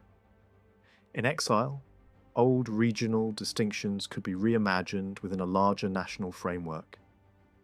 Refugees, deportees, scribes, and priests from different backgrounds now contributed to a shared picture of a restored people. The hope was no longer just the survival of Judah, but the recovery of all Israel. This broader vision had deep roots in earlier generations. Yet exile gave it a new urgency and a more practical emotional power.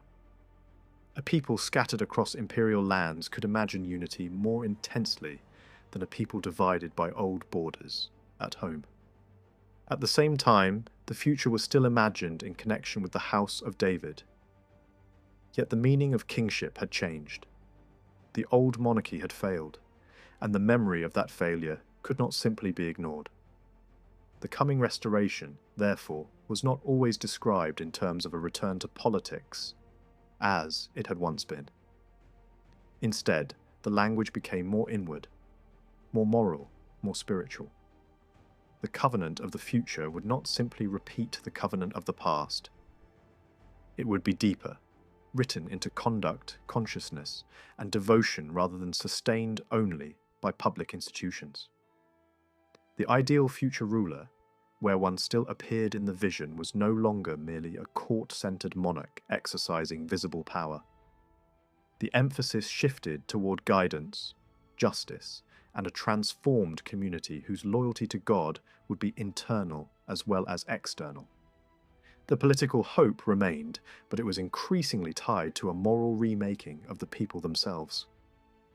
That same transformation shaped the vision of the restored Jerusalem. The future city was imagined less as the seat of an ordinary kingdom, and more as a sacred center ordered around divine presence.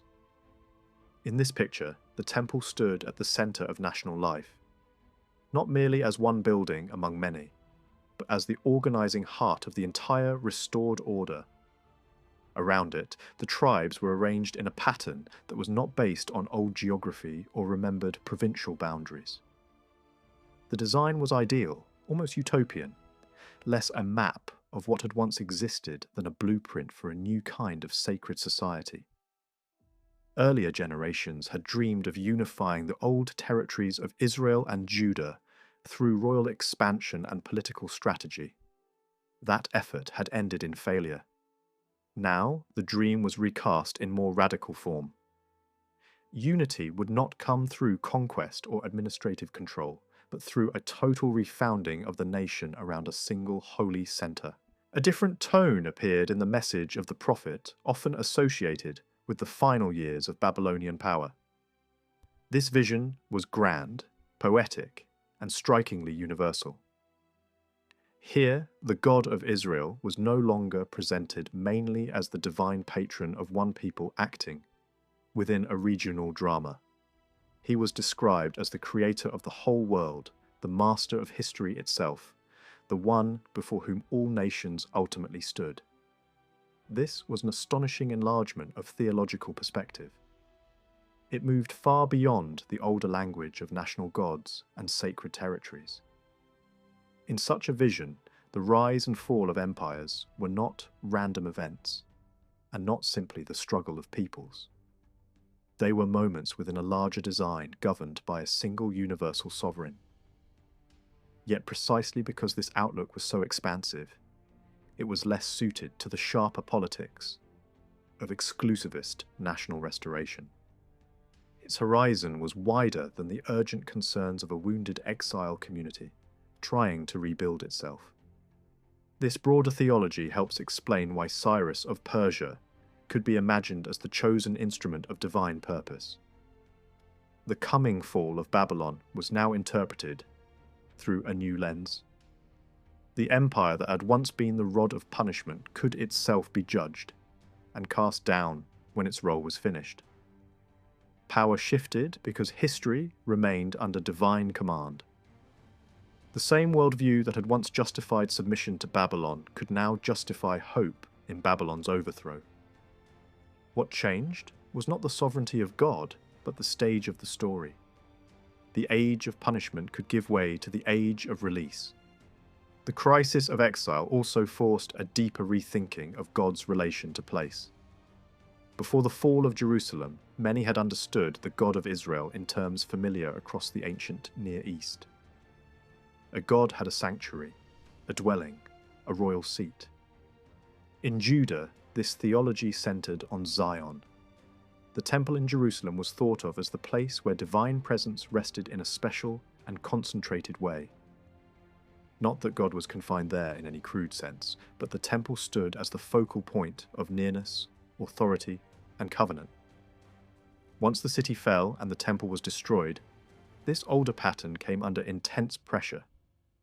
A God whose people were scattered and whose sanctuary lay in ruins could not be understood in the same way as before. Unlike many neighboring cults, the worship of the God of Israel did not revolve around an image that could be carried off and later restored. There was no statue to retrieve from a conqueror's treasury. This absence, which had once marked the distinctiveness of the tradition, now became critically important. It made possible a new understanding of divine presence that was less material and less dependent on a single physical site. During and after the exile, two related ideas grew in importance. One centered on the divine name, the other focused on divine glory. Both preserved the reality of sacred presence while loosening its connection to a visible enthronement in one earthly sanctuary. The theology of the name made the temple the place where God caused his name to dwell, not the place that contained him. That was a subtle but profound shift.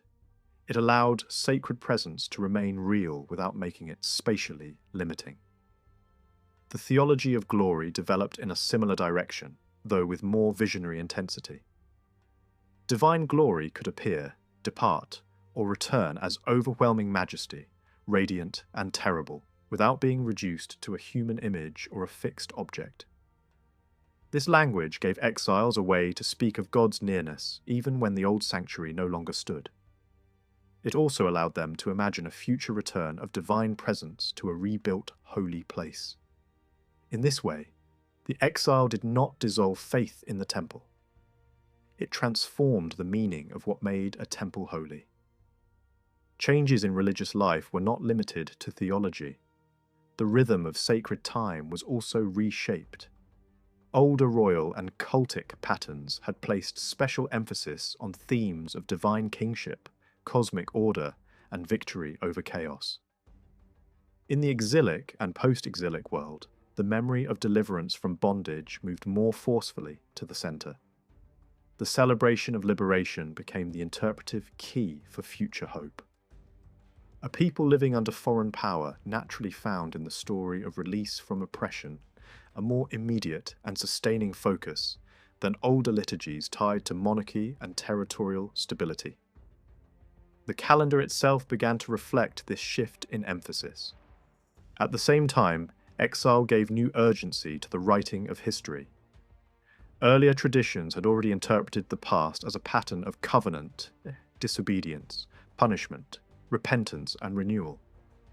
But after Jerusalem fell, the old story could no longer end where earlier generations might have wished. It had to account for disaster without abandoning meaning. This produced a far-reaching historical vision that stretched from the earliest traditions of deliverance and settlement down through the age of kings. Its purpose was not merely to record events. It was to explain why things had gone wrong, who had been faithful, and what lessons had to be carried into the future. In shaping this narrative, the writers drew on a mixture of older stories, royal memory, court traditions, and chronicle-like methods. The earlier periods were often told with vivid episodes, heroic figures, dramatic confrontations, and broad symbolic numbers. Later periods, especially the era of the divided kingdoms, were presented with greater chronological care and more formal structure.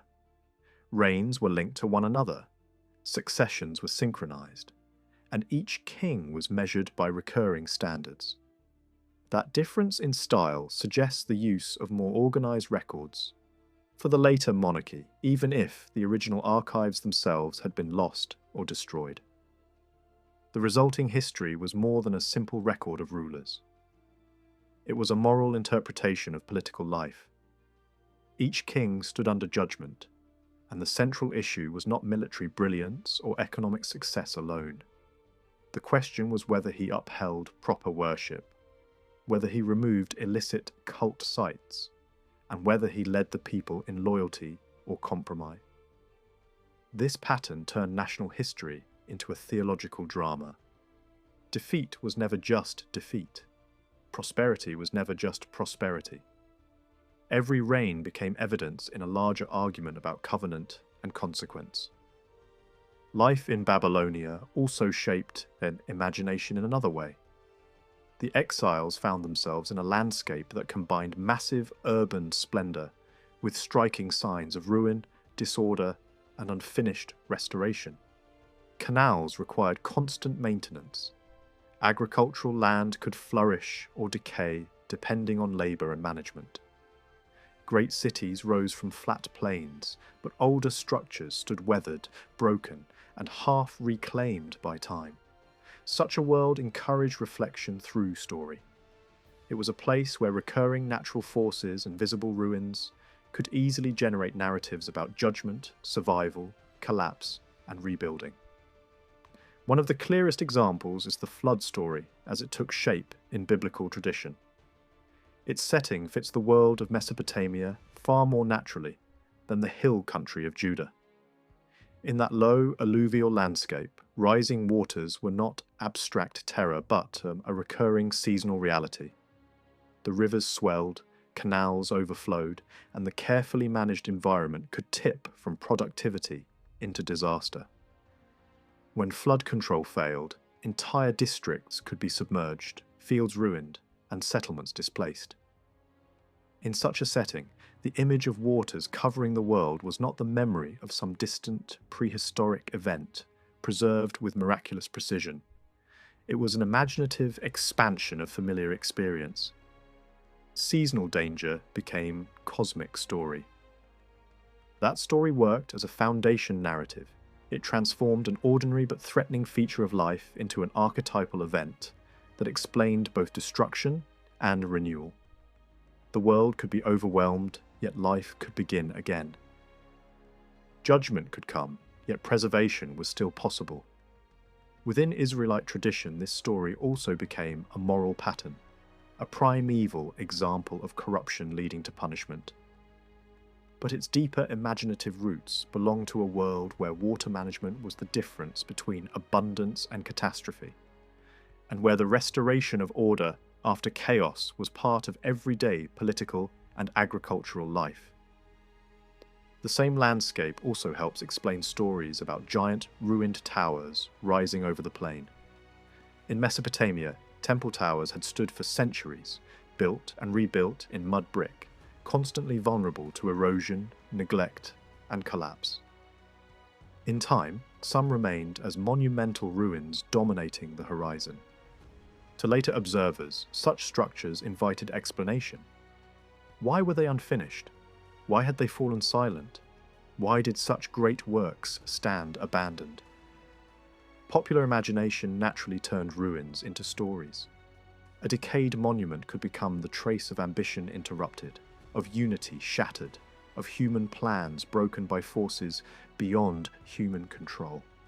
All of these developments show that exile was never only a political condition. It was an intellectual and religious turning point. Old ideas did not simply survive unchanged, nor were they swept away. They were reworked under pressure. Kingship was reimagined. Covenant was deepened. Sacred presence was detached from older assumptions about place. National memory was rewritten. Even inherited stories about the beginning of the world were retold in forms shaped by the landscapes of displacement. Out of ruin came not silence, but an intense burst of theological imagination and historical reflection. The community that would later return was carrying much more than memories of a lost homeland. It was carrying a new interpretation of God, history, identity, and hope. In the vast plains of Mesopotamia, certain ruins dominated the horizon with an almost overwhelming presence. Among them stood massive stepped towers, rising from the flat land like artificial mountains. For those arriving from a landscape of smaller settlements and modest structures, these towering forms must have seemed almost unreal. It is easy to imagine how such a structure could inspire a story about human ambition, reaching too far. In that story, people attempt to build upward toward the heavens, driven by pride and the desire to leave a lasting mark. Yet the project collapses, not because of physical failure alone, but because communication itself breaks down. Language becomes fragmented, cooperation dissolves, and the grand vision is abandoned. Around a silent ruin, a powerful idea takes shape. Human effort has limits, and any attempt to cross them invites failure. The story also reflects everyday experience in the imperial world. Large construction projects brought together workers from many regions, each speaking a different language and carrying their own customs. Communication would have been difficult, instructions confusing, and coordination fragile. This reality of multilingual labour could easily transform into a symbolic explanation for division itself. The idea that humanity once shared a single language and that this unity was later shattered offered a way to explain both cultural diversity and the difficulty of cooperation. Even the name of the city becomes part of the story, transformed into a word associated with confusion, as if the place itself embodied the breakdown of human unity. Yet the landscape of Babylonia was not only a place of ruins and failed ambitions. It also contained carefully managed spaces of order and productivity. In the midst of arid surroundings, enclosed gardens flourished. These were not wild landscapes, but controlled environments, shaped by irrigation, protected from intrusion, and maintained with constant care. Fruit trees, vegetables, and flowing water created a sharp contrast with the harsher world outside. At a larger scale, royal gardens took this idea even further. They combined exotic plants, animals, and architectural elements into carefully arranged displays of abundance. Such spaces were not only practical but symbolic, representing control, wealth, and a vision of harmony. It is within such a setting that the story of an ideal garden emerges. This garden is not just a physical place, but a reflection of a deeper human condition. Inside, everything is provided effortlessly. Life unfolds without struggle, and existence is marked by peace and simplicity. Outside, however, life becomes difficult. Survival requires labour, and the natural world no longer yields its gifts freely. The contrast between these two states expresses a fundamental tension: the longing for ease and protection against the reality of effort and uncertainty. The garden becomes a symbol of what has been lost, while the world beyond it represents the conditions of ordinary human life. At the heart of this narrative lies another theme, one that appears repeatedly in ancient traditions: the search for immortality. The first humans, like other legendary figures in Mesopotamian stories, come close to crossing the boundary between mortal and divine existence. They gain knowledge, approach a higher level of understanding, and seem on the verge of transcending human limits. Yet they are stopped before they can fully succeed. Immortality remains out of reach, and humanity must accept its place within the cycle of life and death. What is gained instead is not eternal life for the individual, but continuity through future generations. Pain, labour, and mortality become defining features of existence, not as random misfortunes, but as conditions that shape the human story. As these stories developed, they were placed within a broader attempt to understand the world as a whole. The experience of displacement had expanded geographical awareness. People who once thought in terms of local territories now imagined a world stretching across vast regions, filled with different peoples and cultures. To make sense of this diversity, a new kind of framework emerged. Humanity was traced back to a single origin, and from that origin, different groups were organized into a structured system of relationships. This system was not only about ancestry, but also about geography and political reality.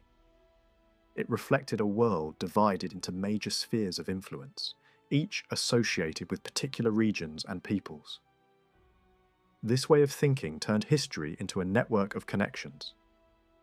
Peoples were not isolated, but linked through shared origins and branching lines of descent.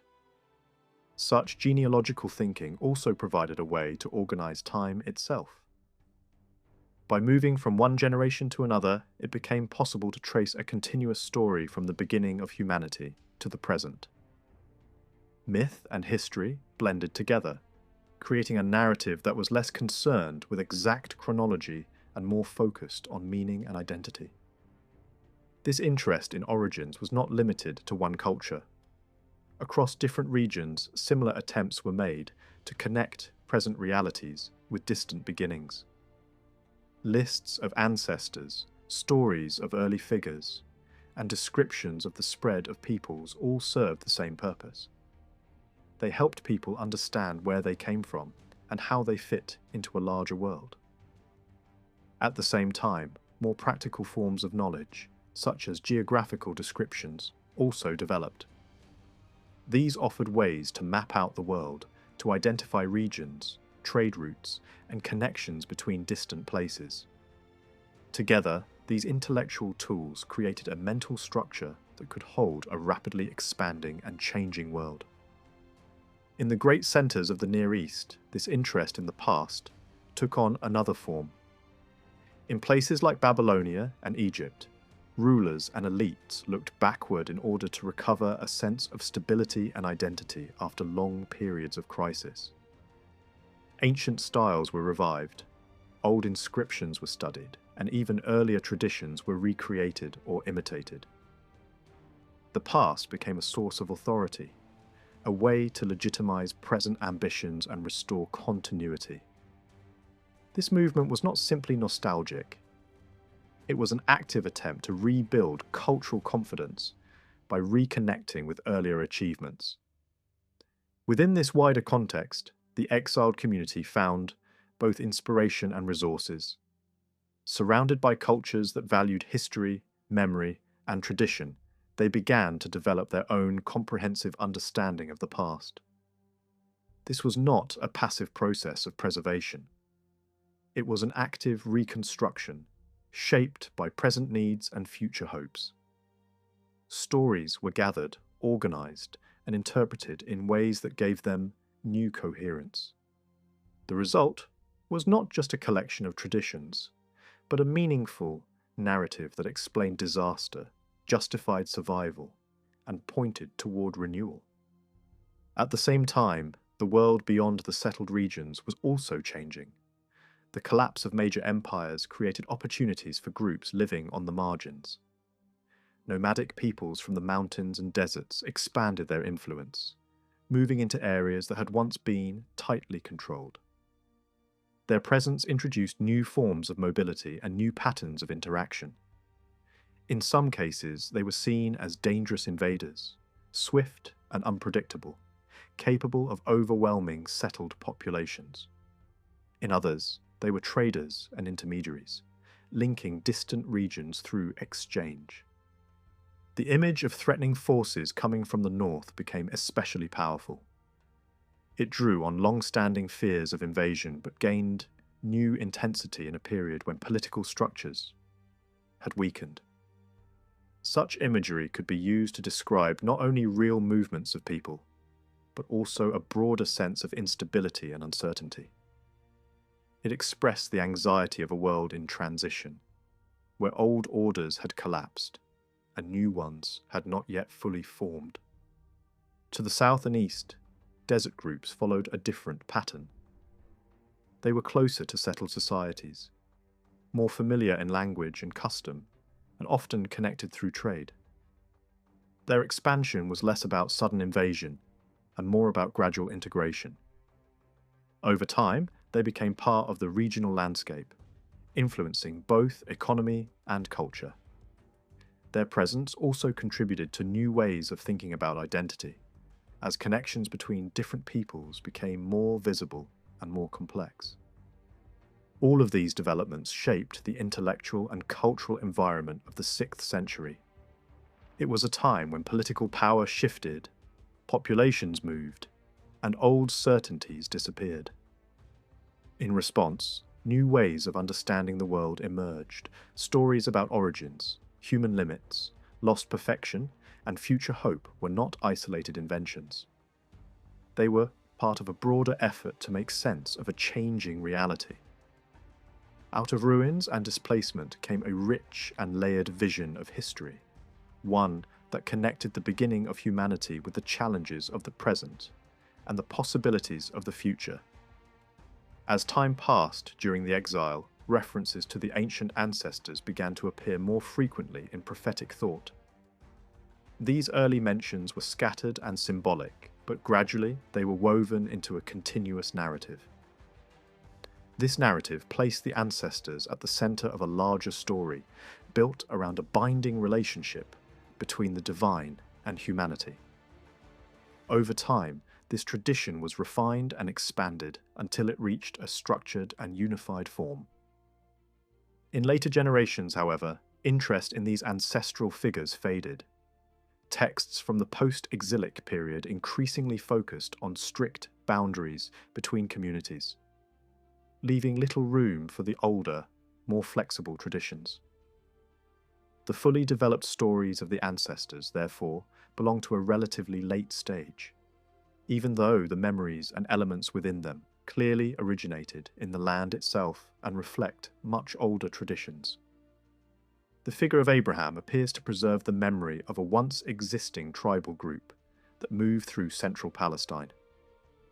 This group followed the rhythms of seasonal migration, travelling between southern and central regions in search of pasture.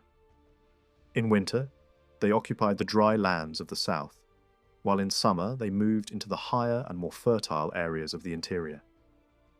When conditions became difficult, they could retreat toward neighbouring regions such as Egypt or the coastal plains. The stories associated with Abraham follow these routes closely, suggesting that they were shaped by real patterns of movement, rather than abstract imagination. The same is true for the traditions linked to Isaac and Jacob, whose movements and encampments reflect a similar pastoral lifestyle, anchored in key locations across the region. These locations are not random.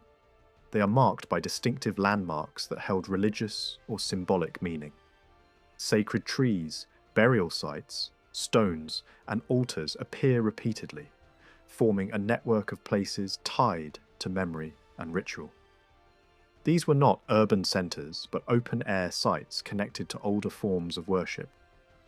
Each location carried its own story, and those stories were used to explain features of the landscape.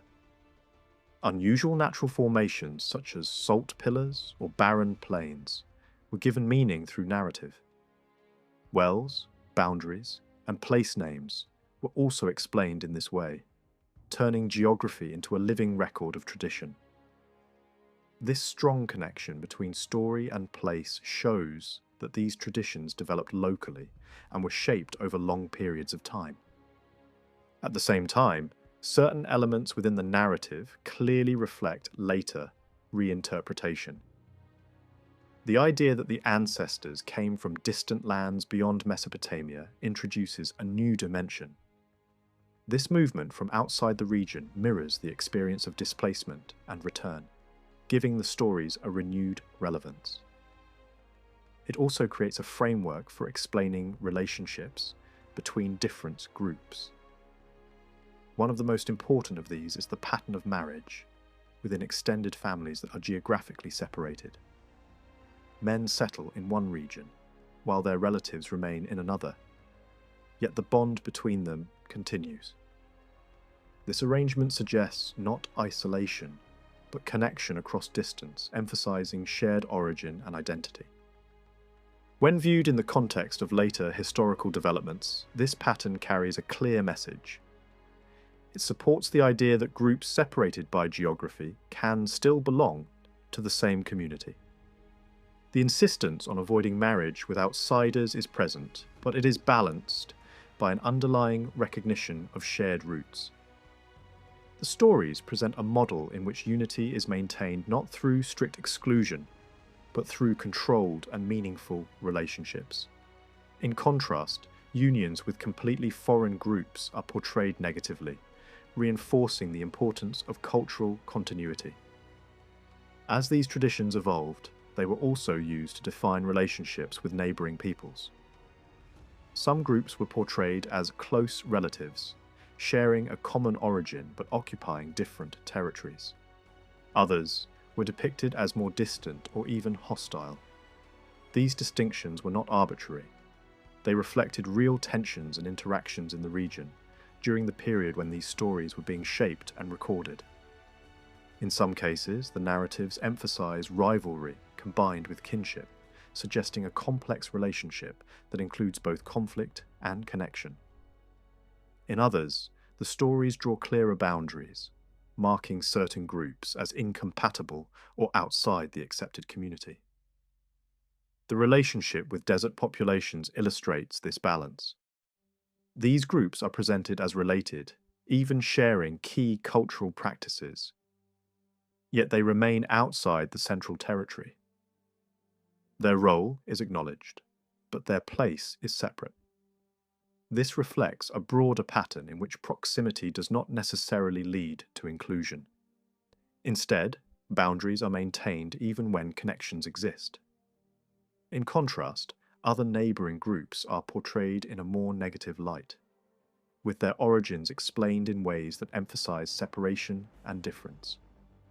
These narratives serve to justify exclusion by embedding it within a story of origins.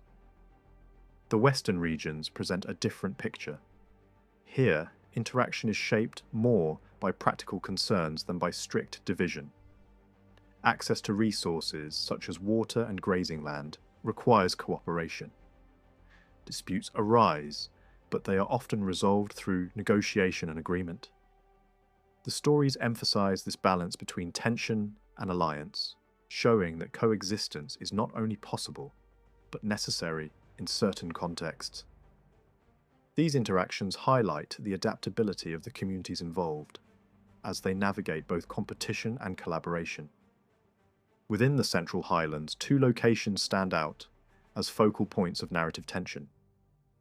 One represents religious authority and centralized worship, while the other reflects a competing center with its own traditions. The stories associated with these places reveal debates about identity, practice, and authority. They address questions about intermarriage, cultural integration, and the limits of acceptance. Some voices within the narrative argue for openness and cooperation, while others advocate strict separation. The tension between these positions reflects deeper disagreements about the future direction of the community. Alongside these traditions, a different type of story emerges, one with a more unified structure and a clear narrative arc. This is the story of a young man who rises from hardship to power in a foreign land. Unlike the earlier traditions, which are tied to specific locations and fragmented episodes, this narrative unfolds as a continuous tale. It focuses less on geography and more on personal transformation. Themes of betrayal, resilience, and wisdom drive the story forward, culminating in a position of influence at the highest level of authority. This narrative belongs to a broader tradition of storytelling in which individuals overcome adversity through intelligence and moral strength.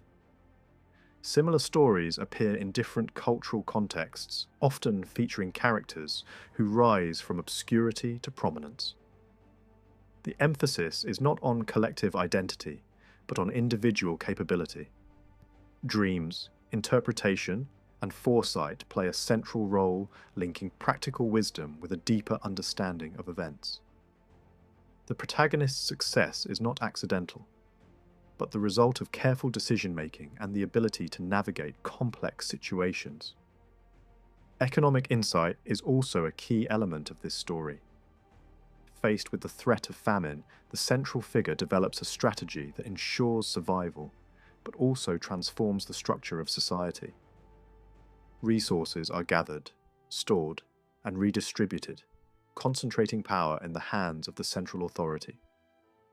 This reflects a model of governance based on control and planning, contrasting with more decentralized systems. The outcome is both practical and symbolic, illustrating how knowledge can reshape an entire society. The presence of this story within the broader narrative serves a specific purpose. It provides a bridge between different phases of the larger historical vision. It explains how a small group becomes established in a foreign land and sets the stage for later developments. At the same time, it reflects the experiences of communities living outside their homeland, adapting to new environments while maintaining their identity. The setting, themes, and structure all point to a later period in which such experiences were common. As attention shifts from these narratives to the idea of return, a new layer of meaning is added. The concept of a promised land, once tied to distant ancestors, becomes directly relevant to those seeking to reclaim a place in the present. The promise functions not only as a spiritual idea, but as a form of legitimacy. It provides a foundation for claims to land and identity, linking past and present in a single framework. Yet the reality of return is far more complex than the idealized vision. In practice, the return does not occur as a single, unified movement. Instead, it unfolds gradually, with different groups arriving at different times. Many remain in their new homes, choosing stability over uncertainty. Those who do return must navigate a landscape that is far from empty. Populations remain, new groups have settled, and the balance of power has shifted. The process of re-establishing a presence is therefore slow and often contested.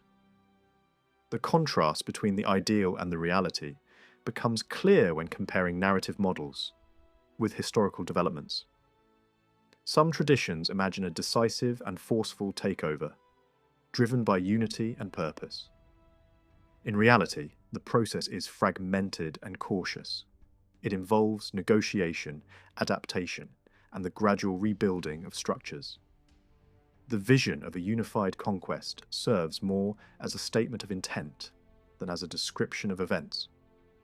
It expresses how the return should be understood rather than how it actually unfolded. The land itself reflects this complexity. Inland regions show only limited recovery, with small settlements scattered across the landscape. In contrast, coastal areas experience growth and renewed activity, driven by trade and external connections. This uneven development highlights the challenges faced by those attempting to rebuild in less favourable conditions. The environment is not simply a backdrop, but an active factor shaping the possibilities of settlement and expansion. Those returning encounter, not a void, but a mosaic of communities. Some are long-established inhabitants, others are newcomers, and still others are the result of earlier movements and integrations. The presence of these groups cannot be ignored, even if certain narratives attempt to do so. To justify their position, returning communities construct stories of earlier conquests and total replacement. These stories often describe the elimination of previous populations, presenting the land as rightfully reclaimed. Yet many of the groups mentioned in these accounts are not historical realities, but creations designed to support a particular viewpoint. By attributing the past to vanished or imagined peoples, these narratives avoid confronting the complexity of the present. Real neighbouring groups, with whom interaction was unavoidable, are treated differently. Their continued existence is acknowledged, and their relationships are negotiated within the narrative framework. This selective approach reveals the underlying purpose of the stories. They are not simply records of the past, but tools for shaping identity and justifying claims. Another key element in this process is the idea of departure and return. Originally, this concept described liberation from external control rather than physical migration. Over time, however, it came to be understood as a literal movement from one land to another. This shift reflects changing historical conditions, particularly the experience of displacement and forced migration. What was once a metaphor becomes a foundational event, reimagined as the origin of a people's presence in the land. As this idea develops, it becomes closely tied to themes of trial and transformation. The journey through a harsh and unfamiliar environment represents both physical and moral testing. Challenges arise in the form of scarcity, danger, and uncertainty. Doubt and resistance emerge among the people, reflecting the difficulty of leaving a known environment for an uncertain future. These elements mirror real debates about whether to return or remain, capturing the tension between hope and hesitation.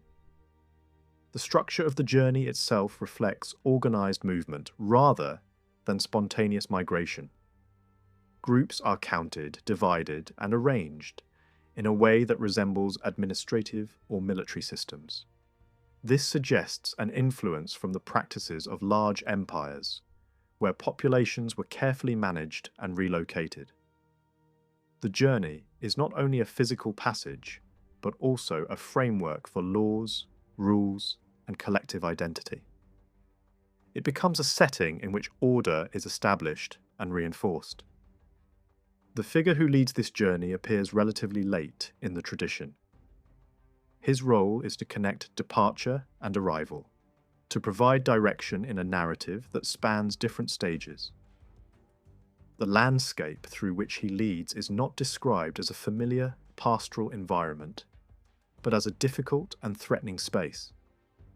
This reflects an urban perspective, viewing the wilderness as a place of hardship rather than opportunity.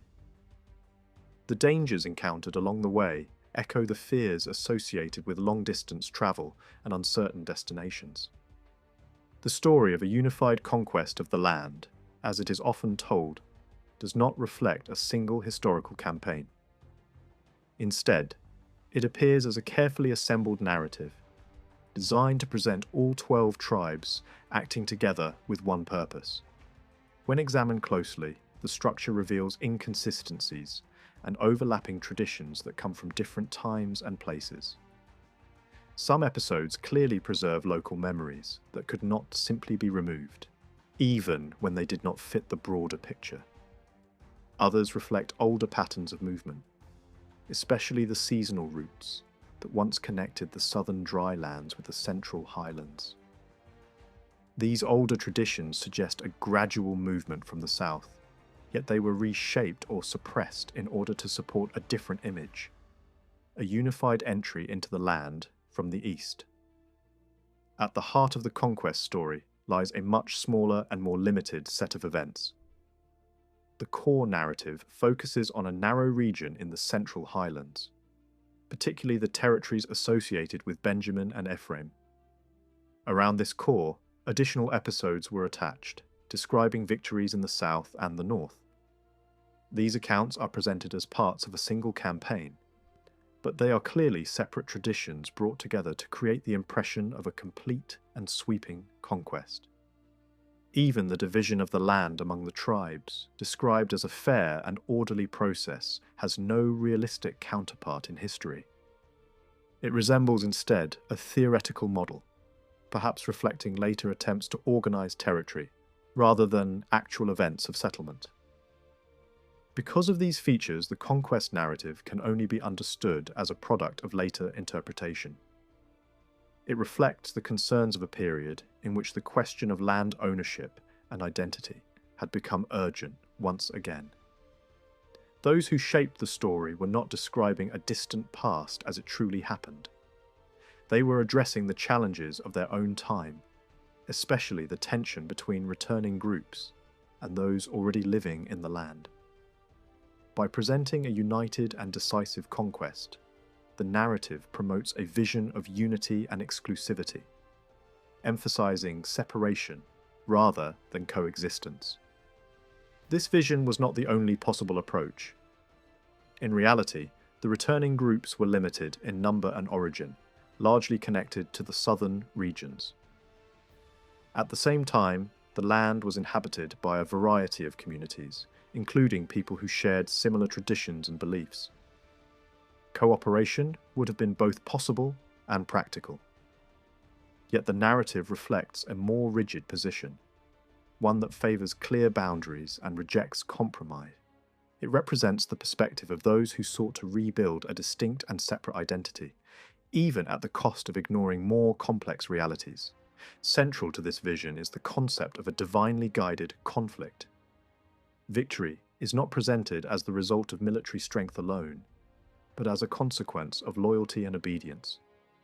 Success depends on proper preparation, ritual purity, and unwavering commitment. Failure, on the other hand, is explained not by external factors, but by internal shortcomings. This framework transforms conflict into a moral test, where outcomes reflect the condition of the community rather than the balance of power. Within this system, even the spoils of victory are treated in a distinctive way.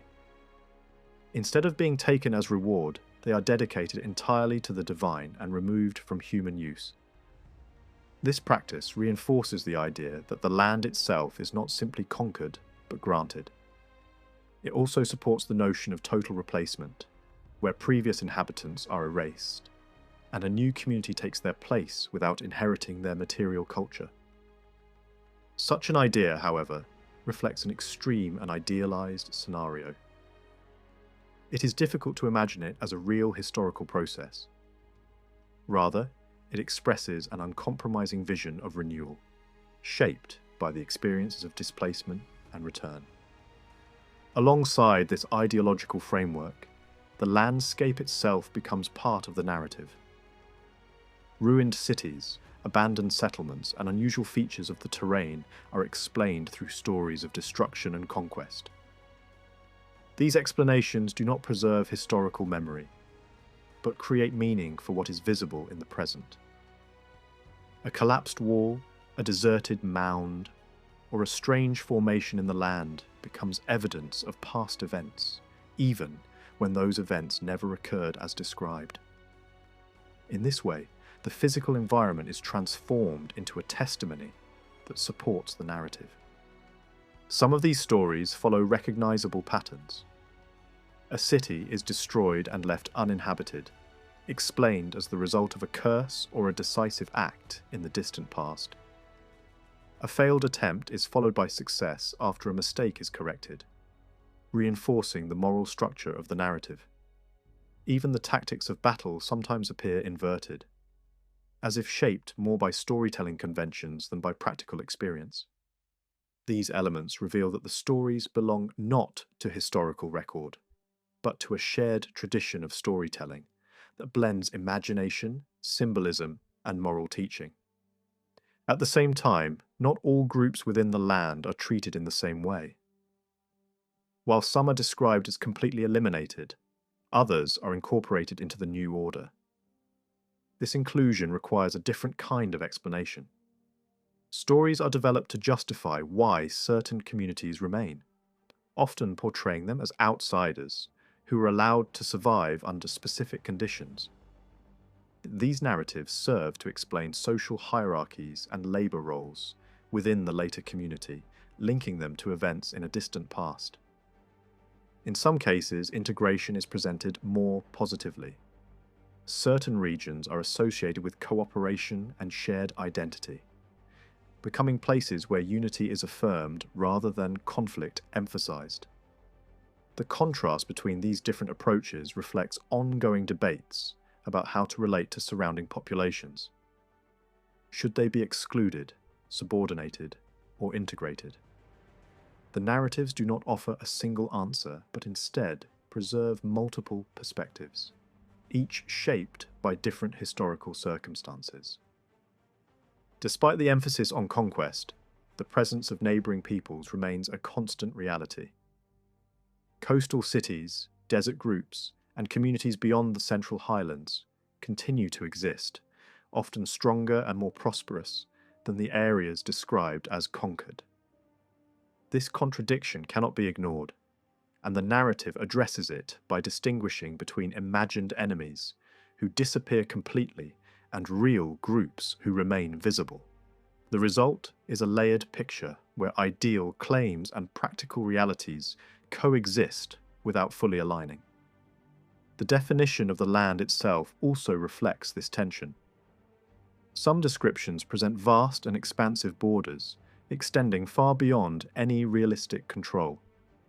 Others offer more modest and practical limits, based on actual settlement patterns. Still others describe an idealized division of territory, perfectly ordered and evenly distributed, with no reference to geography or history. These different models reveal that the concept of the land was not fixed, but continually reimagined in response to changing circumstances. Within this broader framework, another narrative takes shape, one that describes a time before centralized rule. In this imagined period, there is no single authority governing the people. Instead, leadership emerges in response to crisis, with individuals rising to defend their communities against external threats. These figures are not administrators or judges in the formal sense, but charismatic leaders whose role is defined by action rather than institution. The stories associated with these leaders vary widely. Some are brief and almost empty, recording only names and durations. Others are detailed and dramatic, filled with clever strategies, unexpected turns, and moral lessons. Together, they form a collection of tales that blend history, legend, and imagination. The structure of these stories follows a repeating pattern, a period of difficulty followed by the rise of a leader, leading to deliverance and temporary peace. Over time, the cycle repeats, suggesting that stability cannot be sustained without a different form of organization. This recurring instability points toward a larger conclusion. Occasional leadership, however effective in the moment, cannot provide lasting order. Without a permanent structure, the community remains vulnerable to both internal weakness and external pressure. The narrative subtly prepares the ground for the emergence of a more stable system, one that can offer continuity rather than repeated crisis. Many of the stories within this collection draw on familiar motifs found across different cultures. Impossible riddles, unexpected betrayals, dramatic sacrifices, and exaggerated numbers all point to a shared tradition of storytelling. These elements are not meant to record precise events, but to engage, instruct, and convey meaning. They reflect how people understood their past rather than what actually happened. Some stories are closely tied to specific places or customs. Annual rituals, local festivals, and ancient burial sites become connected to narratives that explain their origin. These connections preserve older traditions even as they are reinterpreted in new contexts. The landscape once again plays a central role, serving as both setting and evidence for the stories told.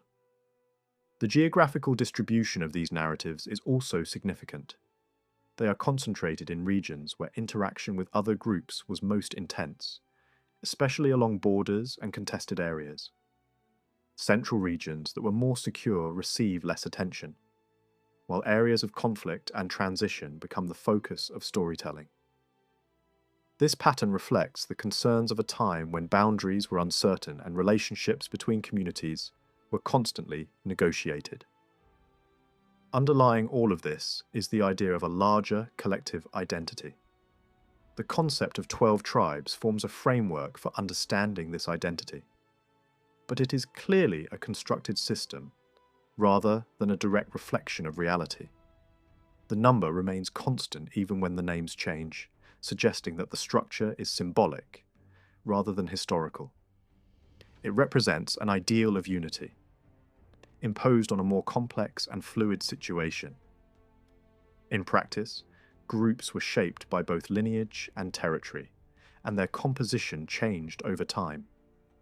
Political developments, migrations, and administrative systems all influenced how these groups were defined and organized. The image of a perfectly balanced and unified structure belongs to a later stage, when there was a need to present the past as orderly and coherent. Finally, the interaction between these groups is portrayed as a balance between separation and connection.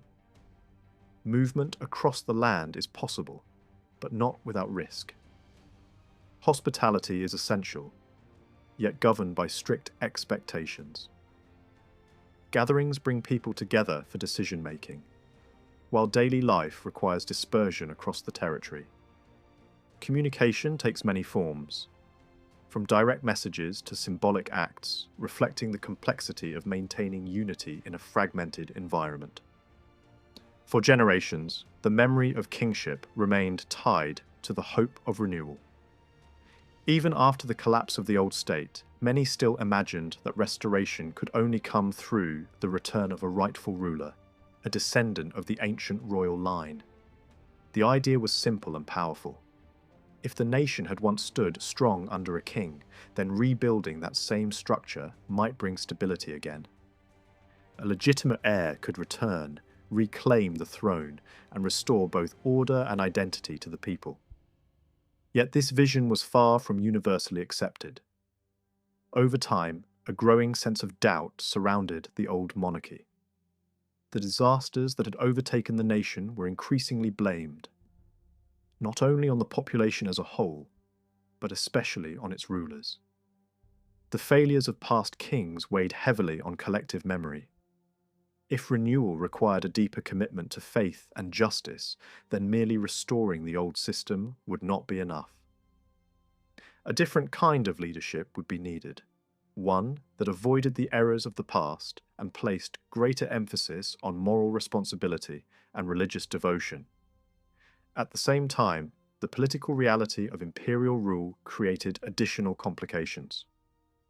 Any attempt to revive a strong and independent monarchy would depend on the approval of a distant imperial authority. While local rulers were sometimes allowed to exist under imperial oversight, their power was always limited and carefully controlled. A returning leader might be tolerated, even supported, but only within strict boundaries. This meant that the dream of a fully restored kingdom was never entirely within reach. Within this uncertain environment, different visions of leadership began to emerge. Some continued to support the idea of a king, believing that only a central authority could unite the people and defend their interests. Others looked toward a different model, one in which religious leadership would take precedence. This alternative placed the temple and its priesthood at the center of communal life, redefining authority not as political domination, but as spiritual guidance. The tension between these two approaches shaped the course of events.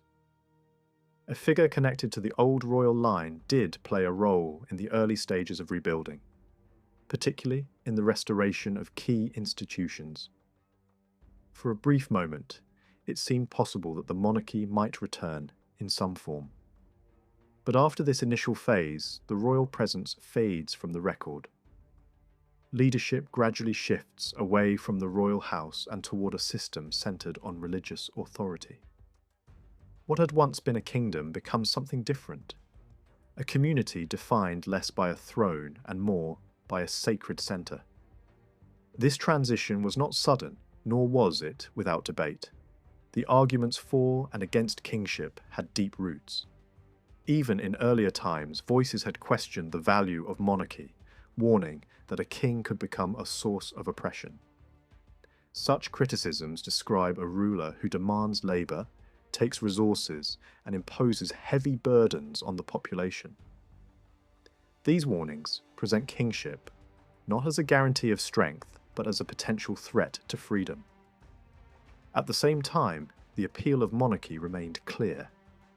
A king could lead armies, defend the land, and provide a visible symbol of unity. In moments of uncertainty, the desire for such leadership was understandable.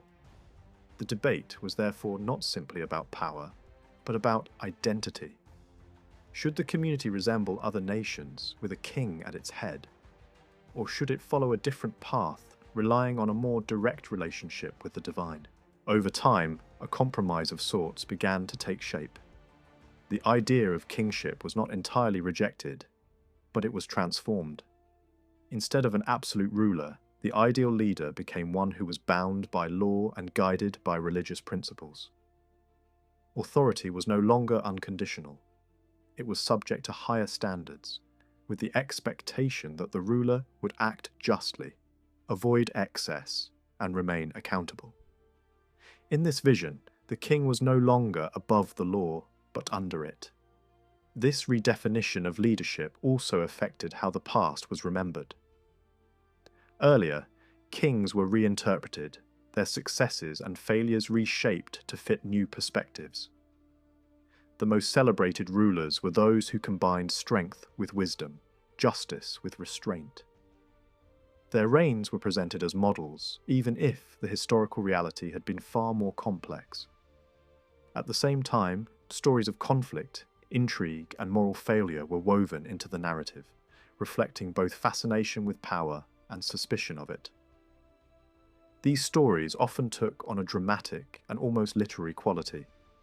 Tales of rivalry within royal households, struggles for succession, and acts of betrayal became central elements. They do not read like official records, but like carefully crafted narratives, shaped over time through retelling. While they may preserve fragments of historical memory, they are equally influenced by imagination and later interpretation. Alongside these narratives, another ideal emerged: the image of the wise and just ruler. This figure was not defined only by military success, but by the ability to govern fairly and to act with insight. Wisdom became a central virtue associated with thoughtful judgment and moral clarity.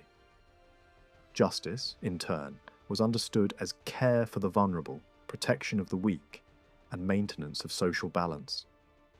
Together, these qualities formed the standard by which leadership was measured. Collections of sayings and teachings reflect this ideal, presenting practical guidance for everyday life. These texts emphasize honesty, discipline, moderation, and respect for others. They do not focus on grand political strategies, but on the values that sustain a stable society. Their tone is often optimistic, expressing confidence that good behavior will lead to positive outcomes. At the same time, they reveal a world shaped by ordinary concerns, where wisdom is found not only in palaces, but in daily experience. As time passed, and the memory of kingship grew more distant, expectations began to change. The hope once placed in a living ruler gradually shifted toward a future figure, a leader who had not yet appeared. This expectation retained many elements of earlier royal ideology, including the promise of justice, peace, and prosperity. However, it was no longer tied to a specific individual or immediate political reality. Instead, it became a vision of what could be rather than what was. This transformation was influenced by repeated crises and disappointments. The idea of a triumphant ruler gave way, in some cases, to a more complex and even paradoxical image. The expected saviour might not arrive in power and glory, but through suffering and endurance. This shift reflects a deeper exploration of what leadership means, in a world marked by loss and uncertainty. At the same time, the focus of hope expanded beyond a single figure. In some visions, the entire community takes on a central role. The people themselves become the carriers of renewal, their collective life embodying the values once associated with kingship. In other cases, a particular place becomes the focal point, imagined as a centre drawing people from all directions. These images reflect a broader and more inclusive understanding of restoration. The evolution of these ideas reveals a continuous process of reinterpretation. What began as a celebration of royal authority gradually developed into a more complex and layered set of expectations. The immediate optimism of a new reign gave way to long-term visions of transformation, extending beyond politics into the realm of belief and identity. The vision of restoring a powerful, unified kingdom, stretching across all the lands of Israel was, in reality, more of an ideal than a practical possibility. The old royal dynasty had lost its strength. The political landscape was now shaped by a vast empire, and those who returned from exile represented only a small portion of the original population. The dream of rebuilding the past exactly as it had once been belonged more to imagination than to reality.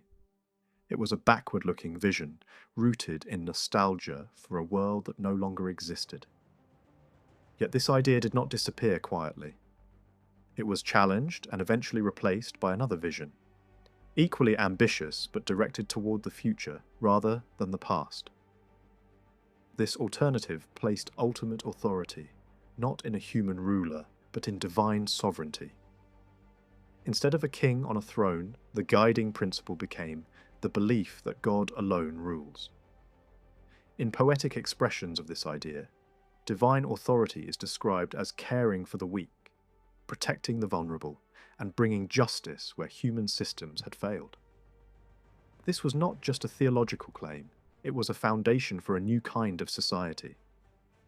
In practice, however, this divine rule required human structures to function. The solution that emerged was both innovative and unprecedented in the region. Leadership shifted into the hands of the priesthood, and the community was reorganized around a central sanctuary. What took shape was a temple-centered society where religious authority and political organization became inseparable. This model represented a major departure from earlier traditions. In the cities of the Levant, temples had always existed, but their role had been limited. They were primarily places of worship, relatively small in scale, designed for ritual rather than administration. Their architecture reflected this simplicity, consisting of a few core spaces without the extensive complexes seen elsewhere. More importantly, these temples were never independent centers of power. They operated under the authority of the king, who controlled both the resources and the ceremonies. Priests served within this system, but they were not its leaders. Economically, these earlier temples played only a modest role. They did not manage large estates or control significant labor forces. Their wealth came mainly from offerings and sacrifices, which supported ritual activities rather than broader economic functions. Worship itself often took place outside the temple structure, reflecting its limited capacity and its primarily symbolic role within society. The experience of exile, however, introduced a very different model. In the great cities of Mesopotamia, temples functioned as powerful institutions at the heart of urban life. These were not only places of worship, but also centers of administration, economy, and education. They controlled vast agricultural lands, managed resources, and organized labor. They distributed goods, issued loans, and maintained complex bureaucracies. Their buildings reflected this expanded role, with large courtyards, storage facilities, workshops, and living quarters for a wide range of personnel. This model offered a compelling alternative. It provided a way to organize society without relying on a traditional monarchy. It also fit well within the framework of imperial rule, allowing a degree of local autonomy while maintaining overall control. When the returning community began to rebuild its central sanctuary, it did so with this broader vision in mind. To support this transformation, the past itself was reinterpreted.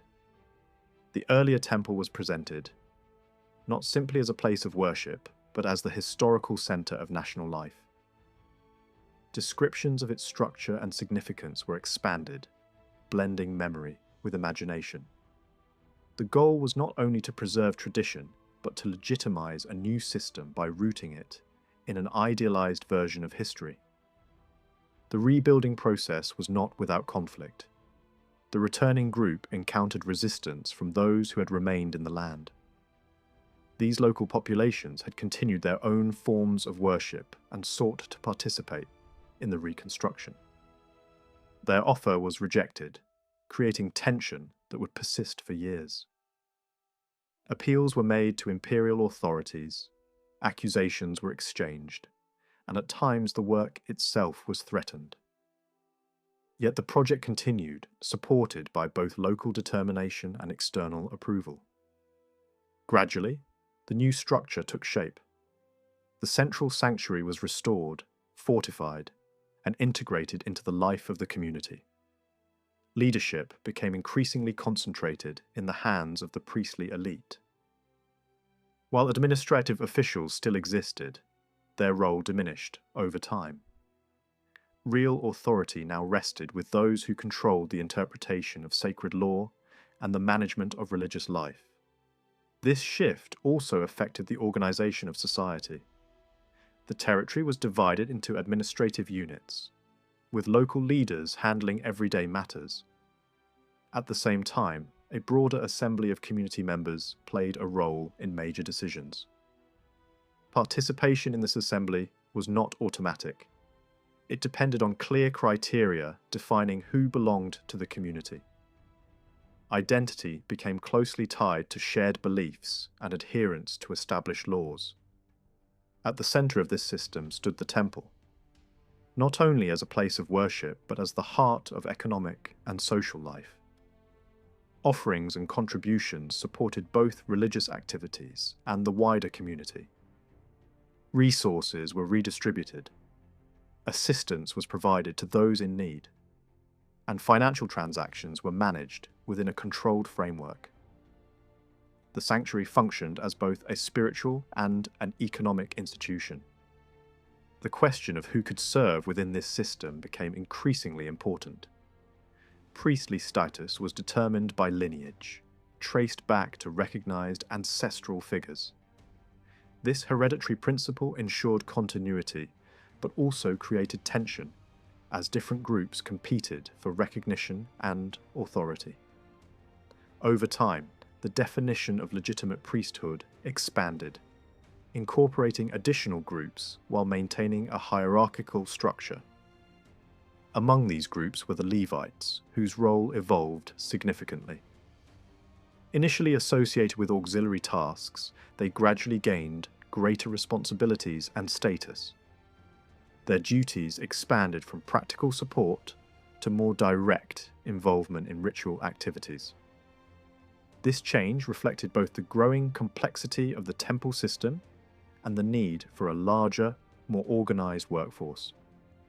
The integration of these groups required careful negotiation. Genealogies were constructed to establish connections with foundational figures, reinforcing claims to legitimacy. At the same time, distinctions between different levels of authority were maintained, ensuring that ultimate control remained within a defined elite. This entire development marked a profound transformation.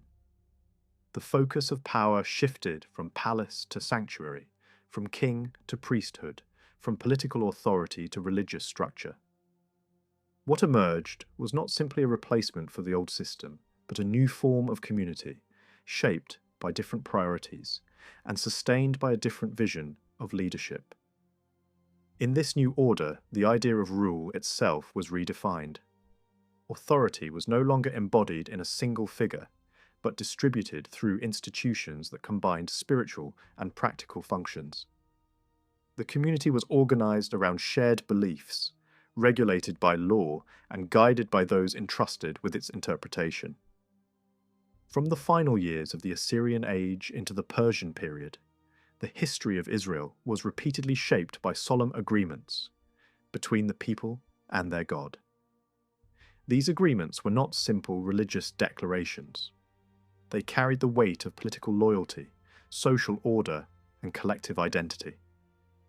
At certain key moments, entire communities gathered to affirm their commitment, transforming belief into a public and binding act.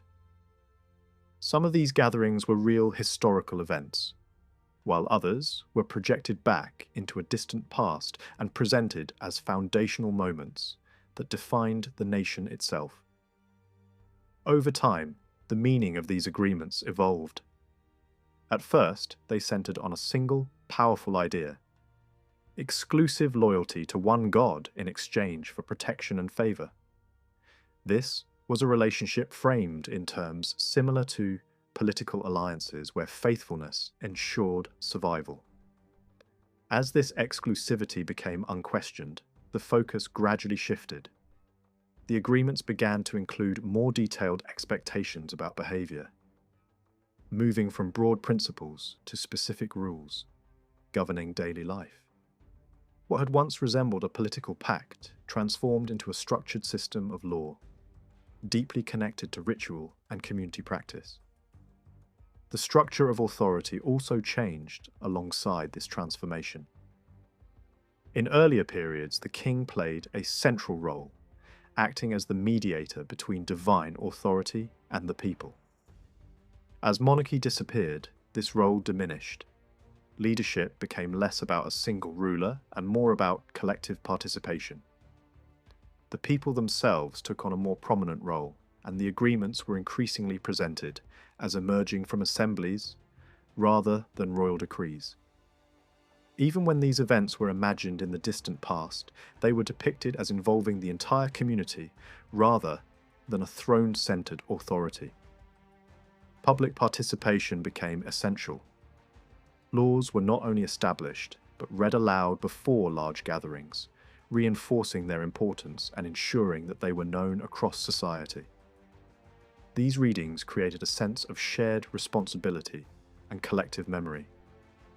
At the same time, a certain distance was maintained between the written law and the people. The text itself was often treated as sacred and inaccessible, preserved in protected spaces, and entrusted to a limited group. This created a balance between public knowledge and controlled interpretation, allowing religious authorities to maintain influence over how the law was understood. This concentration of interpretive authority did not go unchallenged.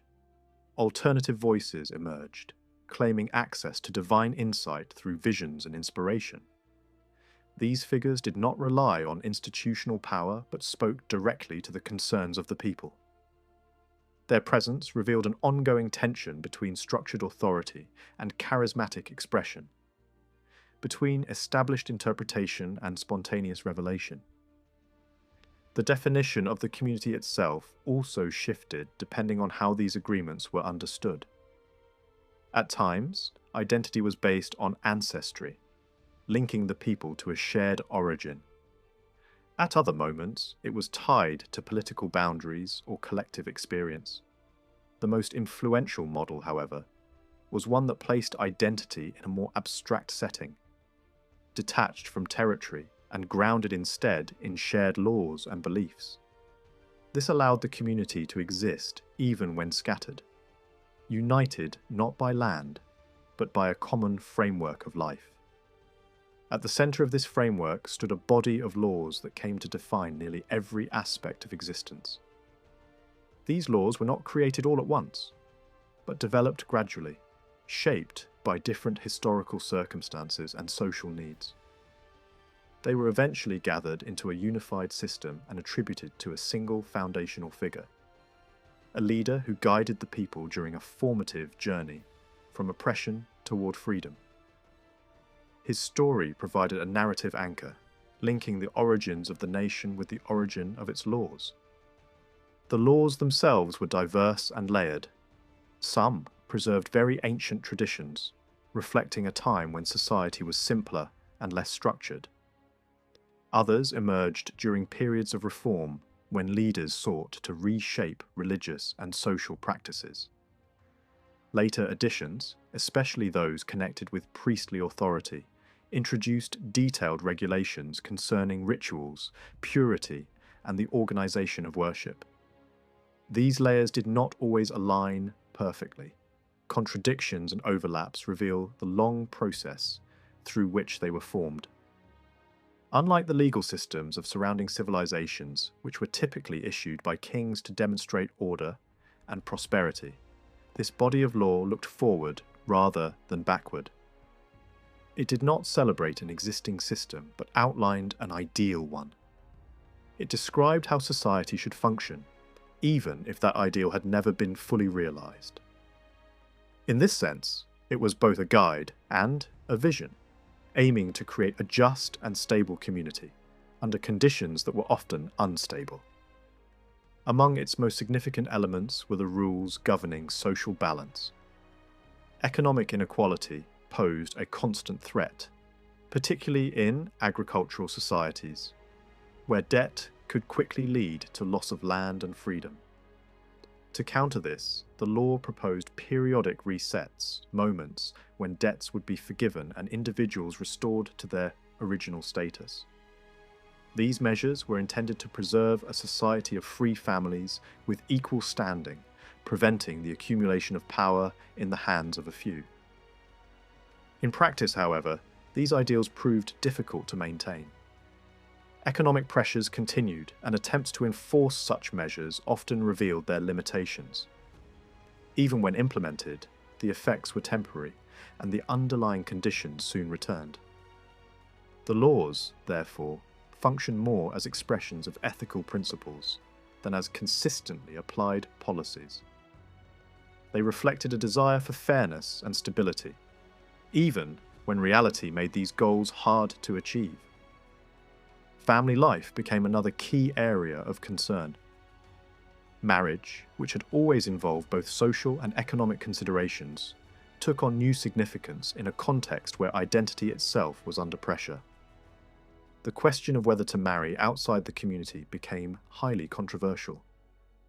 Some traditions allowed for openness, emphasizing loyalty and shared values over origin. Others insisted on strict separation, fearing that external influences would weaken the community's cohesion and beliefs.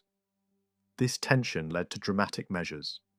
In certain periods, leaders demanded the dissolution of mixed marriages, separating families in order to preserve what they saw as the integrity of the group. These decisions were not only political, but deeply personal, affecting individuals and households in profound ways. At the same time, alternative perspectives continued to exist, highlighting compassion, loyalty, and the possibility of integration. Identity was also reinforced through visible and invisible markers. Some were external, such as clothing or physical signs, which distinguished one group from another. Others were embedded in daily practices, dietary rules, rituals, and patterns of time. The observance of a weekly day of rest became especially important, setting the community apart and providing a rhythm that combined social welfare with spiritual focus. This practice did not require a central sanctuary and could be maintained anywhere, making it particularly valuable during periods of displacement. Annual festivals also evolved, linking agricultural cycles with historical memory. Events that had once celebrated harvests were reinterpreted as commemorations of foundational moments in the people's story. These celebrations became occasions for gathering, reinforcing unity, and connecting the present with a shared past. Underlying many of these practices was a complex system of distinctions between what was considered acceptable and what was not. These distinctions extended beyond simple cleanliness, forming a symbolic structure that organized the world into categories. Animals, foods, materials, and even human actions were classified according to patterns that emphasized order and separation. These rules created a sense of structure and identity, shaping daily life in ways that were both practical and symbolic. At the same time, these distinctions reinforced the boundary between the human and the divine. Certain elements were reserved exclusively for sacred use, inaccessible to ordinary people. The role of mediators became crucial. Individuals who could operate within this sacred space while maintaining strict standards. Their authority extended beyond ritual, influencing the broader organization of the community. The challenge of maintaining identity became even more complex in a world of mixed populations and constant interaction. Complete separation was neither possible nor always desirable. Different categories of outsiders were recognized, ranging from temporary visitors to long-term residents integrated into local life. Some were excluded from full participation, while others were gradually incorporated under certain conditions. This situation created a fundamental dilemma. One approach emphasized strict boundaries, protecting the community by limiting interaction and preserving distinct practices. The other allowed for a more open structure where outsiders could join and share in the collective life. Both strategies had their supporters, and both left a lasting impact. In the end, the more restrictive approach proved more practical in the short term, ensuring cohesion and stability. Yet the more open vision continued to inspire, offering an image of a future where divisions would fade and a broader unity could be achieved. It imagined a world in which peace replaced conflict and security allowed every individual to live without fear. These two directions, one protective and inward-looking, the other expansive and inclusive, remained in tension. Together, they shaped the identity of a community that had lost its traditional foundations and was forced to redefine itself through law, memory, and belief.